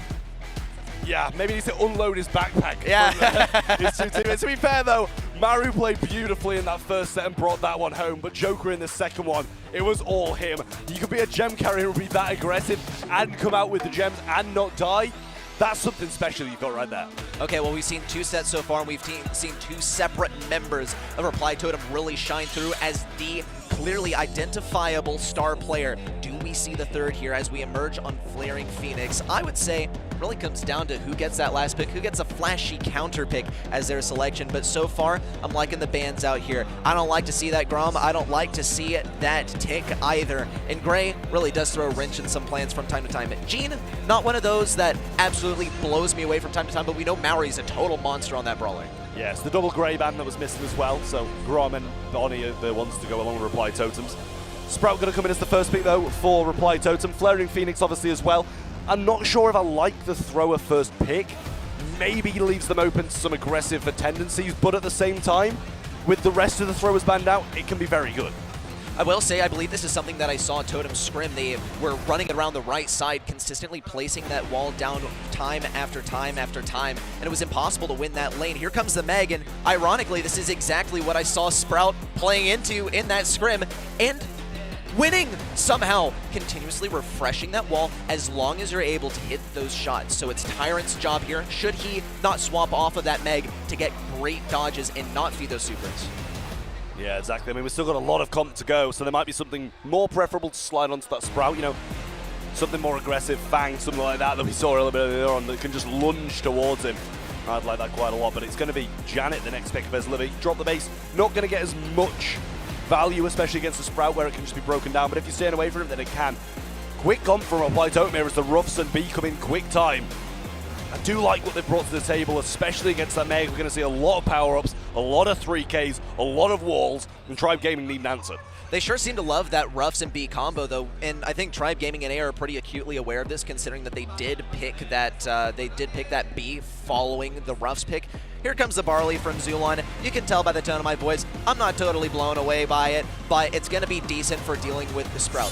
Decent, and it's like a hard decent because he does get outranged. Yeah, a hard decent. I definitely agree with that, to be fair. You know, it's a thrower. It's the only one available. It's the only one who's going to be able to throw something back at him. So it's not bad. I wouldn't be like my favorite pick, but also you kind of need something to face off against that Sprout. No matter how poor it is in that matchup, you just have to throw something and throw something and throw something and keep them out of that grass, or away from that wall, should I say. So we'll see who does come out on top of this one. I'm kind of reply Totem sided yet again, and Tribe, if they lose this one, they're down to the lower bracket. I mean, I got the NA vibes at heart, but this is another one where I put my faith in Reply Totem to take it home. But I do want to see Tribe Gaming in A and what they're able to offer, considering that I do believe they are outmatched, and I think they've been outmatched comp-wise every single set so far, and it's a big expectation coming into this Tribe Gaming in A. They've had struggles on this draft for actually quite a long time, I think, even since the introduction of the draft, but so far actually quite a bit of room afforded for Tribe Gaming in A. They got that mid positioning, didn't seem to offer too much for them already, as Livy taken down by Joker. That's not a good start. Definitely not at all, and we see Zulan falling low as well in this mech, and that's also not a good thing. Surely going to be brought out of it now with this connecting shot from either Maru or Joker, and he's in a terrible position now. They can just wait till late game. Tyrant's low as well. Maury's hitting hard, and in comes the pinch from Joker. 3v1, it might be better off Zulan just accepting defeat, heading towards that gas, even though it's really nowhere near. Joker continuing to trap him in. Of course, his super is the most important. Every single person on Totem has their super already, and already a great round victory for Reply Totem. Tribe Gaming in A, they had to withdraw into that poison because there was simply nothing left for them to win. If anything, let's not give the super to Maori, and we'll see what Tyrant's able to offer on this lane, where he is vastly outranged. Yeah, Joker might be able to find Ezlivy out of place again. Doesn't manage to do this time. Gets one shot off, maybe a couple. Towards that super once more, doesn't recycle it, might be using that overgrowth, but oh, Ezlivy does fall low yet again, but Herbal Tonic coming down to heal up. Zulan, the mech is being beaten down, but Totem slowly being backed off, and Tribe established some control.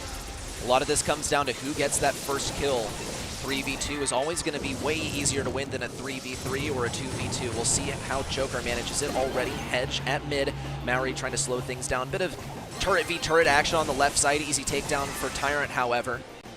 I would say the most likely to fall first is Livy, because Joker is going insane on the Sprout. He has all day, and he's already forcing Zulan out of position. Yeah, I mean, Zulan's blocked in. In comes Maury as well. Drop the base needs to be used, but it can't use it just yet. Ezlivy's going to be low. Zulan's low as well, but we see a trade come out as Totem are going to be down to 2 men, just the same as Tribe. 3k hits. Ezlivy might be able to find it, but no! The gas takes him, and Totem take the game.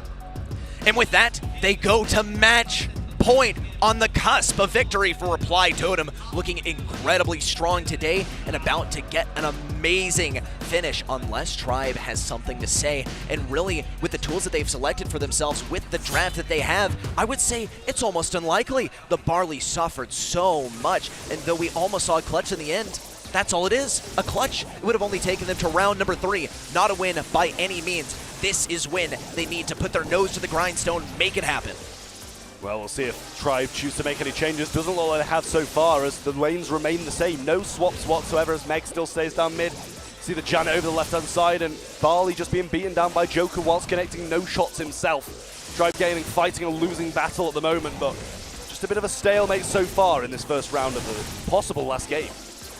We'll see already. This is Livy, once again, struggling on that right side. Someone's got to help him, but at the same time, looks like Joker is getting close to that super. If he's able to force Zulan out of position, that would be absolutely devastating. Now he has that super. Zulan has to not get too far up. Bit of a misplacement of the wall is actually going to be huge for Tribe Gaming. Recovery and replacement of that wall, and immediate destruction of the drop the base. Tyrant, safe for now. No, pinched in by Maru. It's down to a 2v3. Maori, Joker, Maru look to descend upon these two as they're completely closed against the poison. Zulan's the last chance, but it's still a 3v none victory. Reply Totem just 1 round away from victory. Tribe are just left.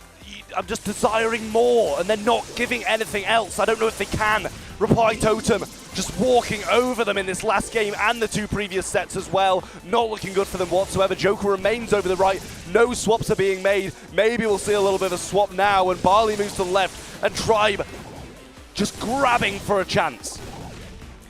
Certainly possible. They're playing incredibly carefully. And what did get them a win earlier was playing very, very aggressive, but they are making some good calls. Switching up these lanes, seeing what could possibly work. They've tried the same thing twice in a row, trying to pair his Livy up versus Joker, and it simply didn't work. Gonna try and make it work again. Tyrant approaching the right side. Maru and Joker forming a pair. Could be quite dangerous if Tyrant gets a wall placed behind him and therefore has no way of escaping. If he does manage to get a super, then he does have a way out. He does have a way of playing hyper-aggressive, but with Joker and Maru stacked on top of each other like this, it's going to be so difficult. Zulon, with no escape in sight, will be able to heal up, and it's his last gadget. Drop the base down on the right side. Poison closing in. It's the final moments. Another wall, and it's walls galore. Maury's pretty much been taken out of the mix as Livy needs to kill him.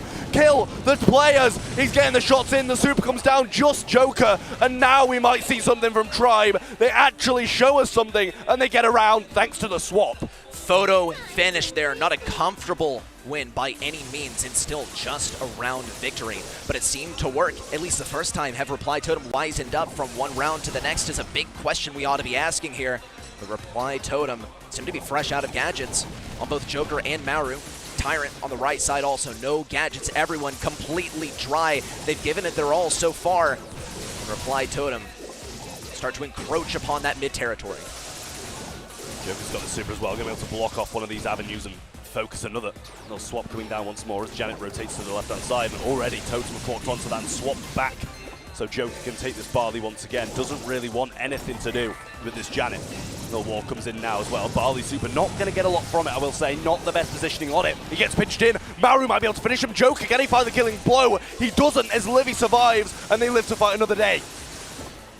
Tribe Gaming and A still managing to hold things back. Joker and Maru both really with their backs against the wall. Poison rather, as they are now forced to move forward into the super. The last call from his Livy, it just might be if they're able to finish strong here. Maru tries to get that victory on the right side. He just might be able to as Livy falls. Reply Totem get the win. Totem sweeps in A.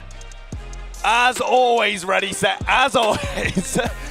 Tribe and A are going to fall down to the lower bracket as Reply Totem come out on top once more and continue their run through this competition. Flawless plays from Joker in Gem Grab, flawless from Maru in Brawl Ball, and a great team, cohesive unit in Knockout. 3 sets, 3 distinct sets where we got to see 3 distinct players excel in their own department, in their own right, and really show us that this team, there's no carry. Every single one of them is the carry. Every single one of them is the GOAT. And they take down Tribe Gaming in A, not single-handedly, as this is a very difficult roster to beat. No, they do it out of pure excellence and understanding of this game. Yeah, I mean, that last round there as well, so close. As Livy almost getting a few connecting shots to bring them down, but Reply Totem did come out on top. Nonetheless, really difficult loss for Tribe Gaming to take us. To be honest, it wasn't 3-0 material. They definitely, in the first 2 sets, should have at least won one of them. They showed some great stuff early on, but couldn't bring it all the way. 85,000 damage by Reply Totem, 30,000 heals, whereas we get about 50,000 damage and 40,000 heals out of Tribe. What an amazing performance from Reply Totem here, and with that, they've won both of their matches for the day. Tribe Gaming and A also finished for the day, but we're not finished here on the stream. We gotta check in with the B stream. The flavored thrower that keeps coming time and time again on Flying Phoenix, especially in East Asia, is this Barley mix. So I'm a little bit surprised that Crazy Raccoon didn't snatch it up for themselves, and instead they've just gone with Penny and just left it in the pool. I am feeling worried right now, Sunny. I am too, and welcome to everyone that just tuned in for this game. We have STMN leading with an incredible 2-0 score here against Crazy Raccoon. This could already be our very last set we're watching in case STMN wins. They did it today and won both of their matches, also against SK Gaming this morning, in a 3-0 sweep. Yup, that would have made STMN really one step closer to being the best team in the world, but right now, eyes are on Crazy Raccoon, backs against the wall. Knockout was the set that allowed them to also regain some of that pressure, so let's see if Crazy Raccoon can regain some composure. Can they get back the momentum in this set? Bobby playing the Barley on the left-hand side there, just trying to keep the Lola out of range, doing a fantastic job at that as well. Totem in mid, of course, just tries to get his super with Bonnie. That's exactly what you want to do, and he has a Mag as his opponent. It shouldn't take him much longer. I think he only needs one more shot, and he would already have it. Flaring Phoenix, of course, and that we see more often than not go into overtime. The smoke is coming in already. Tensa now with his Lola. Shadow going down. Bobby is going down. We have a 3-2 situation here. 3 it was, now it's 2-1. Amazing stuff coming out here from Crazy Raccoon. I'm not sure how they were able to pull this one, but so calculated. It actually looked for a moment that it was so bad for them. I'm not entirely too sure how Bobby dropped to the Lola there, but amazing stuff coming out from Crazy Raccoon. You know, their comp is not entirely favored inside those kind of overtime endgame situations in knockout, but you know, they somehow find a way. You mentioned that Bonnie super used at the very last second.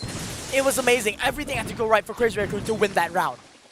It's quite interesting to see that STMN decides to not switch for now. They do not want the Barley on the Penny, as we expected him to go on the right-hand side lane here. The Dumpo again trying to get his super. Zar has his super.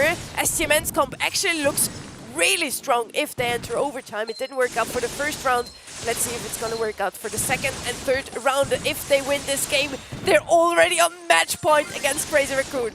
Yup, absolutely. The pressure is on Crazy Raccoon to try and recover something. And right now, positionally, it does look pretty good. Last call comes out here from the Barley as well as the healing tonic right now to try and keep the team alive. But Sinetampo, solo HP, he goes in for a suicide play against Bobby. 1-for-1, Kamikaze style takes him down. It's Moya versus Zar. And again, it is back to this 2 versus 1. Spins coming out from Moya. He is celebrating as they finally have found their footing. Crazy Raccoon takes game number 1. Very important win for Crazy Raccoon, as again, they need to win this set to make the reverse sweep possible. Looking very strong so far. I do like the draft, I do like the playstyle they have. Maybe STMN Esports now finally tries to switch. No, they're not going to go for it. Bobby's still on that Lola. So far, didn't bring him much. Yup, STMN, I think they have a pretty good idea of how they want to play this set. They've got this Ruffs with this field promotion star power to be able to kind of just give Za a little bit more beefiness and tankiness just in time for that late game situation. But here, Crazy Raccoon, they're playing a completely different style right now, going on the absolute aggressive. Tensai on the left side going up against Bobby. Tensai, you're not allowed to do this kind of thing. That's his house, get out of there. But he's telling Bobby he's evicted him from his condominium on the left side, forcing the entirety of STMN to converge on the right. Great control now coming in from STMN Esports, all in one spot, but they're standing strong, seeing that Shinjikampo has his super. They do not want to risk that he gets an easy kill onto Bobby on the Barley. Bobby just trying to keep Crazy Raccoon in one spot. STMN just really waiting for the smoke to come in. Now Zar waiting to get the best possible value out of his swing. Yeah, right now going into this overtime situation once again. Sinte, he's got eyes on Bobby, but the jump slightly misplaced. He jumps into the wrong house this time, in the wrong window. And that's gonna actually give Crazy Raccoon a loss on the record. Sinte, is this nerves I sense coming out from our world champion? Maybe. So far, all matches we watched have been played in the exact same way, apart from him missing this last jump, of course. We always wait until overtime. This time around, Crazy Raccoon says no to that. They want to push it more aggressively. They want to end this round earlier, but instead it's going to be Bobby taking out Tensai. Taking this early kill could be the way for STMN Esports to go here, the way for them to equalize and get the match point finally. I mean, it's amazing stuff coming in from STMN. I'm not sure who the shot caller is, but definitely whoever made that call to just say, guys, let's not split up anymore. Let's all hold hands. Let's have the power of friendship come together as we come onto the right side right now. All STMN need to do is to just hold this position, wait for overtime to come in, and they can just play the numbers advantage. Crazy Raccoon right now, they really need to make some miraculous plays happen. But if anyone can do it, it's going to be Shinjitampo and Moya as they try. But that being said, never mind. Miracles not happening. It's not a Cinderella story. STMN take game number 2. And what's that?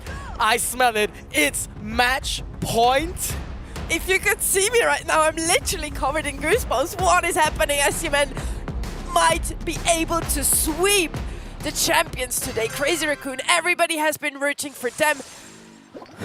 it's like the whole series is Japan against the world. The world is now STMN. Maybe Crazy Raccoon have found their masters today in STMN if they take this next game. We're entering now Crazy Raccoon again with the more aggressive playstyle. STMN trying to play it calmly. And Zar in the round before, sometimes on 7 HP, just staying in his mecha for the complete duration of the game. Yup, Zar, he's got one job for the entire team, and that's to be the front line right now. They just need to protect Bobby, and meanwhile, Crazy Raccoon, this position that STMN have kind of found, they found a kind of a bunker type of position that can't really be broken. The way that these walls are structured, no matter how they try and push, it's either Sans or Bobby that's gonna be able to block it off. And as you said, they just need to wait for this overtime situation. The only kind of counterplay that Crazy Raccoon have is the jump from City Tempo's Bonnie. If that fails onto Bobby, everything falls apart. And right now, Za already on the mark. He's found it. He knows that there's only one win condition that comes out from Crazy Raccoon, and he takes him out immediately. Just like that, STMN have found their mark. One more round, and our world champion is gonna be dropping to the lower bracket, Sunny. What is going on? Zar absolutely sweeping City Tempo on the left-hand side. He knew he just has to push him now, and he gets that kill, gets that 3v2 situation. It's only one more round that separates STMN from this win right there. Tensai, no super. Moya, no super. City Tempo, you guessed it, no super. It's not gonna happen if Crazy Raccoon doesn't get those in time. Otherwise, Zar is just gonna repeat what he just did. Bobby's still trying to keep City Tempo back. They're playing it so clean right now. Yup, and Bobby right now finding a kill on the left side of Moya. If this actually connects, this could be the end for it. But Crazy Raccoon, they managed to hold some composure right now. Healing Tonic, healing up the roster of STMN. But as time is ticking, field promotion is stacking up. A swipe comes here from Zar on the mark. Gets a quick tap onto the loader there. Zar so low as you mentioned. Now he finally drops onto the small form right now. A salty barrel comes out. It does connect onto Sans. But Zar, he's actually going to be the one that takes down Tensai in the small form. City Tempo making a kamikaze play once again. It's now Moya versus Sans, and he actually gets the kill. Crazy Raccoon are not giving up this one just yet, Sunny. Sans falling there. Moya gets the better out of that situation with his mortar, of course. Absolutely crazy what we're looking at here right now. That barley pick is definitely paying off, as every time he has a gadget, he can heal up. Zar back to health, back into his mecha. This time around, Bobby has no gadgets anymore. Zar as well. He's gonna get taken out of his mecha much quicker. As long as they don't feed Moya or City Tempo, though, they should still be fine. Oh, a nice shot coming through from Moya that he took the risk there. He's playing on 400 HP, but he does get Za out of his mech right now. That's going to be a pivotal point to play for the endgame because, as we mentioned, Za, he's the front line that is preventing for the entire position from collapsing. A cannon does come out from Moya, and if any kind of round looks favorable, I think this one looks pretty good for Crazy Raccoon. You know, they managed to dismantle this bunker position. But that being said, the map's closing in. Last call comes out, it's blocking out all the positions. Tensai trying to wrap around. Moya, he's gonna fire off one shot, throw out the cannon. He's trying his best. City Tempo, but no! STMN deny Crazy Raccoon and sweep them 3-0. History has been made, Sunny. For the first time ever, NA wins EA in such an important game here. They faced already against each other in the World Finals last year. Zeta Division wins it with a 3-1. This time around, STMN Esports says no, making it a 3-0 sweep. It wasn't even a close one. It was absolutely sweeping right there. STMN playing not only aggressively today, they played control-based in the moments that count, playing it so slow at the start of each round in this knockout set. Amazing stuff coming out from STMN, and I think at the end there, I have to say, whoever came out with that bunker tactic is going down in history because now every team's gonna copy that. Every team that now know that this exists. But this is the kind of thing, you know, when you have a match like STMN versus Crazy Raccoon, you need to pull out all the adaptations. You cannot hold back on those tactics, and just look at the statistics, you know? My God. My goodness. It couldn't be much closer here. The same amount of damage, the same amount of healing, the same exact amount of supers. It was so close, and still STMN got victorious out of the set. They got the better out of this matchup. Crazy Raccoon now will play against SK Gaming, and they need to win this one. Otherwise, it's gonna be over for them. They're gonna be eliminated on day one. amazing stuff coming out here from both those teams. I think Crazy Raccoon, they tried their best. They improvised a lot of different strategies, you know, but in that last position, they tried their hardest to try and break in, but they just couldn't really find it. And I think just like that, STMN, are they the new kings of the world? Are they one step closer, Sunny? Maybe they're the masters that we all were waiting for. We're gonna head into a quick break. After that, we're gonna have the interview with Bobby, the winner of Crazy Raccoon today. Stay tuned.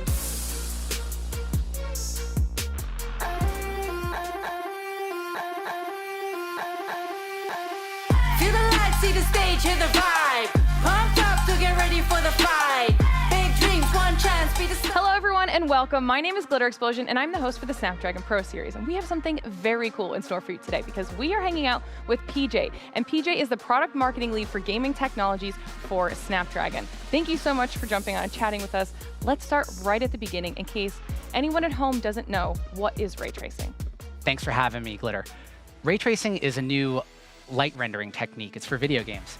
And it aims to directly mimic the way rays of light behave in the real world, but in your video games. Historically, it's only been available on desktop and consoles. Now, because of the breakthrough that is Snapdragon 8 Gen 2, we can do it at really low power and bring it to smartphones, which need to get great all-day battery life, but also game for hours. I mean, that is very impressive that we can take that technology from those other platforms and now put that into mobile. So let's talk about it a little bit, because what is the exact process of ray tracing?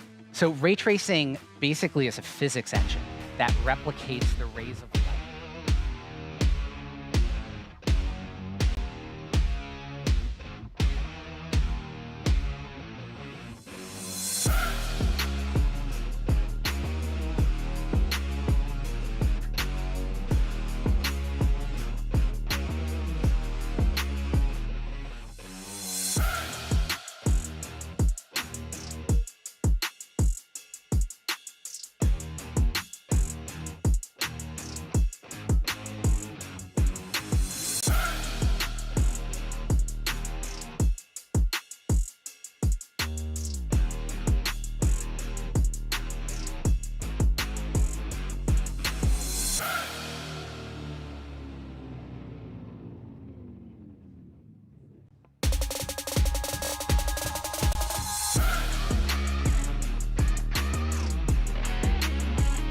And with that, welcome back to here, Stream B. We just watched a banger matchup, STMN Esports versus Crazy Raccoon, and who would have thought STMN Esports took it in the end. We're watching the knockout games again here. On our side is also Bobby here. Very excited for this interview. At first, we're gonna have a look back at your games here. Absolutely crazy what you were showing us here. We were talking about it, that if a team makes it today and beats that team of teams, Crazy Raccoon, it's gonna be STMN. Much more important though, did you also think it would be possible? Yeah, like I said earlier in the last interview, we were more confident for Crazy Raccoon than we were for SK. I mean, obviously they're an insane team, best team by far in the world, but we like the maps and we like the strategies we had.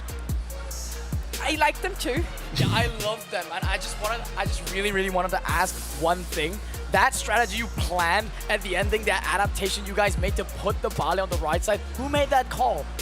I think it was Sans, to be honest. I was really pushing for Barley on the left because I didn't want them to like sneak around that left side, but Sans is like, listen, let's just sit, let's wait until the end, don't let them hit us, and it worked out really well.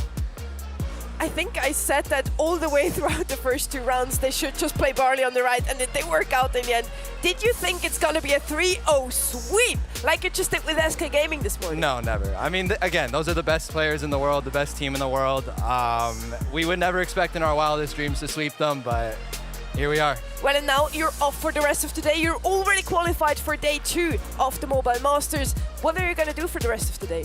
Definitely hang out, watch the games. There's a lot of really good games left. You know, we're going to be playing some of those teams. We're going to learn what they're good at, what they play on the game day. Again, like I said last time, you can lose in the scrims, but what you bring out in the actual match day, that's what's important. So we're going to see what they play, and we're going to learn from it. So they just never stop studying, even after they just won, not even celebrating, please.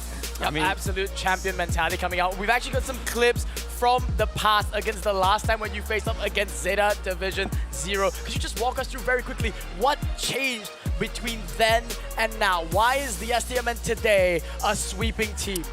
Just comfort. I mean, you guys can see they're playing brawlers that they're really good at on the screen. We just got a lot more comfortable playing how we think we can beat them, and then every time we've been to a LAN, we've just stepped up our game, and again, we're just continuing to level up. Level up indeed they are is the name of the game, Bobby. Thank you so much for joining us for this interview. That has been an absolute pleasure. I am gushing. I think both of us, we were saying we have goosebumps the entirety of that series, and we can't wait for you to continue your journey. Do you have any words for your fans before we let you go? Just thank you to everyone. You know, they've always believed in us. You know, every time we lose, no matter if it's a monthly final, a small tournament, anything, they've always had our back. So thank you for believing in us, and job's not done, so we gotta keep going. We will not stop believing in you. Tomorrow's still a day. You have to play against the 3 best teams of the world currently, so good luck to that. Thank you. And thank you for the interview. We're gonna head into another quick break, am I right? Yep. See you after. The Snapdragon Pro Series. Hello everyone and welcome. My name is Glitter Explosion and I'm the host for the Snapdragon Pro Series. And we have something very cool in store for you today because we are hanging out with PJ. And PJ is the product marketing lead for gaming technologies for Snapdragon. Thank you so much for jumping on and chatting with us. Let's start right at the beginning in case anyone at home doesn't know what is ray tracing. Thanks for having me, Glitter. Ray tracing is a new light rendering technique. It's for video games. And it aims to directly mimic the way rays of light behave in the real world, but in your video games. Historically, it's only been available on desktop and consoles. Now, because of the breakthrough that is Snapdragon 8 Gen 2, we can do it at really low power and bring it to smartphones, which need to get great all-day battery life, but also game for hours. I mean, that is very impressive that we can take that technology from those other platforms and now put that into mobile. So let's talk about it a little bit, because what is the exact process of ray tracing? So ray tracing basically is a physics engine that replicates the rays of light in the real world. And all of this is done on the GPU that's inside of Snapdragon that has everything you need to run games, run camera. Everything is packed into this little platform. And I brought one here to show you guys today. Very cool. It's so small. It's incredibly small and low power. So it has tons of technologies packed into it. It has a CPU for general application processing, has an AI engine for on-device AI, has an ISP for camera technologies, and of course it has an Adreno GPU. That's the part that does all the graphics processing. It does it at incredibly high speed, but at really low power, so you still get great battery life. The GPU was designed to do more than just ray tracing, more than just incredible graphics, but adding color to your graphics, adding more frames per second to your graphics. Everything is packed into this tiny processor, again, at extremely low power. I mean, that is incredibly impressive that you could fit that much technology into such a small piece of hardware. How does this hardware compare to the previous generation of technology?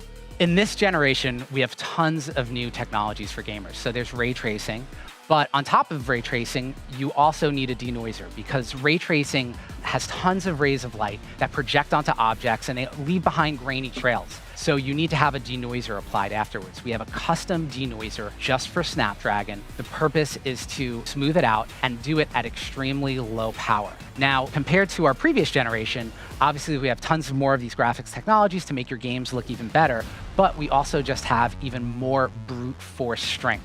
Overall, it's about 25% faster graphics processing, and it's got 45% more power efficiency. So you can play the same games, but play them even longer. I mean, so it's already better than the previous generation of technology. How does it compare against the other market offerings? Compared to competitors, this really is one of the only practical solutions for smartphones. It's capable of processing billions of intersections per second, but does it at less than 5 watts. Wow. Okay, then let's talk about some real-life implications for this piece of hardware. What developers are currently implementing this technology into their game designs? There are lots of developers that are implementing ray tracing into their games. So far announced, we have War Thunder by Gaijin Studios. We have Justice Mobile by NetEase Fire Studios. Those are who's announced. But we have tons more games in the pipeline that will be coming out later this year. Okay, well, I'm sure those will be very highly anticipated, and I'm excited to see who is on that list. But for now, let's talk about how this makes a difference for gamers. We're talking to everybody in the gaming industry.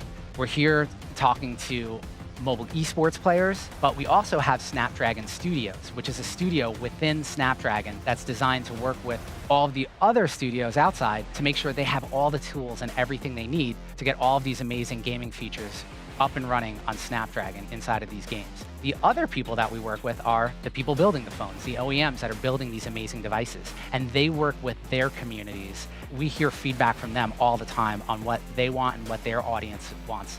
So between all of these different communities, we are rushing to get all of these features into these games, into these devices, to get them into players' hands so they have these awesome experiences. Well, I love that. And you were talking about working with communities. How does your team work with the community to directly address the tech challenges that gamers face? There are tons of improvements that we're always making and put into our processors every year. One of those examples is Quick Touch. So it's a technology designed to increase the speed at which the display recognizes your finger. So it actually decreases latency by about 20% when you touch the display. So you get the advantage when you're gaming, when you tap your buttons, because let's face it, winning matters. It most certainly does. I feel like I'm gonna need to get my hands on that sometime soon. Lots of interesting stuff that you told us here today, PJ. Thank you so much for jumping on and chatting. I cannot wait to see where this goes. Thanks for having me. Hopefully I got at least 5.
Welcome back, everybody, to DreamHack Japan, where we are 4 matches done now in our Snapdragon Mobile Masters event. And in that last match, an insane performance out of STM and Spoo. I mean, were you prepared for that? Absolutely not. I mean, I knew it was going to be a banger of a game, and I am an East Asian fanboy, but right now, it's all STMN, STMN, STMN for me. Ready?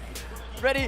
What do you think? You're the true NA fanboy. Oh man, dude, you should have seen me in front of the TV. I was watching in the player room, and my jaw practically hit the floor. I was like, this is not happening, but it did, and I'm not really sure whether I can believe what I think I know about Brawl Stars anymore.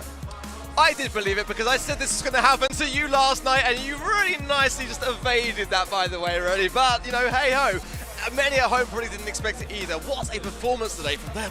I'm just shocked that you've been converted now, Spoo. I'm universal. I mean, I root for good Brawl Stars, and STMN, they played fantastic Brawl Stars. I'm a little bit disappointed, but I know Crazy Raccoon, they'll make a comeback. Okay, well, if you at home don't know what we're talking about because you're just joining us, we'll run you back through the brackets so you can visually see what we're mentioning. You can see STMN at the top, 2-3-0 sweeps, back-to-back sweeps, one of them up against Crazy Raccoon, securing their spot tomorrow in our second day of gameplay, which also means that Crazy Raccoon will now have dropped down into that lower bracket, and they will be facing off against SK, who is keeping themselves alive right now in that lower bracket bracket run after having 3-0'd Marcos Gaming. Then we'll look at our Group B bracket as well and see what we've got going on over here. You'll see that it's Reply Totem who 3-0s against Tribe Gaming. Reply Totem now also securing their spot for tomorrow, knocking Tribe Gaming NA down into that lower bracket, who will have to face off against Help Me, who 3-1'd Revenant Esports. There is some insane performances. Reply Totem being another one of those teams who's just been so phenomenal on the day so far. I don't even know what to expect anymore. The next match that we're getting into is that first bracket, lower bracket matchup that I was telling you guys about. It's going to be Crazy Raccoon versus SK Spoo. Talk to me about Crazy Raccoon's roster. Right now, Crazy Raccoon, Moya Goku, Tensai, Shichitambo, and Rayleigh. We've met them not once, not twice, several times over, and we recognize them. They are world champions. Literal multi-time world champions. No other team in the world has done it. Tensai back-to-back, and yet they just got swept 3-0. So what gives? Hey, I mean, in the grand scheme of things, when we look at World Finals, it's a mid-season, but this isn't mid-season. This is the quintessential match where they have to take things home. Well, they were the defending champs coming on into the day today. Now they've been knocked down a little bit here after seeing STMN, so let's check in and see what they had to say before the event. I love esports. Name another sport where you can have one of the greatest teams in the world have such an amazing name as Crazy Raccoon. Go ahead, I'll give you a moment. クレイジーラクーンより面白い団体はないっすね。 Formerly Zeta Division 1, but with the newest edition of Tensai, this team has everything it takes to win this tournament. 天才選手はチームのリーダーであり、自分たちを引っ張ってくれる存在で、主にドラフトやピックをやってくれている選手です。 The name really sort of matches the way they play, too. They are known for being aggressive and making chaos look controlled. Oh, he can absolutely do that if he wants to right now. Good super on Hiroshi. He finally gets rid of it. Oh, but he dropped the gem. Oh, Tensai snipes it from afar. This is going to force Response to walk out forward. Moya is behind him. Response also goes down. This is bad news. Hiroshi is not the gem holder that you want. X9J trying to salvage this round, but Shichitambo again. When it's working, they look like easily the best team on the planet. The only downside is that sometimes the chaos gets out of their control.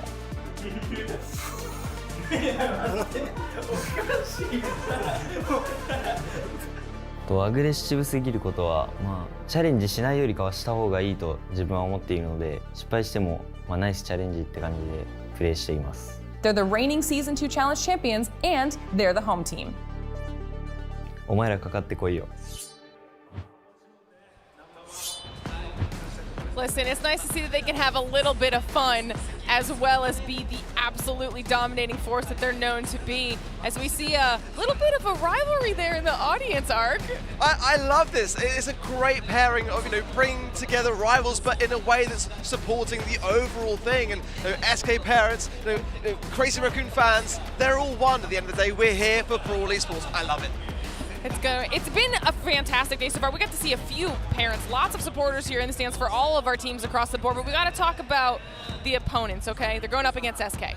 Yup, SK. Traditionally, Gie, Yoshi, IKOS, and Pedro, they're a team that has been around for an extremely long time, but now that they're being knocked down in the lower bracket 3-0, they're going up against Crazy Raccoon, which has also been knocked down 3-0. So I think this is going to be all about recovery and momentum, and SK, traditionally, I'm not sure if they're that great at that. Yeah, you want to talk about recovery. It's really a big question of who is fighting for their life here. I did not expect to see Crazy Raccoon in the lower bracket. SK Gaming, maybe a bit more so. However, they have managed to pick themselves back up. They have gotten a win to start things off. They've gotten that warm-up in. Now facing versus Crazy Raccoon, which has been broken in a little bit by STMN. I would say they have a much higher chance of taking this home. One thing I'll say, though, is that Crazy Raccoon have been that #1 pretty much all year long. While on the other side of things, SK have constantly had that second place finish. They cannot afford one now. If they lose this, they go home, and that is the last thing that they want to be doing. Going to the airport is the last place that they want to be going here today. Not only that, but we got to talk to them about, like you said, it's been a second place push all the way up until this moment. and now they're going up against the worst case scenario. No one thought Crazy Raccoon would have been knocked down in that. And talk to us about these stats here, Spoo. I mean, in Masters alone right now, these stats, they don't really tell much, but I think the biggest thing that we need to look out for is the fact that Crazy Raccoon, they are pretty much unkillable. You know, despite the fact that SK is such a passive team, you think they'd be the one that has less deaths. But Crazy Raccoon, they're so aggressive, and yet they can't die. So what makes that so strong? Well, we're about to find out. Before we do that, we want to hear from everybody at home. So if you're hanging out with us in Twitch chat, you know what to do, okay? Let us know in that poll down below who you think is going to be taking home match number 5 of the day. Will Crazy Raccoon continue their push to try to defend their title, or will SK Gaming keep their hopes alive of making it through to tomorrow? It's going to be a very tense matchup, to say the least. And that means it's almost time for us to start talking about picks and bans. What are we expecting to see here, Reddy? I mean, when we talk Crazy Raccoon, when we talk the APAC region in general, you have to expect some of that team play, a heavy emphasis on support brawlers. We see the Byron, I call it the long Poco. It's fun to call it the long Poco. We see the normal Poco, we see the Gus, the spooky kid with the balloon. It's all about those supports. It changes the individual interactions. And when we look at the way that the rest of the world approaches this game, it's about those individual lane matchups. You fight that 1v2, you're in for a bad time. I'm always looking to see as well myself. Oh, lovely pairing there, of course. Joga and Xavi waiting in the wings there. But, you know, I think for me, I'm looking to see what the Crazy Raccoon have really got inside the minds of SK Gaming and what they like to pick, because they are, in my opinion, by far the more predictable team when it comes to their drafts. Janets, Bonnies, Pennies, those brawlers really are what they are aiming to go for in terms of their immediate choices. I'd like to see Crazy Raccoon shut some of those ideas down early. Yep, I mean, I think they share a lot in common, but the thing is, as you mentioned, because SK is kind of predictable and Crazy Raccoon is kind of crazy in terms of their draft, you know. Just controlled chaos. Controlled chaos. Exactly. Even in the face of counter picks, like earlier against STMN, they were going into a B, and I was saying there's no way they weren't going to draft a Poco, and they're like, you know what? NA can't play B, I'll gap them in lane, and that's just the style that they like to do. So against SK, I think they're just probably going to bring a similar kind of style. I like what you said, you know, Janet, Bonnie, these are brawlers that are equally comfortable, if not more comfortable, for Crazy Raccoon. I love that you bring up the B Poco interaction, because, yeah, when we talk NA, it's done for. You play that Poco in a B, you're not going to win lane a single time. But over in East Asia, we've even heard some players say about each other, like, yeah, I'm just going to play the Poco into the B, or I'm going to play this into the B. There's no way they ever hit me. And they never ever hit the dude, because they're just on a different level of mechanics, and they hone down on that in this region. One thing as well that you've got to remember is that SK love to play defensive, and they are very good at doing so. More often than not, if they are found on the ropes, they'll try to find a way to weevil their way out of this one. And against a team like Crazy Raccoon, that might not be the play, because they are super aggressive, and you know that really is the hard counter play in terms of strategy. So they've got to find that balance here today of not just being on the ropes and defensive and trying to come out on top, but really trying to give Crazy Raccoon a bit more of a run for the money as we go into the picks and bans. Let's see what the first sign of the picks are. Yup, Hard Rock Mine, the map of the day. First map going up against Crazy Raccoon and SK Gaming. Now, once again, I've said it, I've said it again. Oh, this might have been a little bit of a misstart. I'm not sure if it's the same map, but if it is Gem Grab, a little bit of tidbit I dropped on the stream number B is that no other region in the world loves Gem Grab more than East Asia. You can go into the data, you can go into the API, you can check how many streams they played. They all play 5 hours back to back of one map. That's insane. I have not seen any other region that will do that. So, Crazy Raccoon, if it's starting on a map like Gem Grab, I'm really, really excited for them. We've got to get our hands on this API here, really, sir, because I feel like Spoo's got a little bit of an inside knowledge there that we're lacking. Yeah, well, we'll double check on that later, but, I mean, you have already said these guys are kind of crazy, and, yeah, playing the same exact map for hours and hours on end sounds pretty crazy to me, but it does hammer down some of that experience, that expertise, which is one of the things that I love the most about this region, is that the players are so willing to explore the skill ceiling of themselves and the individual brawlers that they play. The brawler pool is a lot smaller for what each individual player will play, a lot less emphasis on the draft, in fact. One thing I've got to say, though, as well, is that for Crazy Raccoon, their brawlers, they change far less than the hairstyles of the players that are playing them, but there's going to be some similarities here for sure going in to Hard Rock Mine. And again, it's very much a question, isn't it, of do you want to show your starting hand first, when it comes to gem carries, I want to see that Meg ban as well that we've seen popping up time and time again as a first pick brawler. Again, if it's not banned, it's pretty much gonna be that first go-to idea here. Nonetheless, though, you've got to have that side lane aggression to back things up, and SK are going to ban it. I really do like that from them. The Stu as well, and the Max to eradicate some speed from the mix, the RT and the Janet, and a third and final ban there as well for Crazy Raccoon that we'll check in on. It is the Penny, which shows some awareness to SK, and SK did what they did previously against the Revenant as well with the IKS pick of the Rico, which I think is a really, really strong one to have. Yep, that being said right now, I mean, going into this, I think Crazy Raccoon, as you mentioned, they have a pretty good idea of how they want to play this out, you know, and already, yeah, striking back straight away, it's going to be the classic El Clasico pairing of Gene and Ruffs. I love it, absolutely love it. Typically, when you see this kind of like Rico thing, you have to find his kind of like, I would say upgraded, slightly different looking twin brother, and that is in the form of the Ruffs. I love this. This is basically East Asia saying, you know, you've got a Rico, he's like the bigger, better brother, right? Tell you what, I'm East Asia, it's time for me to take over.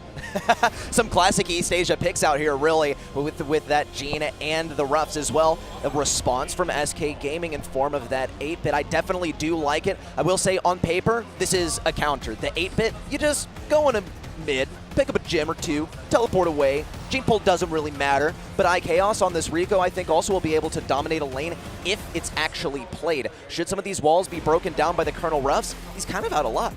I feel like this follow-up pick from SK will be the Sandy. It will be the exact same comp that we saw in their matchup against Marcus Gaming here. And that kind of worries me a little bit, just simply because, you know, if Crazy Raccoon like to throw a spanner in the works, they should really adapt around it. Carl going to come in. That is a great sign. It's a really, really good sign for me because it shows that SK are not just choosing the comp that they're comfortable with, they're choosing the comp that they feel is going to have the best matchup against what is on the board here. Crazy Raccoon now can add one more final brawler to the mix, and that Carl is going to be a concern because it will really just tear through those Ruffs sandbags. The flying hook is going to be able to go super aggressive onto the Gene, and if they have that super pairing as well, probably able to come out with the gems. Primo in Hard Rock Mine! I can barely believe my eyes, but I cannot wait to see how it fares. Let's absolutely go, Ark. I have been waiting for this thing to come to light. You know, I was thinking in my mind, Buzz might be a good option, but I remember in APJ Finals, WWW, they used it, it didn't really work. So this time, I hope it does. I love how excited you are about that final pick, Spoo, okay? You're making me hyped about it, which means I don't want to make anybody else wait to get into this match. Match number 5 on the day. This is going to be a massive decider for these teams. So Ready and Ark, take it away. Let's get it. We're moving into Hard Rock Mine, a classic map in Brawl Stars, and, well, a definite favorite in the East Asian region. Crazy Raccoon practically playing on home turf in more ways than one, and SK Gaming making it work with the 8-bit so far. Got to see an early game turret out here. That way, Yoshi has a place to teleport back to should Moya get that pull pretty early on. Well, I hope that both sides are not shaking as much as the desk was shaking when Spoo got that excited about Primo pick. As we go in, though, it's 2 gems apiece, and just taking it careful there. iKaos just shutting down Tensai, and that's the best place for him, to be completely honest. Tampo low on the right-hand side now, 144 HP, but still continuing the aggression, as Yoshi's doing a pretty decent job in the mid, picking up those 4 gems in the pocket. 5th now spawning in. He's already earned his damage booster and the speed with the pairing of the plugged-in star power to match along with it for more maneuverability. Love the combo on the right side. It's been pretty good so far. Got a good pull and got some area control, but Yoshi is still racking up these gems. 6 already. Has another super to spare should his one on the left side go down, and Tensai seems to be kind of out of luck versus iKaos. We haven't seen that wall break that we might have expected on the Rico lane, but Tensai still getting some pretty good dodges. Definitely holding position on this lane, but not playing that objective, unfortunately. Yeah, running the vision gear as well, so any little shot that lands is going to be able to show up everyone in the bush, and he's juggling his tasks beautifully there as well, but the pull comes in from Moya, taken care of as well. It's great aggression being displayed here, but he is going in on the gem carrier. Moya needs to be helped defending this, and Tensai's now got a couple of gems. That's not who wants to be carrying them on the side of Crazy Raccoon. That was remarkable Carl play there. He managed to bait the gadget out of Gene, which is just not something we usually see happen from the Crazy Raccoon players, but now SK Gaming are really giving them a tough time. They have had to back up quite a bit. iKaos gets pulled. GA also interrupted. Yeah, a bit of a catapult there into the back lines as well, but SK Gaming now have 9 gems on their side. Crazy Raccoon really, really quickly approaching that number 2. Gained 9 gems but lost the control, and that's the problem now, as now Crazy Raccoon are starting to gain back control over this game. Those 2 gems with Tensai are in a dangerous spot for me, so keep an eye on that left-hand side lane. But in the meanwhile, Kamoya in the mid has got the 8. The jump now available to Tensai is going to be key to evade this, because IKS is not giving up. Well done for Yoshi. He's picked up that next gem, and Gie has managed to push things back in time. Moya and Tensai both on dangerously low health. Gie has that super already tossed, not able to pick up those gems, unfortunately, but SK Gaming remain in the lead. It is going to take a rockstar performance for Crazy Raccoon to start bringing things back. Maybe even a pull, in fact, but with all these safely on the side of SK Gaming, there's just no way of Crazy Raccoon retrieving these. It looks like 2 more gems is what they need, and it just doesn't even spawn. It's game number 1 going to SK. What a great opening hand that was for SK. They needed that. You've got to start off on a high against a team like Crazy Raccoon, who take no prisoners. We've seen it already today. They are very, very confident, and you've got to break that will early on if you're going to be able to come out with what will be surely the match of SK's year so far. To come out with a win would be absolutely insane. So far, so good. Totem trying to press the left-hand side. Sandbags for good measure. A good deterrent rather of the Rico shots here, as Gie's lurking on this right hand side. Already on super goes in on Tensai. Tensai with the patience there to not super in and cancel it out. Wonderful stuff from him. Definitely metered play and incredibly deep knowledge of how these brawler matchups work from Crazy Raccoon. SK Gaming, however, will be walking away with a fair bit of gems. Big send in from Tensai, trying to defend the backlines. Oh, it was just a distraction. Yoshi almost got pulled. Dude's got his eyes in 2 places at once. Still manages to hold on to those 2 gems, but yeah, that had me a little cross-eyed. Oh my word, the timing of that teleport, the cheat cartridge had to be on point there for Yoshi, or he was in absolute peril. IKS continuing to aggress the left as Tensai is soaking up a lot of these shots. Tambo and Moya now trying to maneuver into the mid to try to get the magic hand to give them some value this time round. But they'll settle for gems in the meanwhile. More sandbags go down as Moya does connect with Yoshi. No time for the cheat cartridge. Tensai with the steal. Gie's going to go for Tensai, but he's not. I don't know why he did that. Oh my gosh, he must have wanted to go for control and get his teammates up there as well to take down Tensai, but the guy's already got 9,000 health left, 5 seconds, and no one's really in position to take him down. Wait, never mind, maybe 2 seconds left. Final swing in, 484 health, and Crazy Raccoon take it. They tie up the set. Oh my word, so much drama just went down in those few seconds. So much back and forth.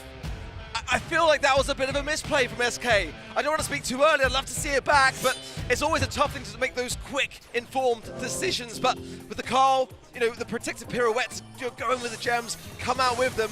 It wouldn't have been ideal as a gem carry, but it would surely have survived on a little bit longer in that matchup. But now, whoever takes this game will take this first set, and we are all a level apiece. Yoshi now with the first turret down. Gie, easy lane victory on the left side with the assistance of Yoshi. Has a whole lot of speed to work with. IKS also shifting over to that right lane to try and take down Shitetampo. Those sandbags probably won't mean much if we see the super come out from Rico either. Bit of a retreat as well from Gie. Tensai also dodging out some of these shots. Moya has the pull at the ready, but with both of his teammates falling left and the right flank, there's just no position for him. He might be able to pull Gie. That might be the big play. Here it comes already. Win on the right lane. Now it's a 3v2. Okay, used one of those gadgets on the Carl side as to be able to evade the situation. 2 left now as Tensai moves forwards. Has to retreat quite quickly. He's doing really well considering that he's playing a Primo against the Rico and against an 8-bit. So much range is against him, but Moya really is landing these pulls, and that's what's opening up so much space here for Crazy Raccoon. Chaos cycling supers as Gie goes in and gets thrown over. Tensai is creating so much pressure that SK have just got to deal with. And Moya is standing close by. He's trying to get the yank in, and Tensai's there to spank him, but no pull just yet. Missed that one. Crazy Raccoon with 8 gems in their hands. SK Gaming could acquire another if Tensai continues to play this aggressive, but he's really just shoving Yoshi into a really bad position. Shitetampo also has a super that he can use to power up a remaining team member, but he probably doesn't even need to. Could use it for defense instead. Good interruption there from Gie, and SK Gaming still have a horse in this race. 9-7 on the gem count. And a very far back placed turret should Yoshi need to teleport back. That was a crucial moment there to reset things and just to buy down the clock as Now, Crazy Raccoon are on countdown. SK have got to push this. 10 seconds remain. They might choose to try to hold the mid. I think there's enough time. One gem spraying now. No, there is no time. They've got to get a takedown. And now there's just so much of a retreat for Crazy Raccoon. SK Gaming left it too late. Insane sort of comeback for Crazy Raccoon. And I want to talk about some of the developments that we saw over the course of that set. One of the more important things is we, I think, saw it dawn on Crazy Raccoon that, yeah, so we'll just pull the Carl. And, oh, yeah, Primo, yeah, you counter the heck out of Carl. Just go up and face him. And we see repeatedly a 3v2 situation that's just not winnable. Yeah, I loved the amount of pressure that Crazy Raccoon were able to assert over SK. You know, because SK looked like they were in a great spot to actually take that first set in a convincing manner. You've got to praise the ability for Crazy Raccoon just to take each game for what it is and one thing at a time, because they can. Oh, look at that pull. Look at that pull from Moya, and how quick Yoshi had to be. But that second time, he wasn't able to be just quite as quick on the thumbs as he was in the first. Pretty much. Great way of putting it as well. Crazy Raccoon, they simply have outpaced SK Gaming now, but SK did have a really strong start. I think really we saw incremental improvements for Crazy Raccoon from one game to the next. Taking a look at the stat comparison, actually a whole lot more damage for SK Gaming. Okay, yeah, we'll chalk it up to the Primo. Next. Yeah, but I mean, it does speak volumes. They were really able to control a lot of the aggressiveness that Crazy Raccoon had in the early outsets. But this is the resolve that we get from a team like Crazy Raccoon, because they learn along the way during the set. It's not in the later stages, it's in real time, and a lot of teams struggle to really get their heads around that. But, you know, again, not for such an accomplished region. SK now probably scratching their heads a little bit as to what they need to do this time around. And, you know, I don't think they played badly. That's the thing. I've got to mention, they played very well. A couple of missed moments for me, but nonetheless, going in to parallel plays for Hot Zone, of course, a very different play style in terms of the objective, and the brawlers to be coming out as well have got to be banned correctly. I feel like you've kind of got to ban some of the heavy hitters here. Amber for me is quite a big one to have.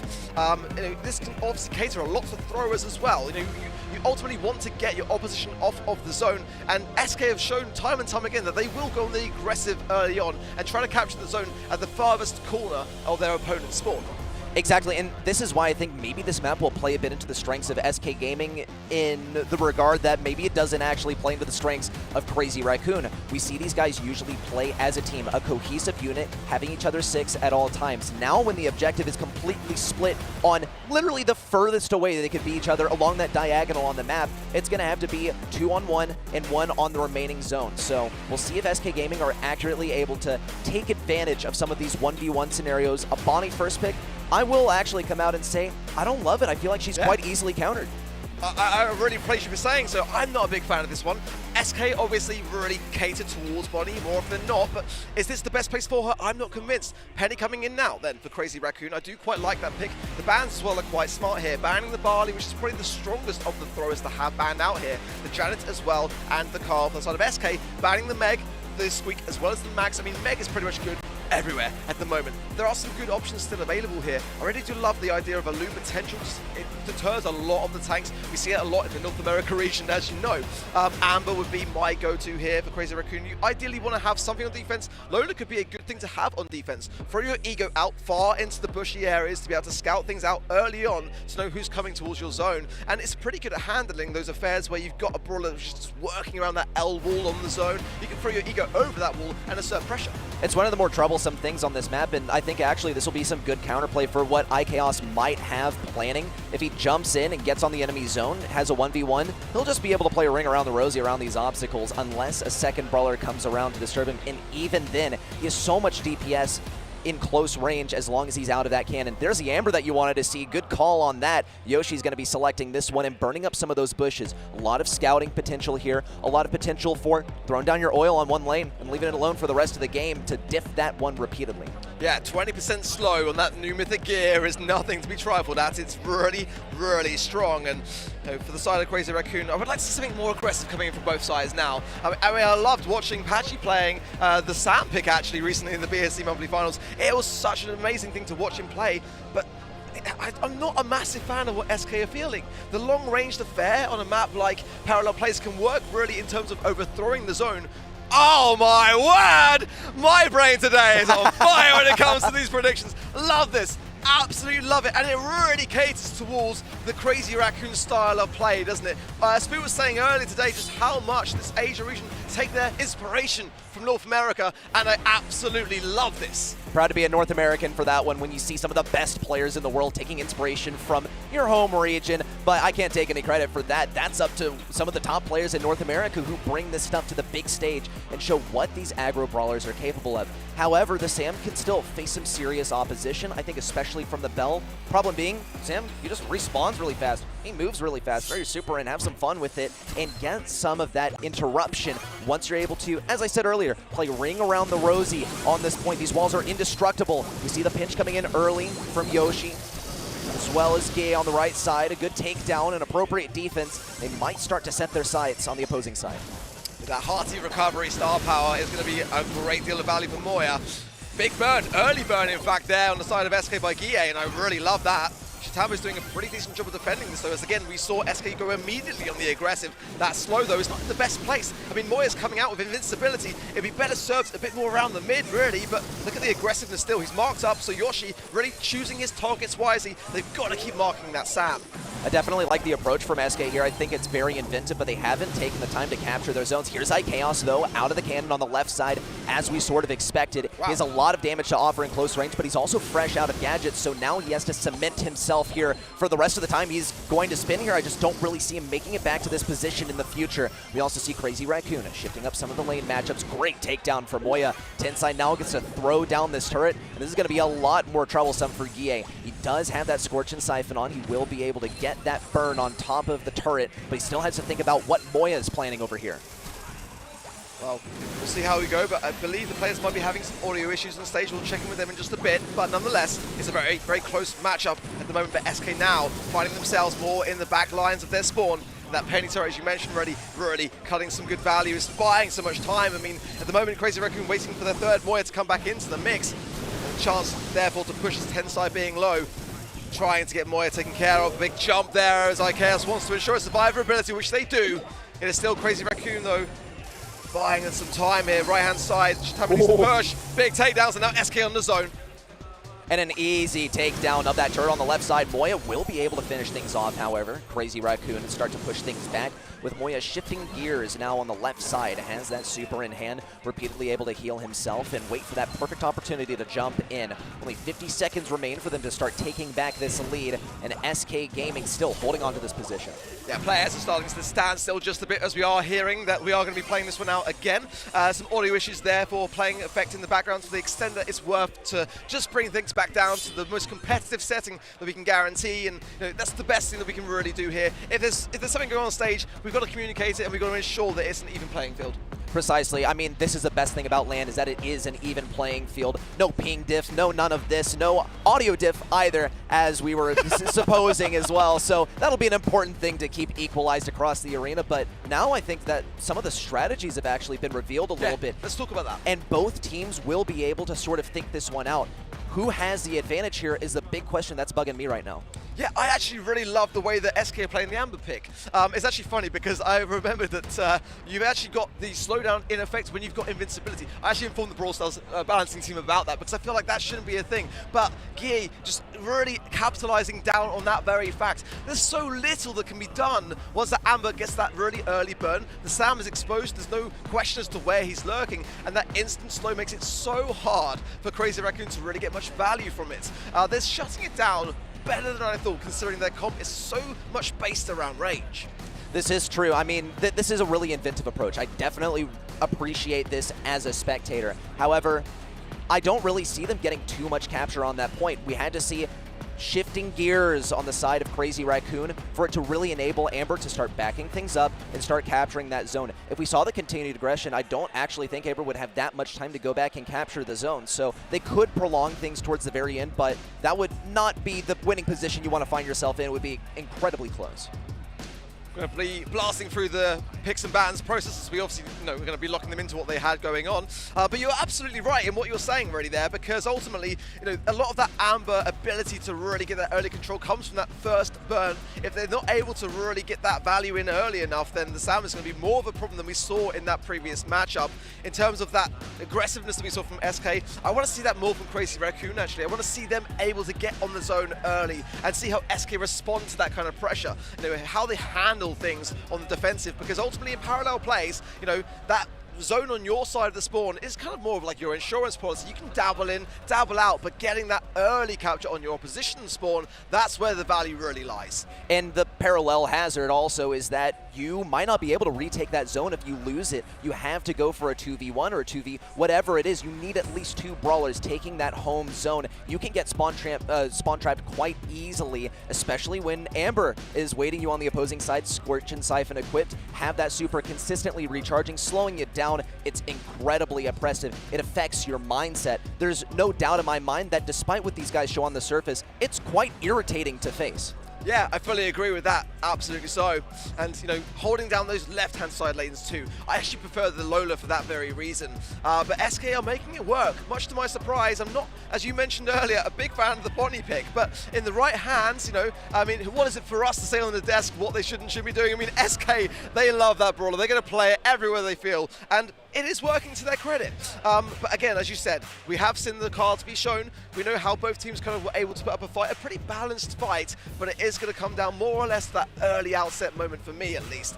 Getting that first sign on the zone, or getting a trade-off on the side lanes is where things can be potentially won at the earliest outset of parallel plays. Precisely that, and what we really saw, especially here from Moya on that Sam, is that he had some struggles getting that gadget procced onto Gay on the right side. Will be managing to take that mid lane approach now over to the right side, healing up. IKEOS trying to pivot onto defense, but it's just not happening, and it's the 1v2 on the right side. It's precisely what we were talking about, the early game lane victory, though miraculously, Yoshi's able to walk away from this one with a victory, and Shitapo also burned down by the scorching ice of GA VGX. We'll see IKEOS on the left side also sort of trapped in by Tensai. Could be short-lived though, as Yoshi now starts to peel for him a bit on that mid lane. Yeah, I love that start from Crazy Raccoon, swapping the lanes, bringing the Lola over to the right, having the Penny on the left, and just going for the zone. Going on the aggressive, as SK did previously, and things are looking a lot better, but now SK have got a rhythm going on. Yoshi with the shield up there, wins the trade-off, and Shitaba comes in to finish him off in return. Able to survive now and heal up, and Moya is the concern now on the zone and healing accordingly. SK have got to maneuver around them. They need support now from the spawn, as Yoshi can't really serve to help much on the left. It's a winning outlook, it looks like, for Crazy Raccoon. Moya has gadgets to spare, IKEOS with absolutely nothing, and Moya survives on the backlines too, has a super in hand and can use that to heal up. Tensai also looking to get some shots on IKEOS, could see a little damage in. No, not even a chance for a response. And Moya stands guard around these barrels. You're not getting past me, says him, as he now takes yet another life. Crazy Raccoon captured the enemy zone, now they just gotta bring it home.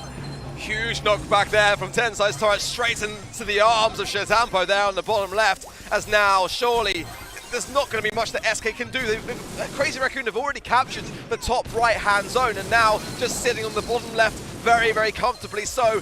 SK are going to have to get full control, and I do not see it happening at all. This first game will surely go the way of Crazy Raccoon. As soon as Moya gets on that zone and causes a problem, if SK can defend it, I don't see it happening now. Tensai, yeah, we'll secure it. You never know, really. Sometimes, that final percentage, which we saw actually just last week into the BSC, some teams will struggle to secure it, but not Crazy Raccoon. Yeah, I think we were ready for the last words, and then it got a little awkward because it just didn't come fast enough. Yeah, with Sam as well, no less. So we had to buy him a little bit of time there, but still, I think SK Gaming have sort of warmed up to exactly what Crazy Raccoon are trying to approach with, and now they've crafted something new. We'll see IKEOS similarly taking that left side, though. This is the exact same rollout as the last game. Moya going from that mid lane, now pivoting onto the right. The Amber was the single most troublesome thing for him, and that's going to remain true. In fact, got the takedown on the right side. Shitetampo now trying to move forward, but a great 2v1 interaction in SK's favor as they now shift their attention to the left side. Gear did fantastic work there. Just on that right-hand side, 1-2 trades, and now getting to that position that was such a strong arm in the very first game outset that we saw, because that slow is going to affect Moya, and that early burn is going to be able to be broken down there. Shitambo pops the nest egg in the mid, leaving him vulnerable, and Yoshi chooses to capitalize with 3 consecutive taps. Moya just keep trying to heal, but it's going to get double gunned down here as Arceus gets the jump. Huge momentum for SK there. This is an incredible pivot for SK Gaming as they're now looking to capture this left side. Thankfully, Shitetampo is able to finish things off, and they can shift a lot of their focus over to the right as they do possess the advantage now. But EA seems to be kind of an unstoppable force. Actually, I'll take it back. Tensai with the takedown, and now it's just Yoshi versus Moya and Tensai as they look to close in like a vice grip left and right side around these unbreakable walls. iChaos now falls to all of that fire, and EA VGX, the one left to defend in a 1v3. Tensai almost burns down there. Moya will finish it off. I'm loving the taps from Yoshi. The long-ranged approach is not a bad one for SK. It's just simply when Crazy Raccoon are on the zone and they can't find the angles to pinch it with two teammates in the right place there. Big battles to Moya, but Moya will still win their trade because, again, the amount of healing that he's able to bring to the table is massive. 20% left only to be captured on that top right-hand zone, and it looks to me like Crazy Raccoon are going to take this set in pretty convincing fashion. I don't see Crazy Raccoon being removed from here. They've simply cemented themselves in this position. Moya doing that exactly with that super available healing coming in, and 100% to their name. It's a set victory for Crazy Raccoon as they take set number 2. Wonderful stuff. It's got to be said. SK are a team that I will mention. We've seen it time and time again. Reverse sweeps are their speciality. But will they bring it here today? In the Snapdragon Mobile Masters, that is the question. They have got the might of the world against them at the moment, but if they can just get back a game, get a decent draft on the board, I don't think that was the draft for me. They had to have something of a maneuverability, something to be able to cause damage. A Sprout would have been even not that bad here. It just wasn't to be, as Crazy Raccoon now going into this third set, 2 sets up. That is going to be a tall order for SK, but they did it just last week against Zeta Division in the EU. I mean, that was, again, a team that have won back-to-back monthly finals. They were the frontrunners, and they did take them down, but SK have got to dig deep now and remind themselves that they are capable of a turnaround, that they just got to be able to get this draft right. They certainly are capable, and yes, I completely agree. Draft is where they need to focus their attention at the moment. We'll look at the stats as well to get a big overview of how exactly this went, because I think this is actually quite accurate. A whole lot of damage dealt by SK, but a whole lot fewer kills, which is quite interesting. I think it really reflects that SK Gaming, despite holding control a lot of the times, they're not able to get control of those objectives. Very, very frequently, Crazy Raccoon was able to get one of their team members, Sam, on the enemy side around those unbreakable walls, and you can't remove the guy. Draft. Are you letting them get a tank as their last pick? Gotta study NA for that, I guess, and we'll see Crazy Raccoon get away with it. I mean, that's why I mentioned Lou, because it's just good to have in the back pocket, isn't it? It's a great deterrent on the zone, and you saw there the healing stats as well. Over 3 times the healing of SK on the side of Crazy Raccoon because of the hearty recovery star power. So much value is obtained. That survivability obviously converting into time spent on the zone. This, ironically, is the very map that SK turned things around against Zeta Division just the other day. They were able to come in with a bull comp based aggressive idea for this particular map, and they turned it around here. Can they do it now? That is the question. Bans being Carl, Nita, and Ems on the side of Crazy Raccoon. El Primo, Dynamite, and Nita on the side of SK Gaming. I love this. The Ems ban is a great one because it's a very first pick heavy brawler to eradicate here. Let's see what both sides are thinking as we start the draft process. Ruffs is the first one to come in for SK.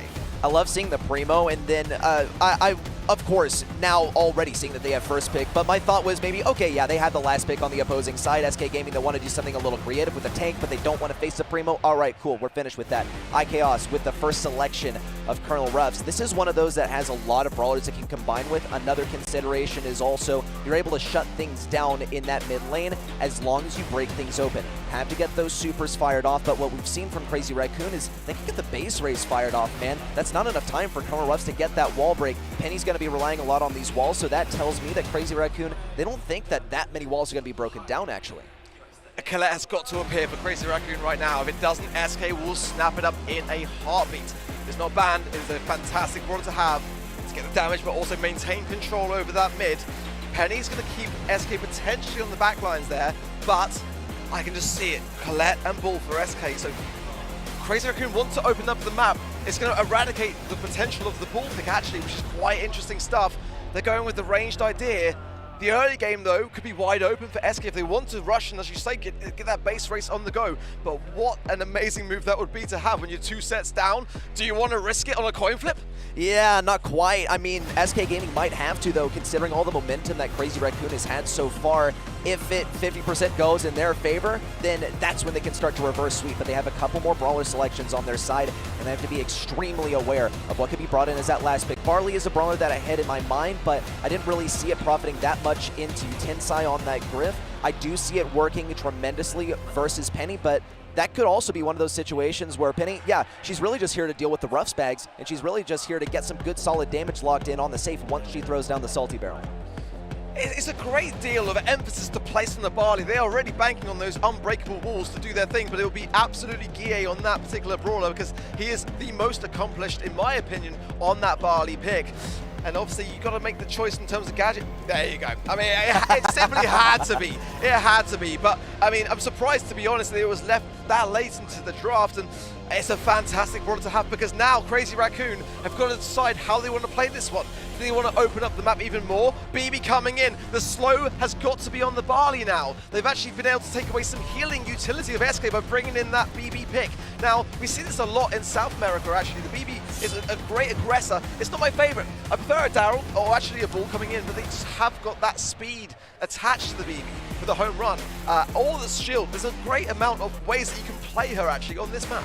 That's pretty much the way that I see her approaching that too. We see Sam consistently getting the speed and getting to the enemy objective to capture it. And basically the same thing here with BB. Yeah, you're not throwing knuckle busters forward, but as long as you're getting yourself on top of that safe, it's a great situation. So I like the pick of BB here. I think it's inventive. Let's see what they manage to do with it. Never mind, actually. They're going to be going for batting stance around the right side, get a bit of shield action, and already trying to avoid iChaos. Yoshi's forced to rotate back to try and deal with Shitetampo, but really Shitetampo's game here is going to be dodge out those shots. I'm simply better than you is what he needs to pull out here. Well, we saw an early sticky syrup mixer there from Guille, so that's actually one down already. He mistimed it. Can't really do that against a BB on the other side of the field. Big taps from Moya. Keep him low, damage gear in full effect. So actually on the side of Crazy Raccoon, they can't allow Guille to be on safe with damage gear in motion because surely, with extra Noxus and star power, he'll be dealing so much damage. Big, heavy use there of the gadget for Yoshi to be keeping then the heals coming in. In the meanwhile, at the top right, Shitampo doing some signs of damage. It's pretty even so far though. And great shots as well from SK to shut him down, not allowing him any opportunities to dodge out those shots. I really think this is what Shitampo is going to be banking on, is dodging out the shots. But now once you're moving down a really long corridor on the right side, no breakable walls, it's going to be tough facing into the Colette. He's just going to try and weave around the right side. On the left side though, Guille fighting a battle without any walls whatsoever, but he does seem to have some of these dodges on lock and a power-up in his hands too. We also see the turret on the left side swiftly taken down, and not even a bait for Tensai to take him down either. Moya also pressing forward, looking for some value here. If anything, a super, but Crazy Raccoon have not been able to push up successfully thus far. Big last call there from Guille as Yoshi just continuing the aggression with consecutive taps there. Gotcha Gadget's still available for him as well, and he's not even needing it. He's able to evade a lot of them anyway. Shitampo is taking a lot of this heavy fire, and he has to. At the moment, it is SK with the lead, so therefore in the next 50 seconds, we need to see a big push coming in for Crazy Raccoon. They are working their way up. It's got to be said, Yoshi coming in, actually choosing to use the super against Shitampo, cycling it wonderfully well, and gets short-changed on the way back, no pun intended. Great stuff on both sides, but it is still that 20% differential, now 25, that is the big issue here.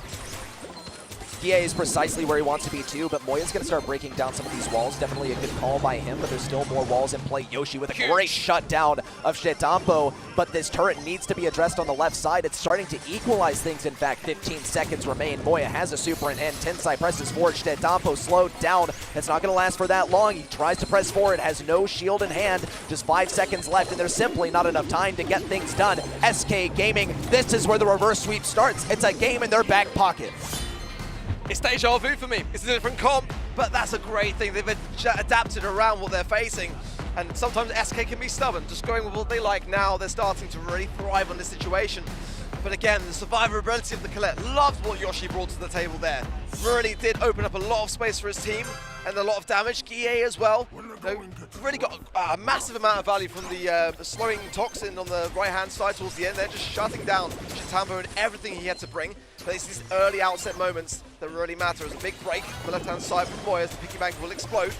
Now, support from the air for Chaos. It's not quite connected to Shitambo. He's working his way up towards the side there. Tensai also farming up this super. Good lane victory for Moya on the left side. That's very important, especially as a Griff winning around an unbreakable wall versus a Barley. It's not something you see every day. Some skill diff, it looks like, for Crazy Raccoon, and that's a good omen for these guys, especially as they continue to pummel SK Gaming back into their own defense. Here's also the treat coming down. Moya going to play a little defense around it, too. The dodges are on lock for Crazy Raccoon as they continue to maintain this position, but only barely chip away at the safe.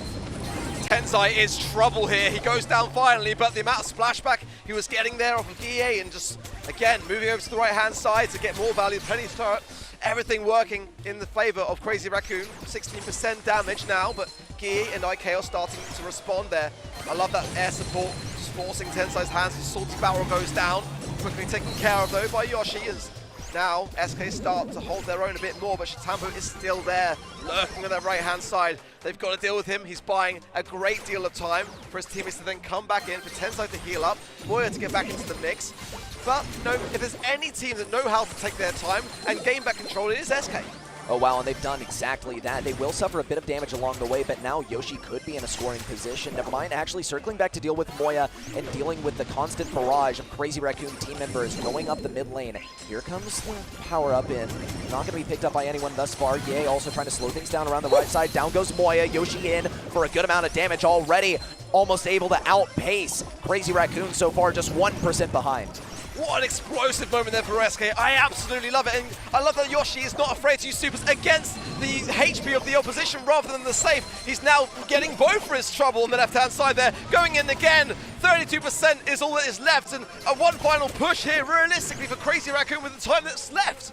Shitambo going for anything he can, but 15 seconds is not a lot of time. They got a long way to go, a short time to get there as we dip below 10 seconds left. Tensai now getting on top of that safe. Denial of Yoshi. Could be a lot of damage coming in. Moya, Tensai connecting, but Crazy Raccoon, their own safe is not safe at all. SK Gaming take the set. That set was huge. Absolutely massive for SK. Their backs were truly against the wall, but they persevered and they dug deep enough to give themselves one little bit of a lifeline, and sometimes really that is all you need. They know it, they're not out of the woods, far from it, but a huge moment that could have gone bad for them. They were able to just keep that momentum going for them. Breathe a deep sigh of relief, no doubt about it, but the draft, it's got to be said, it just was better. Precisely that. SK Gaming, they thought ahead and they did their homework. It's absolutely coming to fruition here, especially when you see the Colette pick. And they also played so patiently, even in a desperate situation. So many times after time, they were able to make it work. Get that one win and then hammer things down, getting almost as much damage as Crazy Raccoon did in a matter of seconds. There you go, as you're saying as well, the healing. Crazy Raccoon actually did a decent job on that, but it was just the way that I felt that SK just dealt with the problem, wasn't it? Look how much damage was dealt in that regard between both teams, but the deaths were actually, or the kills rather, were much more in favor of SK. They were just clearing house along the way, really. And I think that's what spoke volumes, for me at least. Despite all that healing for Crazy Raccoon, SK were just able to play the objective in heist. That is what matters most. Precisely so, and moving on from that as well, I wonder if we're going to see things continue to go to their advantage. They have the momentum now. They've kind of been thrown a bone here. They've gotten that lifeline. That's incredibly lucky, but now luck is not on their side, I don't think. They're going to have to continue working the hard way towards a victory. Only one set under their belt, just one game going to Crazy Raccoon puts SK Gaming in a threatening position. Crazy Raccoon are that sort of squad, though, that... Okay, I want to see a Willow ban here, actually. And it is not there yet for SK. It could be. Let's see what that third one is in just a moment. But the RT ban, the Bonnie ban, and the Janet ban for Crazy Raccoon really showing a great display there of what SK would love to have their hands on. Getting rid of the Janet and the Bonnie are huge. SK banning out the Squeak the Max and one other that we'll get back to you on. But again, Crazy Raccoon love Willow. But most importantly, they're a team that make it work really well. And I've seen teams play it recently, and it can really go either way. You know, you can hold on to your super too much and not get any value for it, or you can land it when it matters most and actually score with your own opposition into their own goal. Guille going to be coming in with that first draft of the Bell. I don't necessarily mind it. It's a relatively safe idea. The Mark as well will help with the potential of any tank ideas. You know, we've seen Crazy Raccoon bring to the table, let's be honest. Something to just rush in with could well be on the cards. A Primo or something like an Ashe could be coming in. So I think in this early stage, SK have got to play it safe in that regard. Sure, and I will also take that a step further and say that that's valuable if you're able to hit your shots with the Bell, and Crazy Raccoon are just those guys. We see also the Meg ban on the side of SK Gaming, and I think that might diminish the value of Bell just a little bit, but it's also incredibly valuable considering how powerful she is on this map. Love the selection of B from Tensai, and then the Jean to follow from Stetampo. Jean is a brawler that would have gotten really countered by B, so this is a wise decision for Crazy Raccoon. And it could be something they're cooking here. You know, having B as your second pick is a great way to come in with a big, heavy tank because you'd like to counter an Ashe with a B. It makes a lot of sense as to why they're just trying to snap that one up. But SK now have got an opportunity. They've got to prepare for a possible tank. So they've got to deviate that into their draft on some level. They just cannot take the risk at this point in time. Pam coming in for them, obviously very tanky in nature and a great deal amount of kills coming along with it. He does have some defensive measures as well with the Mama Squeeze star power. So if you are finding yourselves in those back ropes, there is a bit of a saving grace that comes along with it. But how are they going to approach this one? They might play it safe with a spike, to be fair. That's kind of where my mind would be at, but I don't know. I mean, Penny, sure, knockback's going to be there, but I worry a little bit about this third pick for Crazy Raccoon. Yeah, I mean, Crazy Raccoon, they have a lot of ground to cover because I think we see a lot of value that Jean would usually find being incredibly diminished. IKEOS has that Salty Barrel, able to block out one of those pulls. Guille, I don't see getting pulled too often, but if Crazy Raccoon do find themselves on the back ropes, they can have that sort of get-out-of-jail-free card. They also have knockback with Jean, so that's incredibly valuable as well. Here's the Amber as the final selection, and we actually do see this from time to time played very defensively. So this is a mysterious one. I think that we're in for a long ride. This could be brutal. To be honest, to be frank, this could be brutal against SK. Imagine you're in the back spawn of your own side and you've got, you know, Honey Molasses on the gadget of the B there, you've got the slow of the Amber Super, and all of that combined gives you nowhere to run. And like you rightly say, you know, with that Jean pick, you haven't necessarily got to even secure a kill. Just pull a barrel through the mid wall and open up the goal. Pull a Pam turret. There's so much that actually Crazy Raccoon to create the space that they need to get that goal. I'm worried for SK. They've got their comfort picks, no doubt about that, you know, with the Bell and the Penny. But they've got to make this work. And I'm favoring on the side of the draft here for Crazy Raccoon.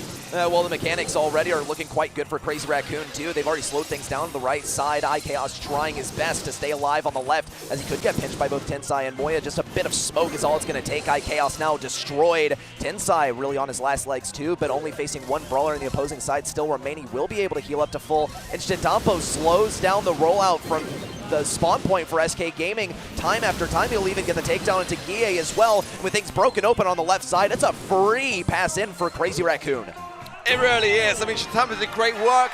Choosing to burn was the right call. He cycled it back immediately. And some teams just leave that there too long and just try to, you know, have that slow take full form. Tensai is tapping big time, utilizing the shots onto Guille and then juggling them across the board. And oh my word, SK have got to push this and push this hard. Take care of Stetampo on the right-hand side. The Mama's squeeze there, not really connecting onto Stetampo. Big shots from Yoshi though. Moya could pull this if he wants to create space again. But that big takedown from Stetampo of Guille deflates his push. 2v3 not looking too promising for SK Gaming. They're backing up here. Yoshi lining up these shots, however, doing a great job of that. And IKEOS on the left side, left without any gadgets left. Moya even went for the pull onto that turret too. He's so confident that he'll be able to farm that back, get a pull onto someone valuable. Good bit of destruction too. This could be a scoring position for SK Gaming with 1-2 kills and another right down the middle. 55 seconds left till we head to overtime with a tied up scoreline. What a great response that really was from SK. And they will not be done yet. They do not realistically want to go into an overtime scenario. They're not against the B, really. They'll have a couple of defensive measures up their sleeve with the salty barrel. There's actually no salty barrels there for IKEOS for an overtime scenario. There'll be a Pam healing station for sure, but and a nest egg potential there for Yoshi to defend. But it seems like Crazy Raccoon just want to sit back. They're actually quite okay going into that overtime scenario, and I don't blame them.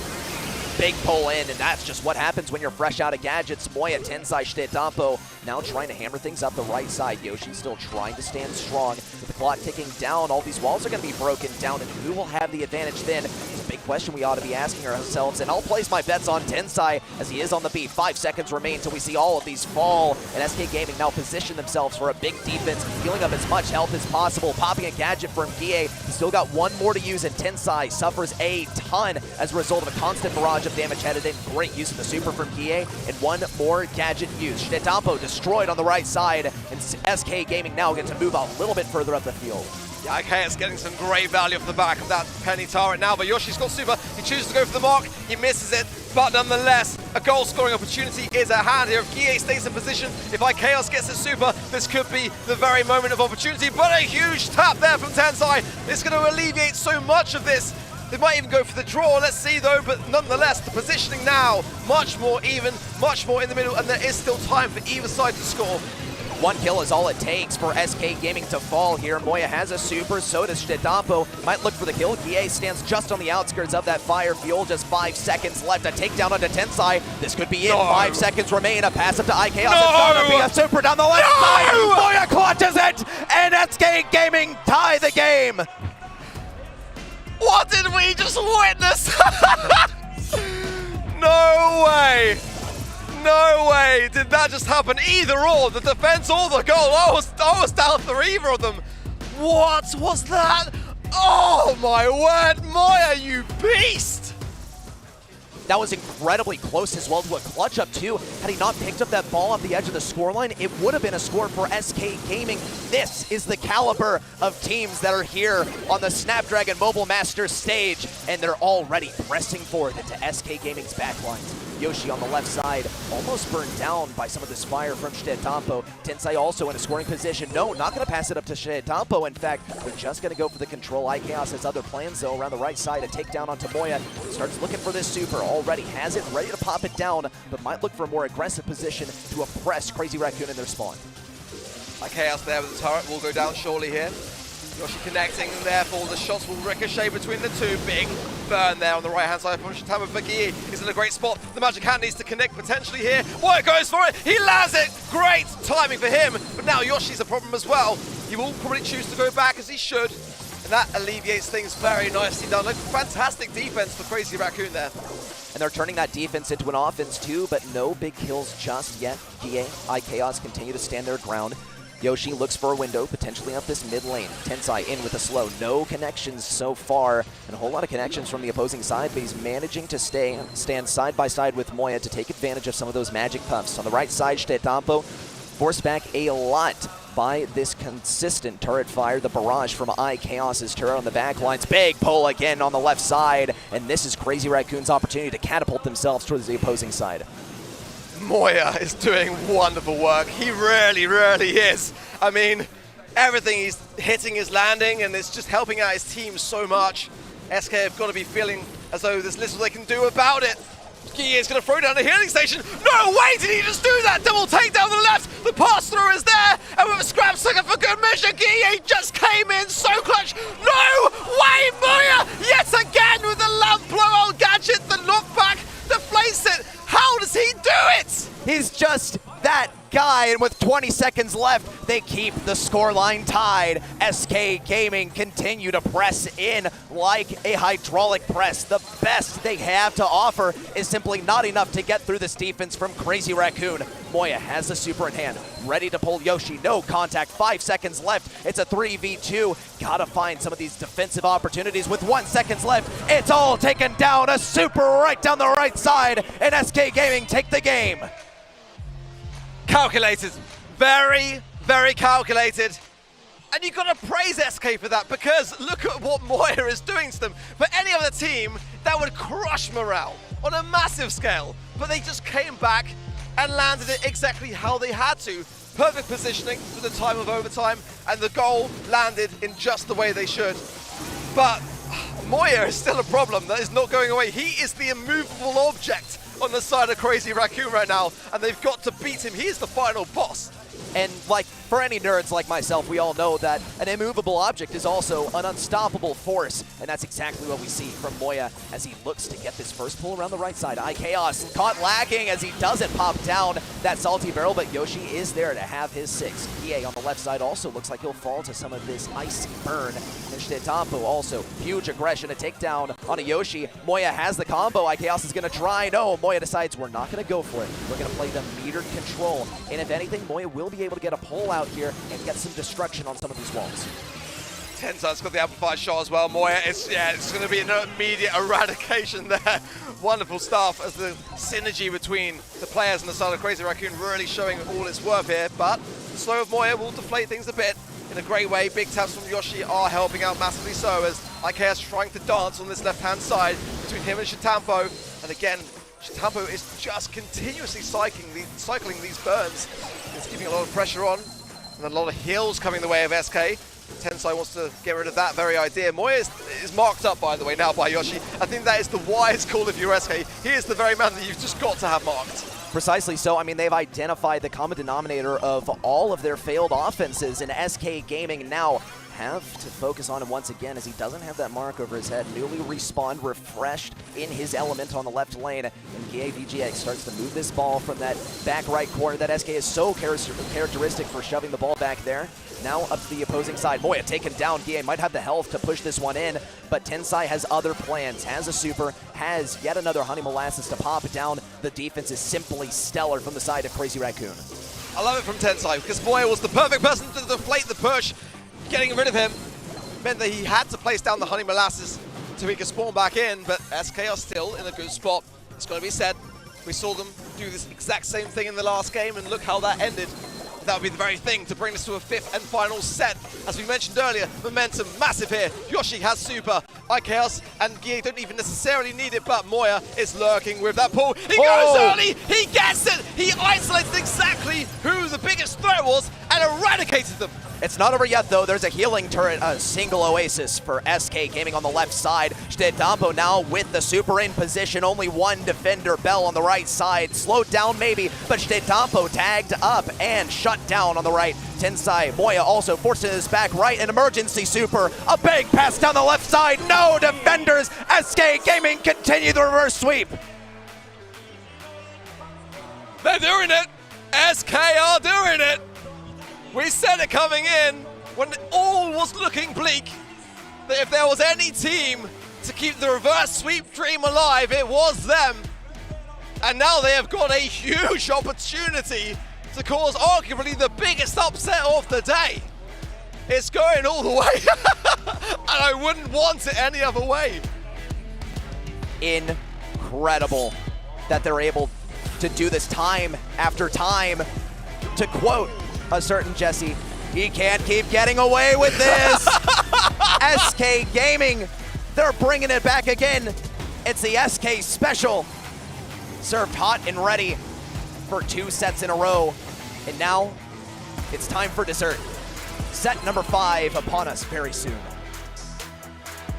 Yeah, if SK do this during the handshake, it'll be a silent in the ears say my name, won't it? Let's see though the stats coming in. The damage was much more on the side of Crazy Raccoon, wasn't it really? But again, the timing of SK's runs is the stat that we will not see here. Very much even in terms of the heals.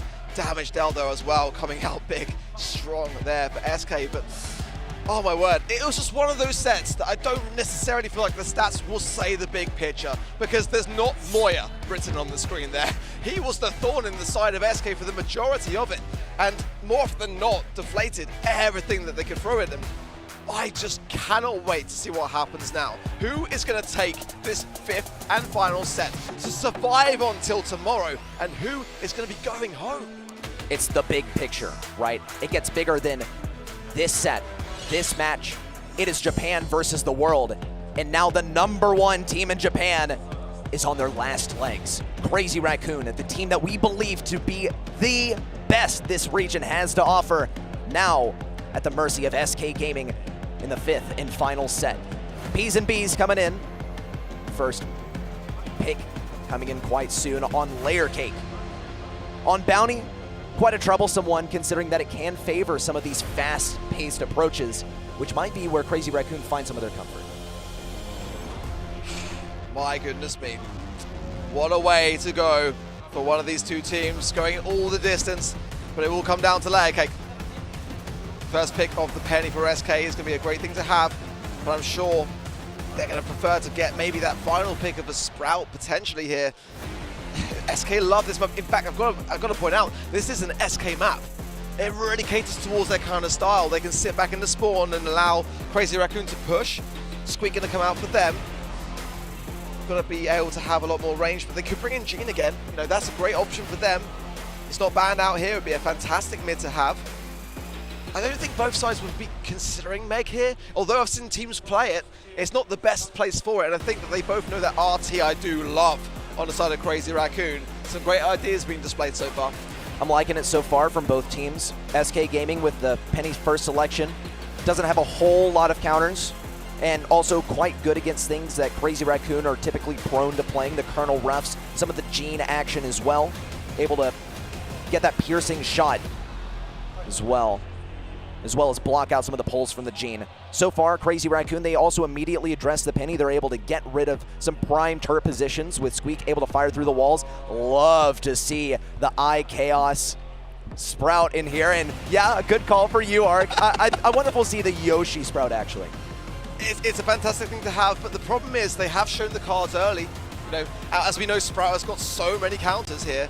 It is much better to have as that later stage pick, but Crazy Raccoon have had a bit of a gift in that respect because they will have the final say here. SK will follow up with surely some kind of range, something to be able to defend things if things go sour here. And the B coming in is a great choice, actually, because that third pick for Crazy Raccoon could be very much the tanky idea, a Sam or an Ash, and that's where Sprout will struggle, maybe even a Mortis. We've seen the Asian regions do things like that, and it's very unexpected because the others don't really tend to gravitate towards it. But I'm feeling aggressiveness could be the play here for Crazy Raccoon, but it's a tough coin flip decision here to have. Control is what they're feeling more, and Barley is a fantastic one to have on this particular map, especially when you've got the aggressive brawlers like the Maxes being taken out of the mix and the Bonnies. Control is actually not a bad suggestion here at all. I like it. I like it a lot. I think that Barley versus a Sprout is the less ideal interaction here, and maybe they'll be able to force some of the Squeak into Sprout interaction, which is a lot more even. Barley, in particular, I think is also able to get good use out of taking down Penny's turret repeatedly. So we'll see good counters on both sides. I think an excellent draft for both teams. Now it's down to raw mechanics. The playing field is leveled. It's all down to set number 5. Do Crazy Raccoon in their home region continue on to the next day, or is it SK Gaming's last breath? And here we go. Early heals for Tensai there. Coming in. Moya, though, low in the mid, has got to be a bit cautious here. Tampo, on the other side of things, doesn't want to do that at all. Wants to go super aggressive. Blue Star, though, into the pockets of SK, and that will be the very thing to encourage the push. As Crazy Raccoon do have to get a kill now. They can sit back as SK now will just try to get that early utility, gain that Penny turret. Early wall there from Chaos as well, and so far all's going according to plan. If Yoshi does stay out of position there, and he'll go down. Oh! Beautiful stuff there. Crazy Raccoon now firmly in the lead. 4 stars. Instead, Tampo, big damage on Aguille. Almost a kill, in fact. Will be sent down for the count for just a little while as Moya also maintains the position. As long as they're able to lock SK Gaming into their own spawn, they're in a fantastic position. Tensai almost caught off guard there on the right side, but he will manage to get a kill versus Sprout. Yoshi also with a mark over his head, looking for any winnable situation. Tampo also not left without options as he manages to chuck that super over the walls. SK Gaming are really trying a whole lot of different positions for walls, and it actually has worked to their advantage now as they are pushing Crazy Raccoon back, but it almost looks as if Crazy Raccoon are willing to let them aggress and instead play defense. That could prove costly, actually. I mean, Tensai's got a big bounty above his head here, and there's plenty of time for SK to really knuckle down to this spawn side area. 25 seconds on the clock, actually. So let's see. I'm sure they're getting a bit of a flashback into MSI, actually, where the Zeta Division 1 took the match point. Let's see how it goes. A big takedown there from Guillermo to Tampo will even things out just a little bit. But Crazy Raccoon are still in the lead. 10 seconds on the clock. Moya has a whole lot of health. Tensai has the least on this roster. Yoshi getting pummeled from all directions. He might be able to survive. No, final shot coming in. iKaos looking to close things in. Takedown onto Gie. Crazy Raccoon now on a match point. Massive stuff. Huge for Crazy Raccoon. But I feel like SK could respond. It comes down to that early game, and that's where they were lacking. That very clutch RT gadget to secure that first kill was a huge move for them. It just gave them back a bit of control over the situation. I was worried about that early retreat, but it paid off. Let's see now, though, as an early residue from Tampo will lock down that mid, and the Blue Star going then with Crazy Raccoon, but taps to follow were great from Gie, actually, to be fair. Let's see, though, how SK handle this, as they do have to go on the aggressive now. And it's exactly what we saw towards the end of the game there, too. SK Gaming on offense kind of struggled a bit. If Yoshi manages to get this turret, it'll be a massive advantage. iKaos also manages to throw a hedge for it, afford him a little bit of room as well. Crazy Raccoon continue sitting in this one position. SK Gaming raining down whatever fire possible. It's simply the two best teams at the moment going head to head. And we wouldn't be able to make this happen without our friends at Snapdragon Elite Gaming bringing the best Brawl Stars gameplay straight to your screen. Crazy Raccoon is still in the lead, now pushing a little bit further forward. SK Gaming still with not a single turret this whole time. No kills on the board just yet. iKaos there on the right-hand side, very slow and sluggish against the sticky residue, but this could be the moment to strike for SK. Some taps coming in, but not connecting on the right from Chaos. Tensai surviving on, but if they did, that would be the perfect place for it. Yoshi's got to be careful. 500 HP there. Salty Barrel's a bit late, actually, for me as well. Got away quite cautiously there, and almost got a bit overzealous, let's be honest. But I feel like if SK can just start to maneuver in and get just a singular kill, it can work. But it's such a close one to call for them. Their hearts have got to be racing right now.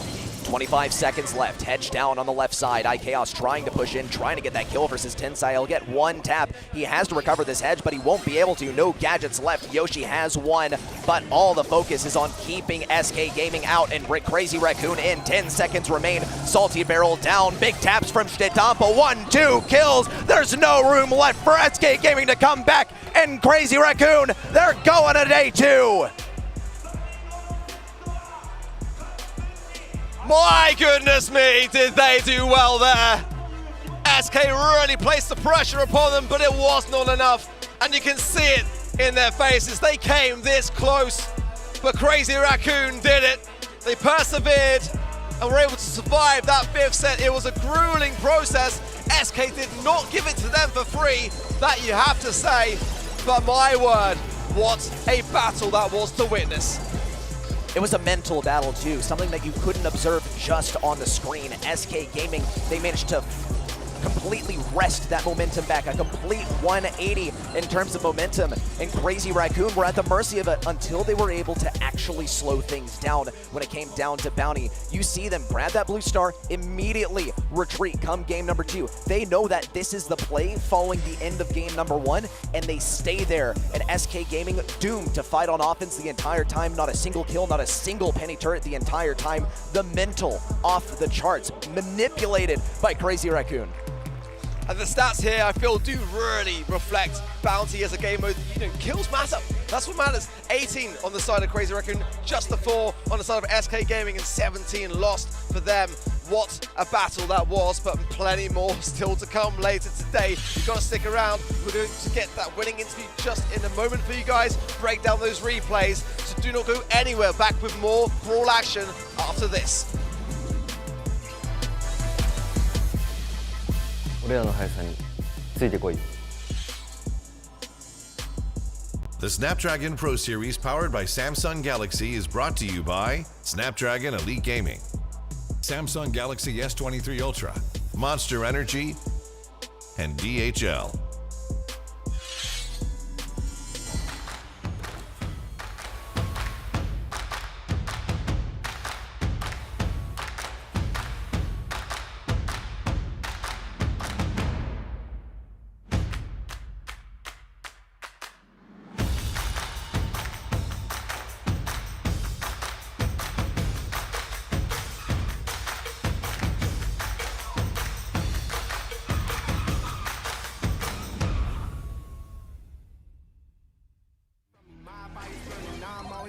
tell me where to go, man, I'm on a journey. Yeah, I can't explain it, I get excited. Keep it 300, King Leonidas. Strap in, cause it's gonna be a long ride. Working on me every single day and night. There comes a time when your worlds will collide. If it's holding you back, push it right to the side. Ain't got no time for no fear. I work too hard to get here. Ain't got no time for no fear. I work too hard to get here. I don't got the time, put me in, coach. I've been going hard, time to let it show. Everything raw, give it to me now. Let me have the spot, man, it's going down. Gotta get it here, I don't wanna wait. Take what I want, then I go train. Gotta get a win, I won't lose the game. This is my year, I ain't gonna break. Strap in, cause it's gonna be a long ride. Working on me every single day and night. There comes a time when your worlds will collide. If it's holding you back, push it right to the side. On another level, I will never settle. Mind over matter, get the gold medal. On another level, I will never settle. Mind over matter, get the gold medal. Ain't got no time for no fear. I work too hard to get here. Ain't got no time for no fear. I work too hard to get here. On another level, I will never settle. Mind over matter, get the gold medal. On another level, I will never settle. Mind over matter, get the gold medal. On another level, I will never settle. Mind over matter, get the gold medal. On another level, I will never settle. Mind over matter, get the gold medal.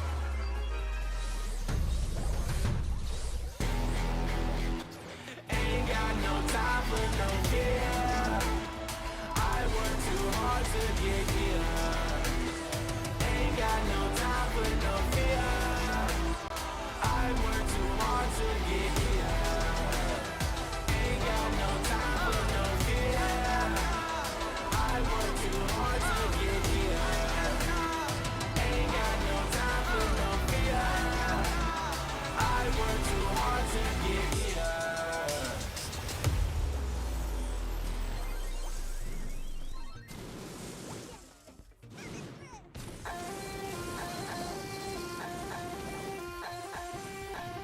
Feel the lights, see the stage, hear the vibe.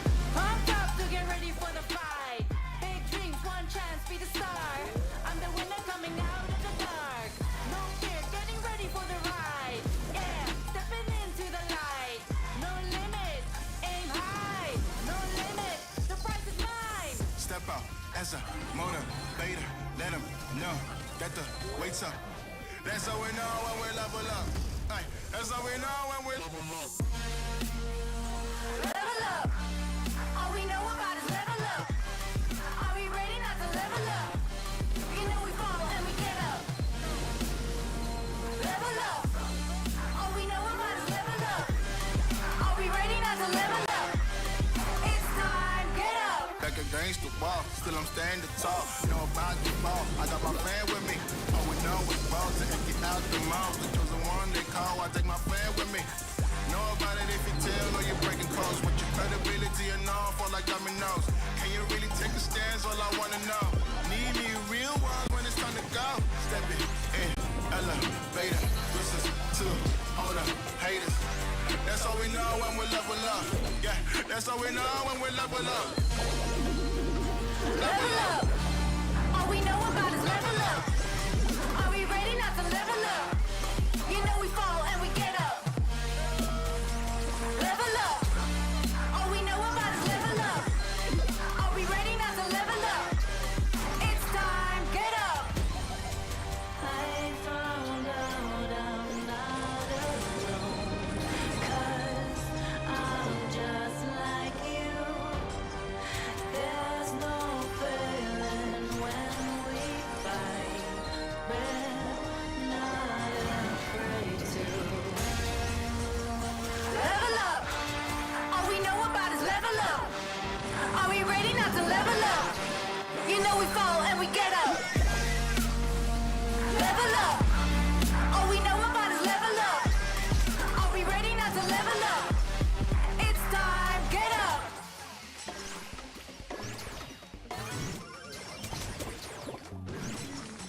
Welcome to the place where dreams come true. Where everything you want can be yours. If and only if you're willing to work for them. You're willing to hurt for them.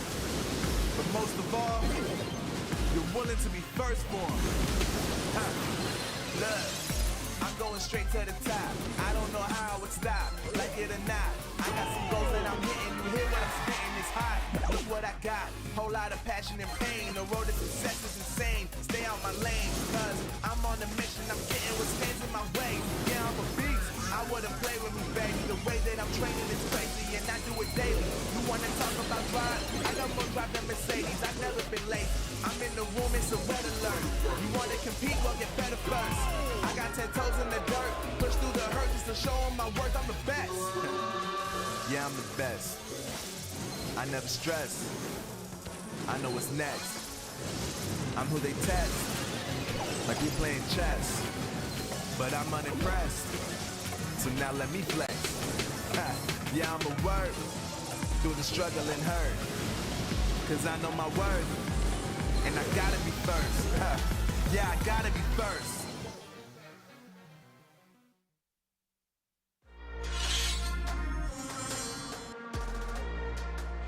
勝利者インタビューです。こちらにはクレイジーラクーンの天才選手に来ていただきました。What's up, friends? Tensai here from Crazy Raccoon. いや、非常に私たち見ている側もハラハラするような展開となりました。先ほどの戦い振り返っていかがですか？ It was a thrilling match, and how was the last match, and how is it feel right now? 2-0から2-2まで追い込まれて、相手の流れ来てたんですけど、最後落ち着いて丁寧に立ち回れて勝ちきれてよかったなって思います。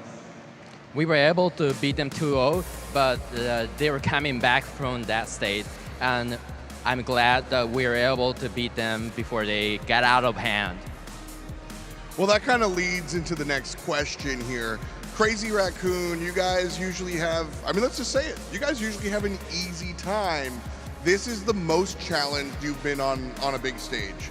Coming to the elimination match, were you guys just as confident? How did that feel going all the way? 普段はもっと他のチームは圧倒していたと思うんですけど、今エリミネーションブラケットに入ってしまって苦しい状態だと思うんですけど、今の気持ちをお聞かせください。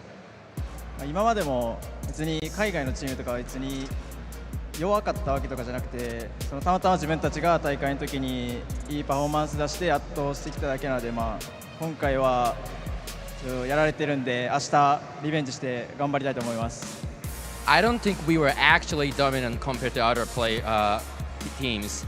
I think we are lucky for the time to be performed in other tournaments. So I think we'll do our best for the next matches.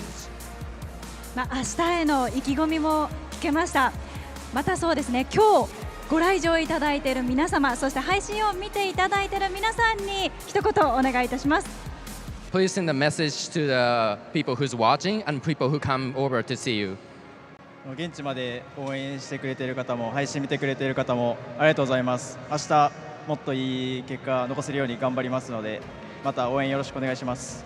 For those who came here and watching the stream, very much thank you for watching us. We'll do better tomorrow, and please watch us. Thank you. ありがとうございました。それではキャスター席にお戻しします。After a very, very close matchup back and forth between Crazy Raccoon and SK, match number 5 comes to close. It's Crazy Raccoon that closed it out in the final set. Ready, that was epic. That was absolutely insane. It was so close to seeing an SK Gaming comeback, and now Crazy Raccoon, they continue on. They just might have enough left in the tank to take number 1.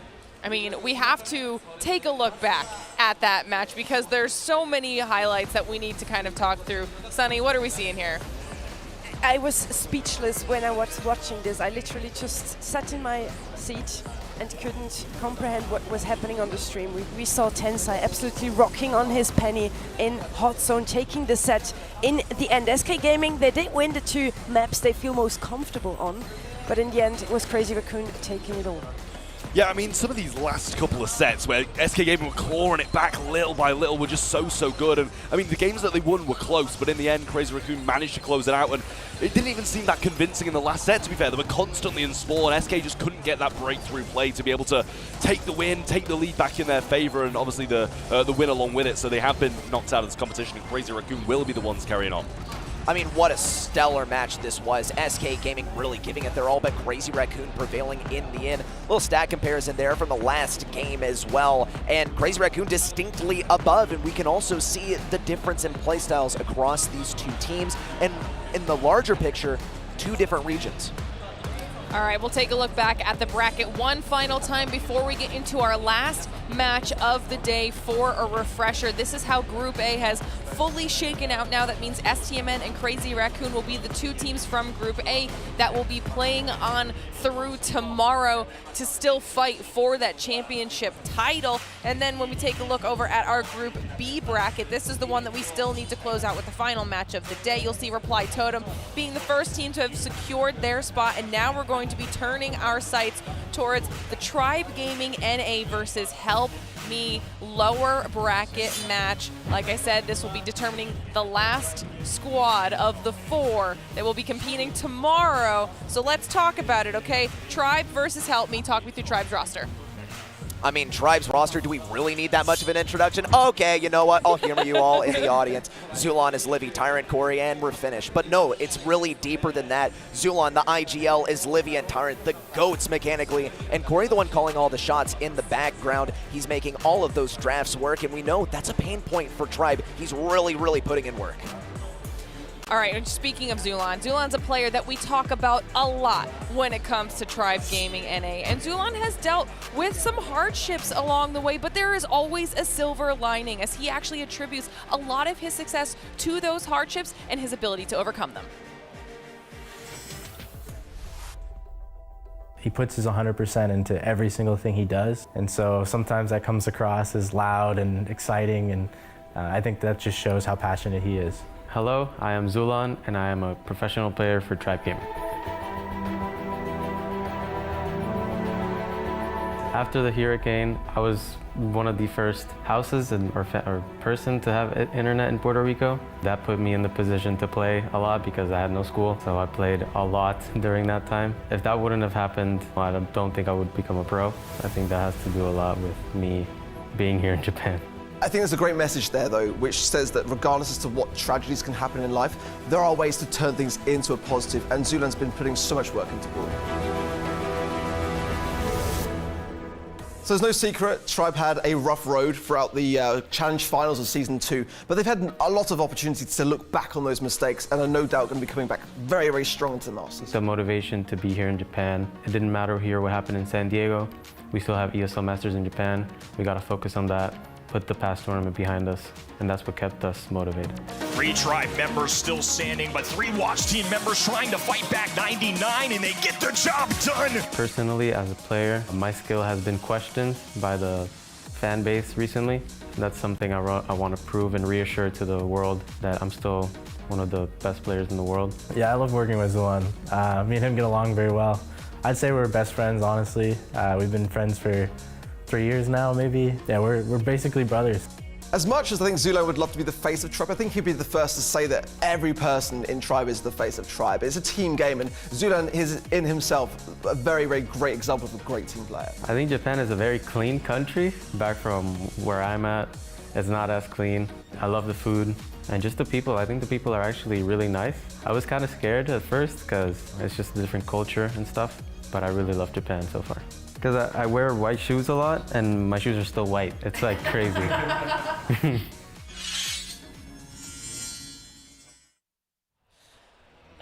You know, the most important part, obviously, is keeping the white kicks clean if you're bringing them to a city site. Of course it is. Japan is known to be very clean. NA, they want to remind the people that they were the best in NA for a long time. They only lost to Zeta Division Zero at Worlds, got 3rd. Zeta Division Zero had a player that is now facing them again. It will definitely be an interesting matchup, as we saw some stats pop up there for Zulon as well. But Trav, let's talk about their opponents.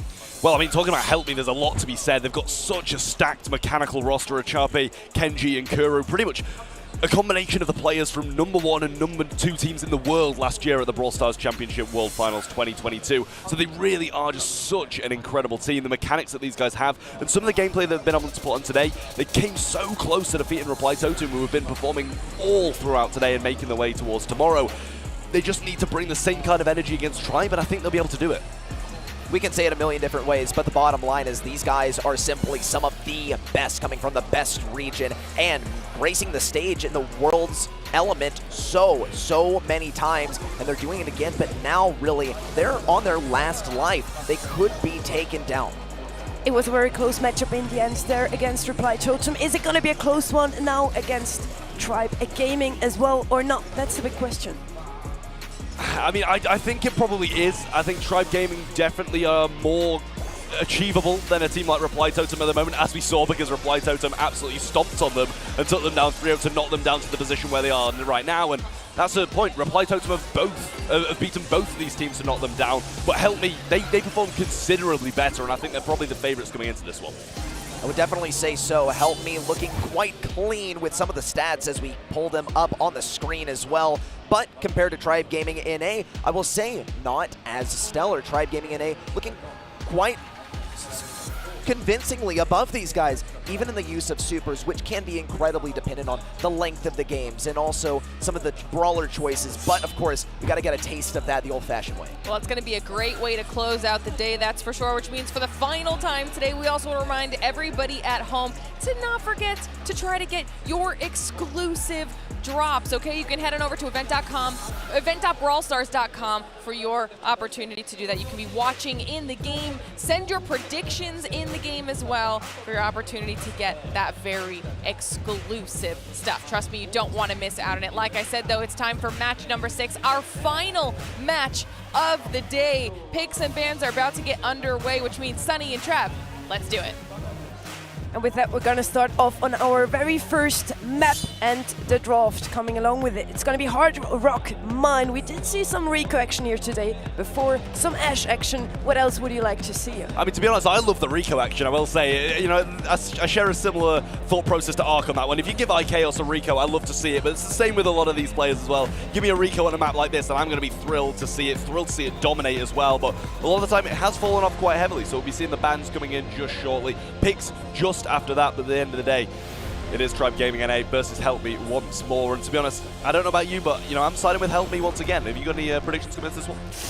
Very hot one. I have to say, Help Me. I wasn't sure already if they would beat Reply Totem today or not. Reply Totem kind of made it look easy there in the end, taking the last set in a sweep. They're gonna ban RT, Penny, and Jeanette against Tribe Gaming NA. Are those the brawlers they would like to pick here? I mean, I kind of guess so. I mean, they do seem to be quite a control-based team, whereas Tribe Gaming definitely banning out those mechanical East Asia brawlers, Carl, Meg, Ems, all these aggressive tendencies. Tyrant going to be picking up that Ruffs early on. Sandbags is what's selected right now, and with Penny banned out of the way, it does make it that little bit better. So I think that's a pretty solid pick early on from Tyrant. You're going to be able to provide those power-ups pretty much all day long. Break some walls up if they do have some of those more aggressive balls, as you said, with the Ash and stuff like that coming in. It's quite good to break up your home portion of the map at certain occasions to be able to mold it to what your mid can help pinch with. If you don't want to go with the Rico, then you're just going to go with Ruffs. He's another version of the bouncy brawler type. We have guests now coming in from Help Me. A brawler, we have them seen picked up quite a bit. Definitely a good pickup here. As first one, he complements any other brawler that they could take now. We still have Otis would be open here.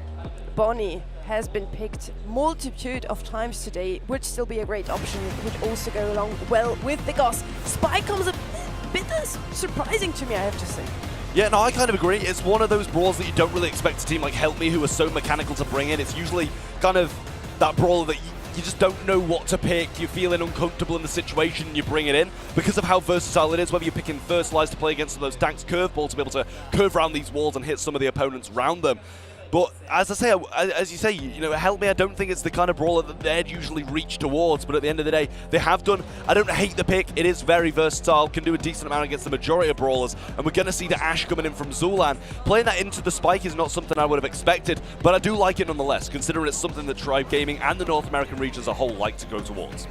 Exactly, so we had to see this Ashe pick coming out now. Of course, Help Me with the spike is going to have a great matchup there, but as long as Tribe Gaming switches their lanes to get the better matchup here, they can make it for sure. Tribe Gaming, and they still need a mid brawler here. Who's going to go up against the Gus? Mac is banned. Technically 8-bit or Gene, of course, are still open, and they're going to go with Gene. Definitely a good pick here. Ooh. They can pull the Gus pick quite easily. Talking about matchups here, do you really want to switch as an Ashe not to go up against the spike now? I don't know if I would, to be honest, and I don't think it's something that Eslevy's going to be wanting to pull either. You know, you're either going to be pulling a life plan or a Shelly. It's not the best ideas if you're going down those lanes, so it's probably going to be grasping towards Kenji on that Gus and being that obviously gem carrier in the mid. Gus is going to have the shield, makes him a little bit more tanky, but at the same time, if an Ashe gets in your back spawn, sometimes even a Shelly or a Spike can't really do a lot about it if it can get control and that grass is still up as well. And, you know, they do have that Shelly wall break. It's not the best wall break in the world. It's quite, you know, unreliable at sometimes. But at the end of the day, I kind of think I prefer the Tribe comp here. You just need to aim, then you can break where you want it. Let's see if they can make it here. Help Me versus Tribe Gaming and A. We're going to head into our very first match. The last matchup from today. 10 games we had in total here. Help Me versus Tribe Gaming. Who's going to take it? Who's going to take Gem Grab, Trev? Well, we're starting things off strong for Tribe Gaming. They've got some control on the right-hand side, but Help Me over the left do win that with Kuru, and Tyrant taking some hefty fire. Zulan's going to go down up top as well, thanks to a Charpe and Kenji with that pinch. You don't really want to let a Charpe in this bush. The Tyrant's going to slot over this right-hand side, pull him in as well. And I said you might not want to be doing that. The shield was missed by Gus as well. A little bit unfortunate for Help Me, but I'm sure Tribe will be pleased. Definitely so, as Tyrant now has some time to push up the map and maybe collect some more gems. Help Me already in the lead here, 5-2 gems. They looking into picking up some more from their own side. Zulan playing it quite aggressively here against the Choppy. Finally gets taken out. Choppy gets the left-hand side win, and therefore Help Me back again in the mid control. Charpe bursting forward as well. Kenji's got the shield, so it's going to be a very tough match for Zulan to win. Even if he gets close to killing a Charpe, surely the shield will come through. Not going to use it just yet, but the Robotic Rat's made a few connections. Eventually, Charpe's going to receive the shield, but Gene pulls there. Kenji's not going to be safe in this position now, has to back off and kind of respect this Tyrant pick a little bit more. Tyrant with another team pull. He's looking into the perfect situation to pull someone. Chappie on the left-hand side doing a fantastic job, getting the kill onto Zulan. Help Me already with 8 James now, and the 3-2 situation here. Kenji can push up the mid, can potentially collect the last gem here. Take down onto Choppy. They lose 1 gem. They pick up another one. Kenji is low, but he will survive that one. 14 seconds left on the clock for Tribe Gaming. Yeah, the gem's there. Zulan's retrieved it, and Kenji's in spawn as well. Nice stuff from Tribe. They've got 8 in the pocket as well, so they're not in a bad spot whatsoever. They've got control. They stop the countdown. They retrieve one of those gems, and now Zulan in this position against the Charpe. That should be a win. Robotic Rats will seal it, and now they have countdown started. Kenji not looking safe either with Zulan pursuing him. Pops a shield on himself. The gem's not going to be spawning on their side though, so it's evened out, and now Zulan in a tough spot once more against the Charpe, who gets the slow, but the Robotic Rats save him yet again. Just before triple tap coming in from Kenji, but it's still not enough to take that Gene out there. Tyrant has the opportunity to pick up 2 more gems now, and with that they have another countdown. Help Me will be able to equalize that one if they pick up the 2 spawning gems now. They need the mid control though. As long as none of those teams have the control, it can be anyone's game still. Yeah, they have the control and they have the even as well. Got a little rough street sitting up top near where Help Me are kind of staying. So not the best position for that to be in. Another one thrown as well. Eslovy just trying to back them off, and Tyrant very low, doesn't have the capability of really pulling at the moment. Same with Eslovy, same with Zulan. They're all just so low, but eventually Tyrant's going to have to push for this one to even things out. Does manage to pick it up, but at this point Zulan can't go down either because he's not the favorable gem carrier, but he's still got one in his pocket. The last gem is going to spawn by the side of Tribe Gaming and A, the 15th gem on their side. Tyrant is gonna go down. Zulan as well. With that, Help Me can get out of that situation with some more gems. 17-12 gems now. 7 seconds left on the clock for Tribe Gaming and A. They need to kill onto that gem carrier, and they're not gonna make it. Tribe Gaming and A losing this first game. Help Me takes it. Very well played. Yeah, I mean, it was a very, very close game, I will say as well. Help Me very back and forward against Tribe Gaming there. It was kind of tribal push, then Help Me will get out, and then they'll push again, and it was kind of just like back and forward, watching a game of tennis, to be honest with you. But at the end of the day, Help Me come out on top. They have this early lead, and it was a long game. Eventually, Help Me came out on top. Don't know if they just have that extra bit of stamina, or if it's kind of just Tribe just hit a bit of a brick wall. This first game already promises a very interesting series here. Maybe we're gonna go all the way into the last set, also in this very last match of the day. For now, Kenji already picking up 2 gems on the other side. Tyrant is doing just the same. Zulan pushing up his lane, but he's against the Shelly. Does not want to feather. Using Clay Pigeons now to finally get the takedown onto Zulan. Winning the red and Sunlight. Help Me can push up now to collect some more gems. Tyrant yet again in this position where he tries to keep a Sharpie out of the bush. He does just that. But as Livy's now the one with these 3 gems, and he's not a favourable person to have them. You want them over on Gene. Super's going to be thrown out, break a few of these walls, break a little bit of the grass as well, make it just that little bit easier against the Shelly, who's now rotating regardless. Tyrant's got this pull though, and with Kuro still having these life plants, it becomes a little bit unpredictable whether he's going to be able to hit something or not. And Kenji's the main target, but throughout the entirety of that last game, he just stayed out of harm's way. Oh, nice time! With the pull onto Kenji, gets the takedown and also the gems. As Livy has the other 4, they need to take them onto either one of those. They only have 15 seconds though. Zulan still standing at the top. Kenji's low already. A Shoppy with no super. Still has a Clay Pigeons though.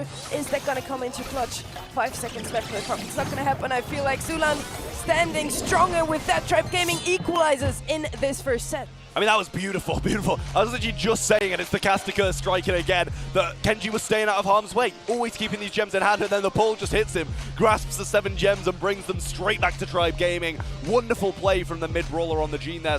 Great stuff from Tribe Gaming. However, I don't feel that convinced regardless. You know, it was a pull that turned the game around rather than just Tribe playing it phenomenally well. Unlike Health, who seemed that little bit more secure. You can say that Gene Pool saved it all, and that's why Gene is so good as a mid here on this map. At the same time, it's just Gene's job to hit those pools, right? Yeah, definitely so. I mean, it's still tough to hit them regardless of it being its job, and a Sharpie coming down this right-hand side really strongly there. Kenji should only be 1 shot off one of these kooky poppers and a little spirit being placed down, but not able to hit it just yet, and with that, Tyrant's going to heal up. But this left-hand pocket is not looking too comfortable for Tribe. The Sharpie's got control, Kenji's got control, and we see the Spike spamming this left-hand side with that curveball. Sharpie looking for Zulan now, doesn't have those robotic rats in hands, but Esley finding a nice pathway through. Might be the opening they need. Tyrant with another pull, wants to not waste it on a Chappie right in front of him. And Chappie gets the slow one to Zulan, still not the takedown though in mid. We have Kuro now going up against Tyrant. With the pull, he secures 2 gems, also gets down in at the same time as Levy picks up the 2 missing gems. Here it's going to be a really close one once again, as we have Help Me slowly catching up here, slowly but steadily, trying to get in the lead. Yeah, that kooky pop on the bot side's Livy in a terrible spot though now. Sharpie's gonna have the shield as well. This might be the retrieval of the gems they need, but Tyrant gets a few shots off. Zulan's picked up a few along the way as well, so it's not gonna be a safe pair of hands there. Needs those, but Kuru's gonna go down up top to the robotic rats as Zulan can't pursue these gems, has to leave them up top and play the control game. But with him having 3, he can't go too aggressive, especially with the Sharpie with the super. Very important kill there from a Choppy onto Livy. He gets the gems out of their way, and now it's an equal scoreboard. Once again, we could go all the way until the last gem spawns. Let's see if that's gonna happen, or if maybe Tyrant hits another cheap pull here. Gus is dangerously close for now. With 4 gems, it would be enough for Tribe Gaming to get the better hand in this matchup here. Kuro on the left-hand side trying to get the kill onto Levy. Almost gets taken out himself. Tyrant getting hit by a cookie popper, but they do have countdown for now. Yeah, they can't really sit too tight though, because the Sharpie's coming aggressive with the pull, the knockback, and they get him down. The shield misses as well, and Tribe Gaming now are going to be walking away with it. He didn't need to aggress, but Tribe are going to take advantage of that. They'll take the gems, and they'll take the set along with it. I could have not said that better. He didn't need to push up. He delivered them the gems. Tribe Gaming takes the first set against Help Me. What was it? Was it draft? Was it mechanics? I think it was just a few mistakes coming out of Help Me, to be honest. I'm not sure if they're nervous being up on the stage and being at risk of being knocked out of the competition, but all of the players have been in a spot like this before. They know how to feel, they know how to respond, and a player like Ajape is not usually going to be making a mistake like that, delivering the opponent's 3 gems. I'm not sure if he just didn't see the Gene pull, and that's why. He felt he was a bit more secure, or he was like moments away from a super. But at the end of the day, there's no need to risk that. Definitely so. I don't feel like they should be nervous here, considering that the team is composed of 2/3 of the reigning world champions, Shoppy and Kuro. Those mistakes shouldn't happen, but it might not be Helpme's day. They already lost to Pride Totem in a very close matchup now. It could be the same fate against Tribe Gaming NA, but of course we only have seen one single set. It doesn't tell the whole story yet. We're gonna move on into the next set and want to see the draft. First, let's have a look at the stats. Yeah, I will say, Tribe Gaming, they picked up a lot more. 70 gems picked up on their side. I'm not sure if that's because they dropped more as well, but 31 dropped by Tribe Gaming. 64,000 damage in comparison to Helpme, who picked up 43 and only dropped 24. So they picked up less, but they were a little bit more secure in their hands. I'll say that, well, there was a gene pull and a massive turnaround, so I'm not sure if that's strictly true. The stats don't really back up what we've been seeing here, but at the end of the day, Tribe Gaming going to be one set up now, and this is not a position that Helpme want to be in. They want to be the ones going up, they want to be the ones in control, but Tribe Gaming, they're looking maybe the best they have today. Maybe they're back at the top, not only in NA, they've been the best team for a long time. Maybe they can now also go up against the best of the world. If they make it to day 2, they're gonna face against the 3 top teams. We already have decided on 3 of those. Is it gonna be Helpme or Tribe Gaming NA joining them? We're gonna go on to Parallel Plays, a map I do quite like, I have to say, the only hot zone map we have in competitive that features 2 zones. Yeah, no, I do like this map as well. Gives it a bit more versatility. You've got to play it that little bit more strategically rather than just like an all-out brawl. Know when to get your home zone, know when to go aggressive for the opponent's zone, and know when to help teammates as well. So it is a big team mode centric kind of map and mode, I will say. Bands coming in there, we've got the Grey, the Meg, and the Janet. They don't want to see any of this Meg. We know it's something that this team has been reaching towards, and we know it's something that Tribe Gaming have been hating for quite a long time now. Penny, Carl, and Janet on the other side of things. Helpme, I kind of expect them to want to play a few of those brawls first, so not the bands that I'd usually expect from them. But Bonnie being their first pick, I don't mind it, I don't love it, and I don't know if I like it as a first pick, but overall, I'd imagine it'd be somewhere in there. What I do like though, that Mac ban coming in from Tribe Gaming, and finally the other teams have realized we just need to ban Mac every single time we face up against those teams from East Asia. Gonna go with the Stu as a first pick. I do like that on the right hand side lane. You have the aggression you need, and you have a turret you can place down, with which your 2 teammates can dodge those shots coming in from that Bonnie a little bit better. You do not want to feed Bonnie as soon as Kenji has his super on this brawler. He's gonna have it easy to push up the right hand side lane. Yeah, exactly that, and Tribe Gaming do have another pick as well, should be coming in shortly, but at the moment, I do prefer that Stu first pick in comparison to the Bonnie. Not sure what they're kind of reaching for, but we're going to see an RT come in from Tribe Gaming NA. And I mean, I like it, it's going to be able to deal 4k damage when the Bonnie jumps in pretty much, so can't really go in on that, and it pretty much gets rid of the fact that that might be a possibility and allows him to play that a little bit more aggressively.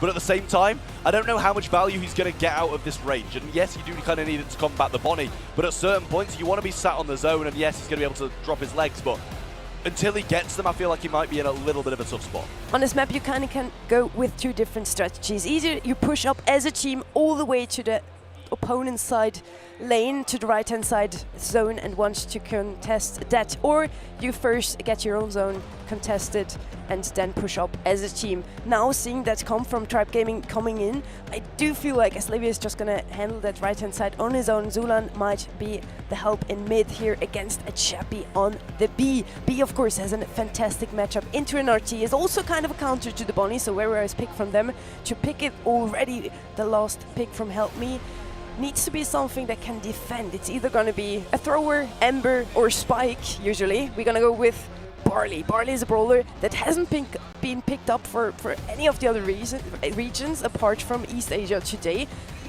For them, it seems to work out every single time they pick it. Yeah, I mean, it did. It worked out just now for Crazy Raccoon against SK Gaming in that final set of Layer Cake. They played that Barley so well, and I will say, I think it might work again here. If they can keep this Stu away from his supers, not let him have that extra mobility, I do think it's going to have a bit of legs in this game. Going to see the Willow coming in as well, though, the other thrower that's kind of viable on a game mode like this.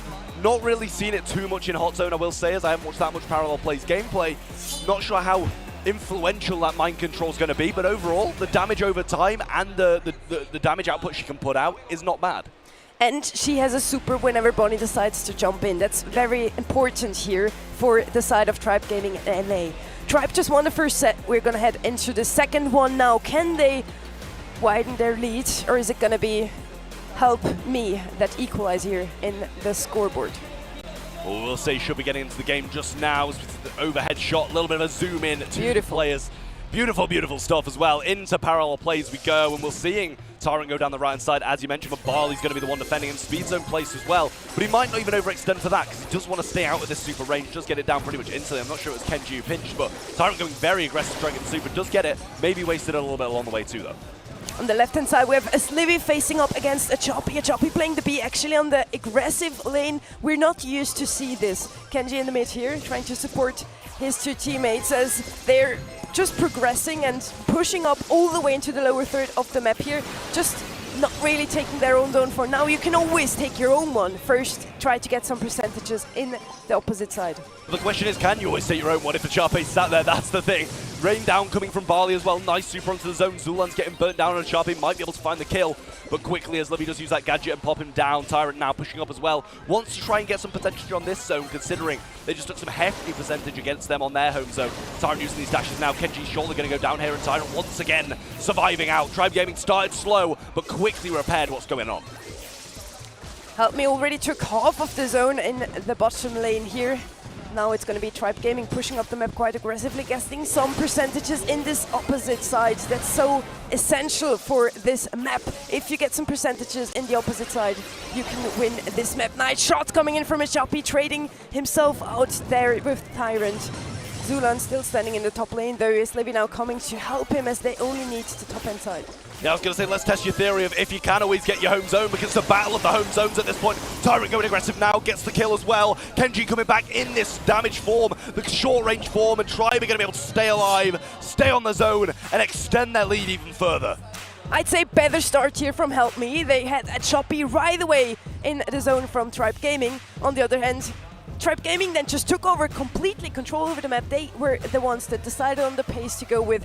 It was only 6% in the end, but still very convincing here from Tribe Gaming.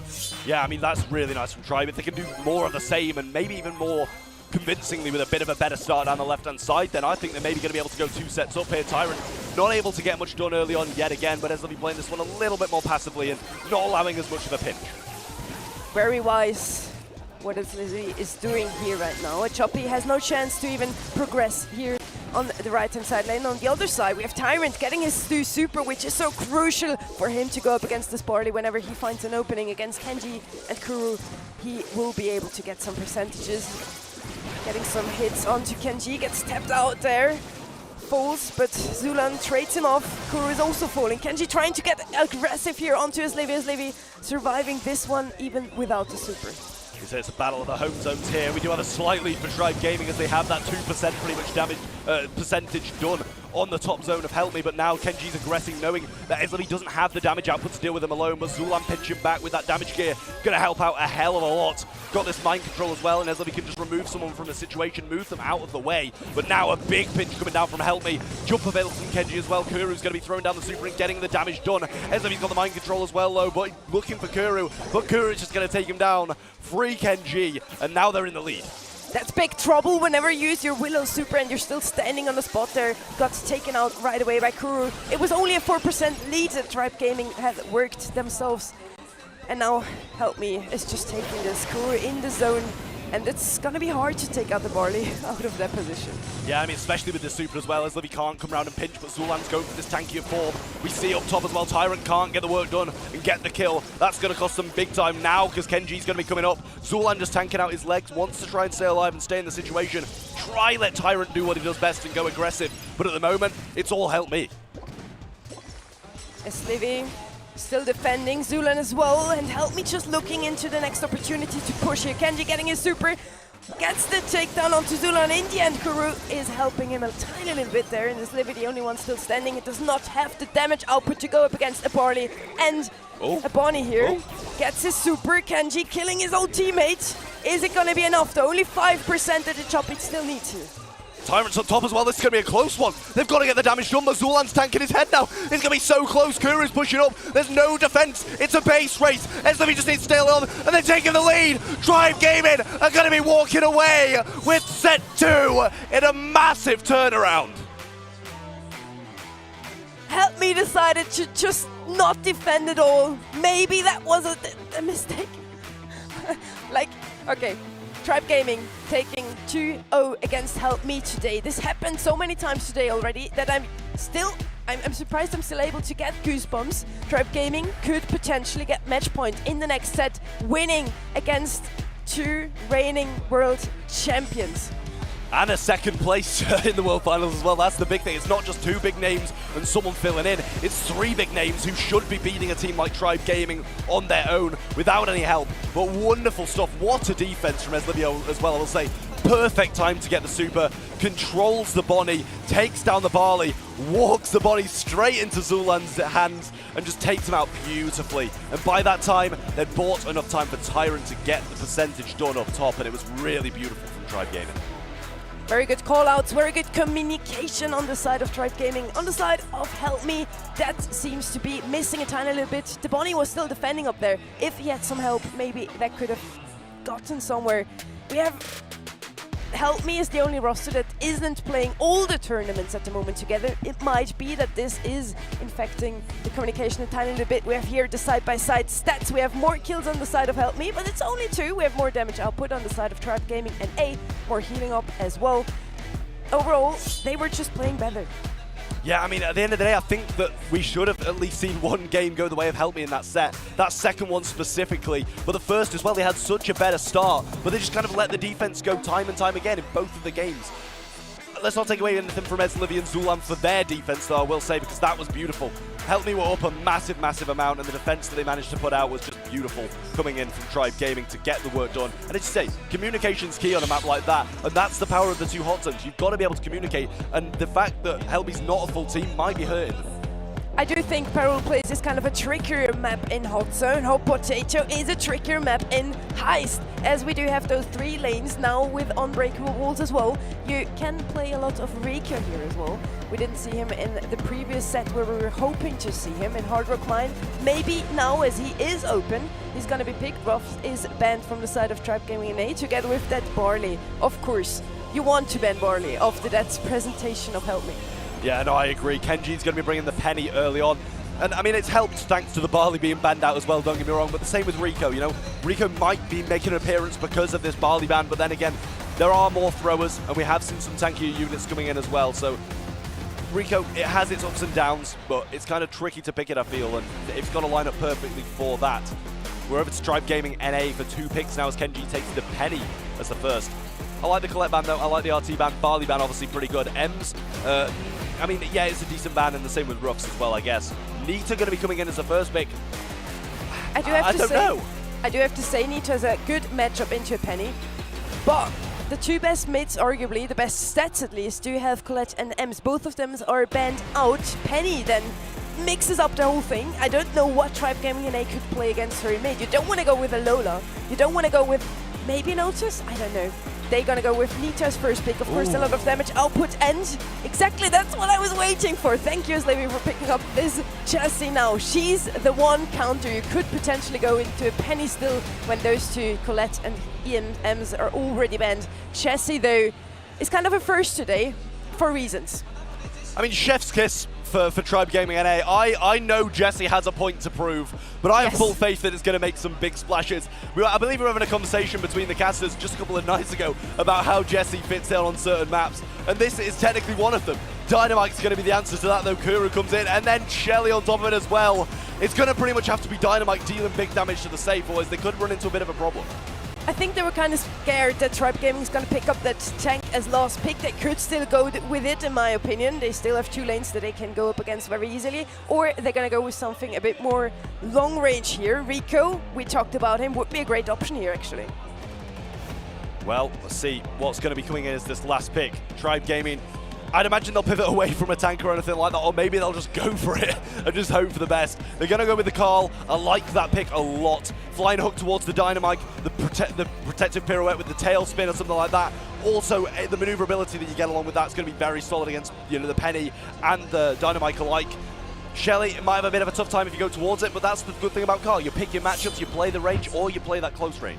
Just a little reminder, if Tribe Gaming takes this set, they're done.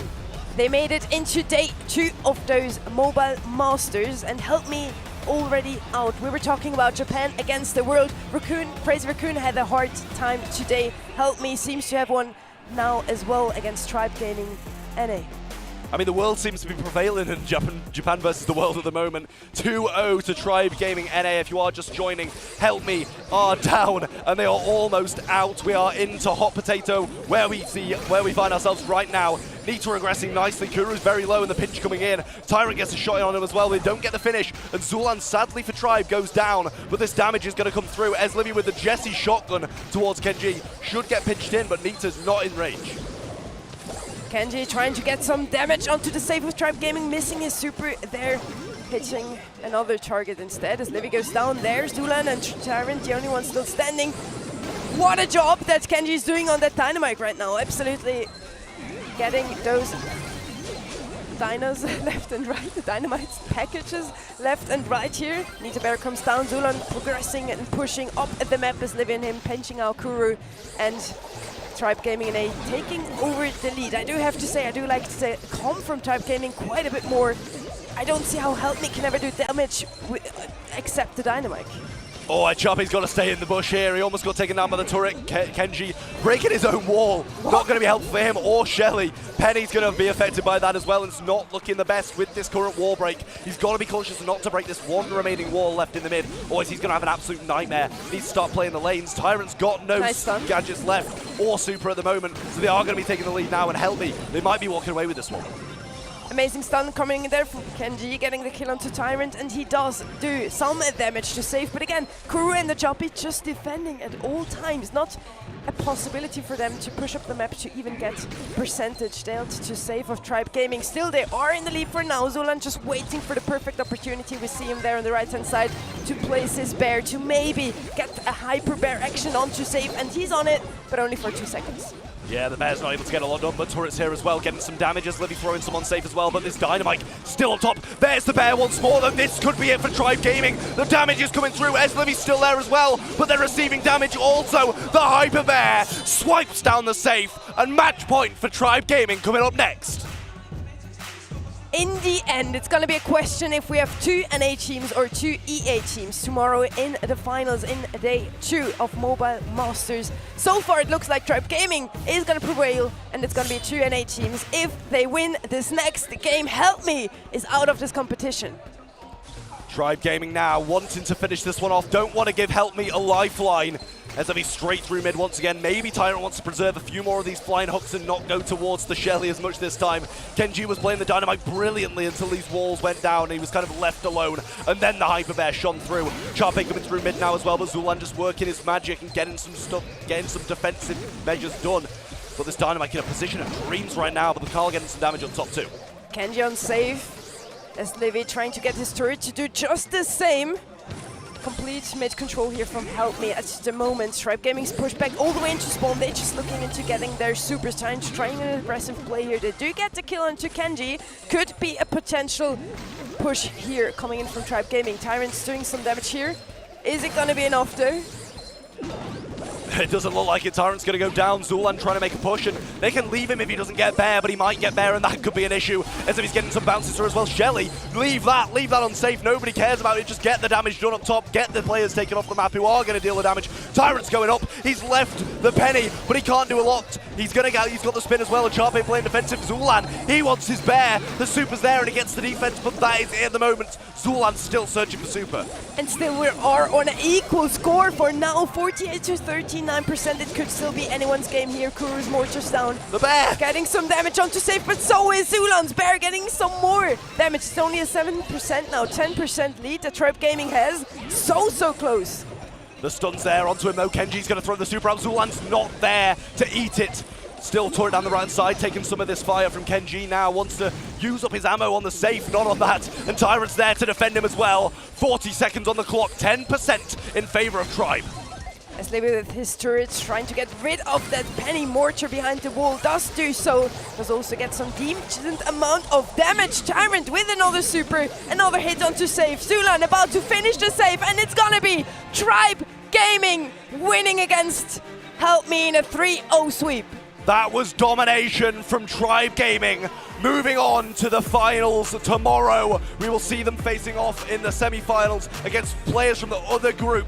They have succeeded in taking down an East Asian team. It was Japan versus the world, and it still is, but now Japan's the minority. They just couldn't be helped. They needed some defense there against Tribe Gaming, and it wasn't enough. We did like the comp a bit better, but I also felt like Tribe Gaming and A just played it so clean whenever they didn't have Bear, whenever they didn't have a turret. They just felt like to get it again. And then as soon as they had it, pushing up, throwing both of it at the safe, and yeah, playing for the objective. You want to deal damage to safe in the end. It kind of seems to me like Shelly was a bit of an overcompensation for the tanks. I'm just not sure. I don't think it really did anything at all. Dynamite, regardless of it being sometimes a questionable pick, very good on this map, and it did show its worth. But at the end of the day, Tribe just played it a lot better. The spawnables were too much for them to deal with, too much for the Shelly to deal with. The Nita Bear's just doing so much damage to safe. Same with the Penny Turret, and it was soaking up so many shots as well. Very important pickup there from you. I have to agree. Shelly might have been a bit too much against a tank. 19 to 14 kills in the end. Not that it doesn't look like Tribe Gaming won this game, but again, we are on heist, and we do see those stats a lot of times whenever the winner has less kills here. Well, I mean, at the end of the day, Tribe Gaming did manage to take it. Help Me are going to be going home, sadly for them. And I will say, to be honest, they played so well throughout the day. They had a really close game against Reply Totem as well. Could have gone either way, but this one was all Tribe Gaming. I was not prepared for how dominant Tribe was going to be in the 6th match on just the A stream. We've had 10 in total on the day. They close it out in such a strong fashion that's what we were hoping for out of the likes of Tribe. I mean, that's the second time today that we've seen an East Asian team go down 3-0 to NA. I mean, it's the same thing, STMN versus Crazy Recruit, and now here Tribe NA, they represent as well, taking Help Me completely out of the competition. As an East Asian fan, I'm definitely sad, but still, I'm slowly kind of converting to that NA vibe. You know, it's not just STMN now. I'm kind of feeling the Tribe NA vibe as well. I think they've really found their stride, and they finally managed to break a little bit of that Japanese spirit.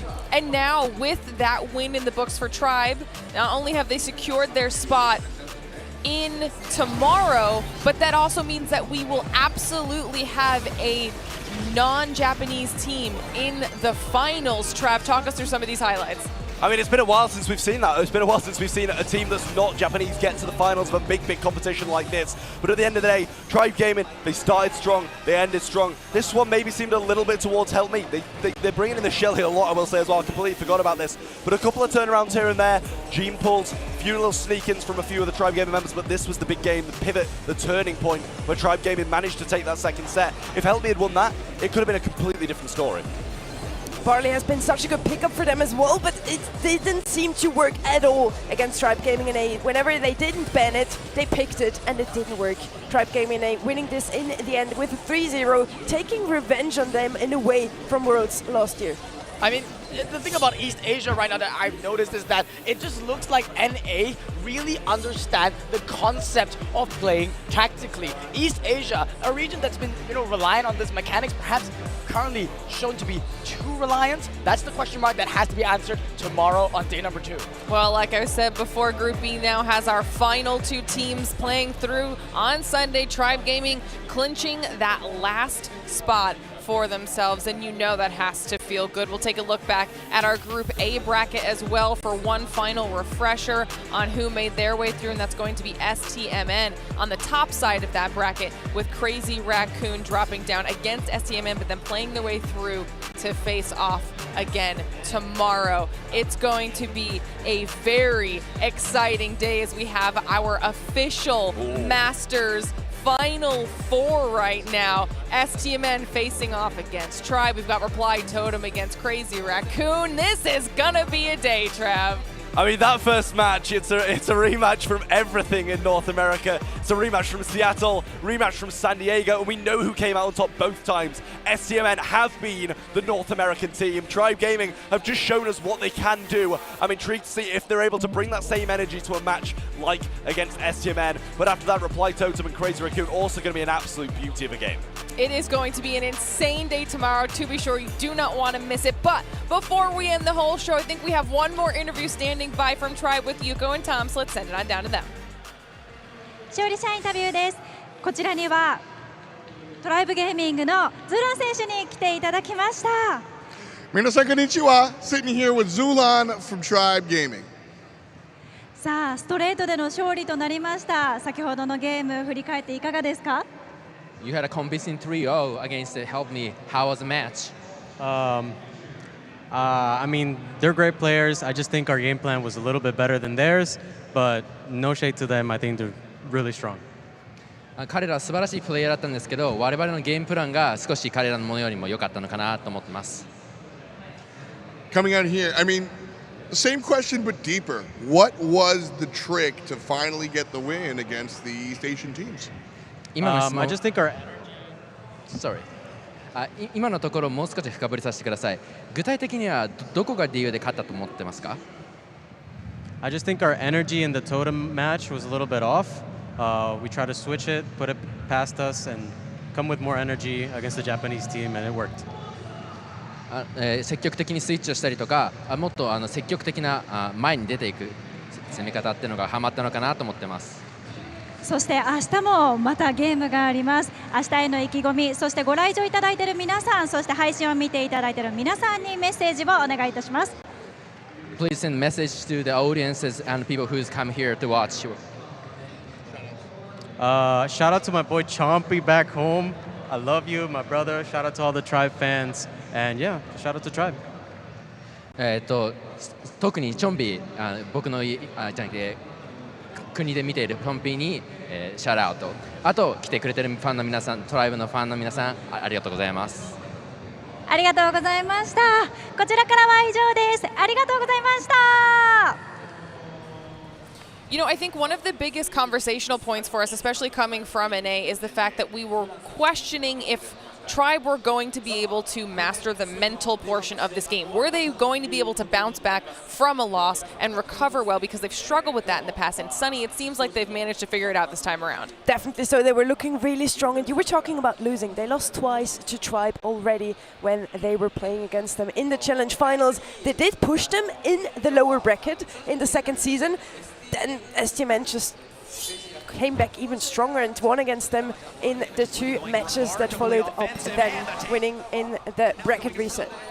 Yeah, I mean, at the end of the day, STMN Esports have always been the ones coming out on top of the Snapdragon Pro Series in North America. Throughout last year, though, it was Tribe Gaming who were the Titans in this region. So let's not forget if they can revert back to their old ways, because technically they are the same rosters. If they can make some, have the energy, as Zulan's just said, they brought the wrong energy to the Totem game. They might have done the same in those STMN games in DreamHack San Diego. If they can bring the right energy to this one, I think they might be able to take it. I think absolutely right. They need to come in with the right mentality, the right mental games throughout San Diego, even though they came in winning in that first upper bracket match. As you said, STMN, they completely broke them. Back-to-back 6-1 games. That is going to be the last memory that they're going to have against STMN. And I think Tribe, if they want to take and reverse it this time, they need to get rid of that right now. Okay, but then on the other side of things, now we have Reply Totem and Crazy Raccoon, and that is going to be another incredible match. Yep, that is, once again, another story about mental blocks, another story of a team that for some reason has never been able to overcome their inner demons. I think Totem, the last time that they faced the Japanese team was back in the World Championships, and once again snuffed out. 2 years back-to-back, Totem loses to a Japanese team. They really, really want to change that, and this is their opportunity. Crazy Raccoon, I will have to comment myself to say, I think, frankly speaking, this is the weakest I've ever seen them. Truly, truly. It looks like every game that they're playing, they seem to get a little bit more shaky. They seem to be coming out of their comfort zone, no longer really want to play in their own skin. So Totem, I think, are actually going in a lot stronger here. I actually feel CR tonight, that hotel room preparation that they're going to have to rework today's games is crucial if they want to take the win. Crazy Raccoon made it all the way into the last set when they played against SK Gaming, the second seed of EMEA. On the other side, we now have the first seed, Reply Totem, going up against them. They definitely have chances. I agree with you. We didn't expect Crazy Raccoon to look this weak almost today, getting a sweep from STMN there. What we are sure to see, we will have an international finals. We have the two NA teams and then EMEA and EA on the bottom. Yeah, I will say as well, I think, as Wiggly said, they're starting to get weaker and weaker. They've shown the cracks now, and I'm sure that Reply Totem are going to be VOD reviewing that STMN game, seeing what their weaknesses are and trying to exploit the same kind of things when they go back to the hotel tonight, because tomorrow it might be one of the biggest games of these guys' career. Well, that's it for day number 1 of our Snapdragon Mobile Masters event. And STMN, Reply Totem, Crazy Raccoon, and Tribe are your top 4 teams that we will see battling it out for the first ever title of champion of Mobile Masters. Tune in tomorrow for the culmination of our competition. Huge thanks to our sponsor, Snapdragon Elite Gaming, Samsung Galaxy, Monster Energy, and DHL for helping us put on this entire event. Thanks to everyone at home, of course, for watching. Thanks to everyone here at DreamHack Japan for attending. Mata ashita. See you tomorrow.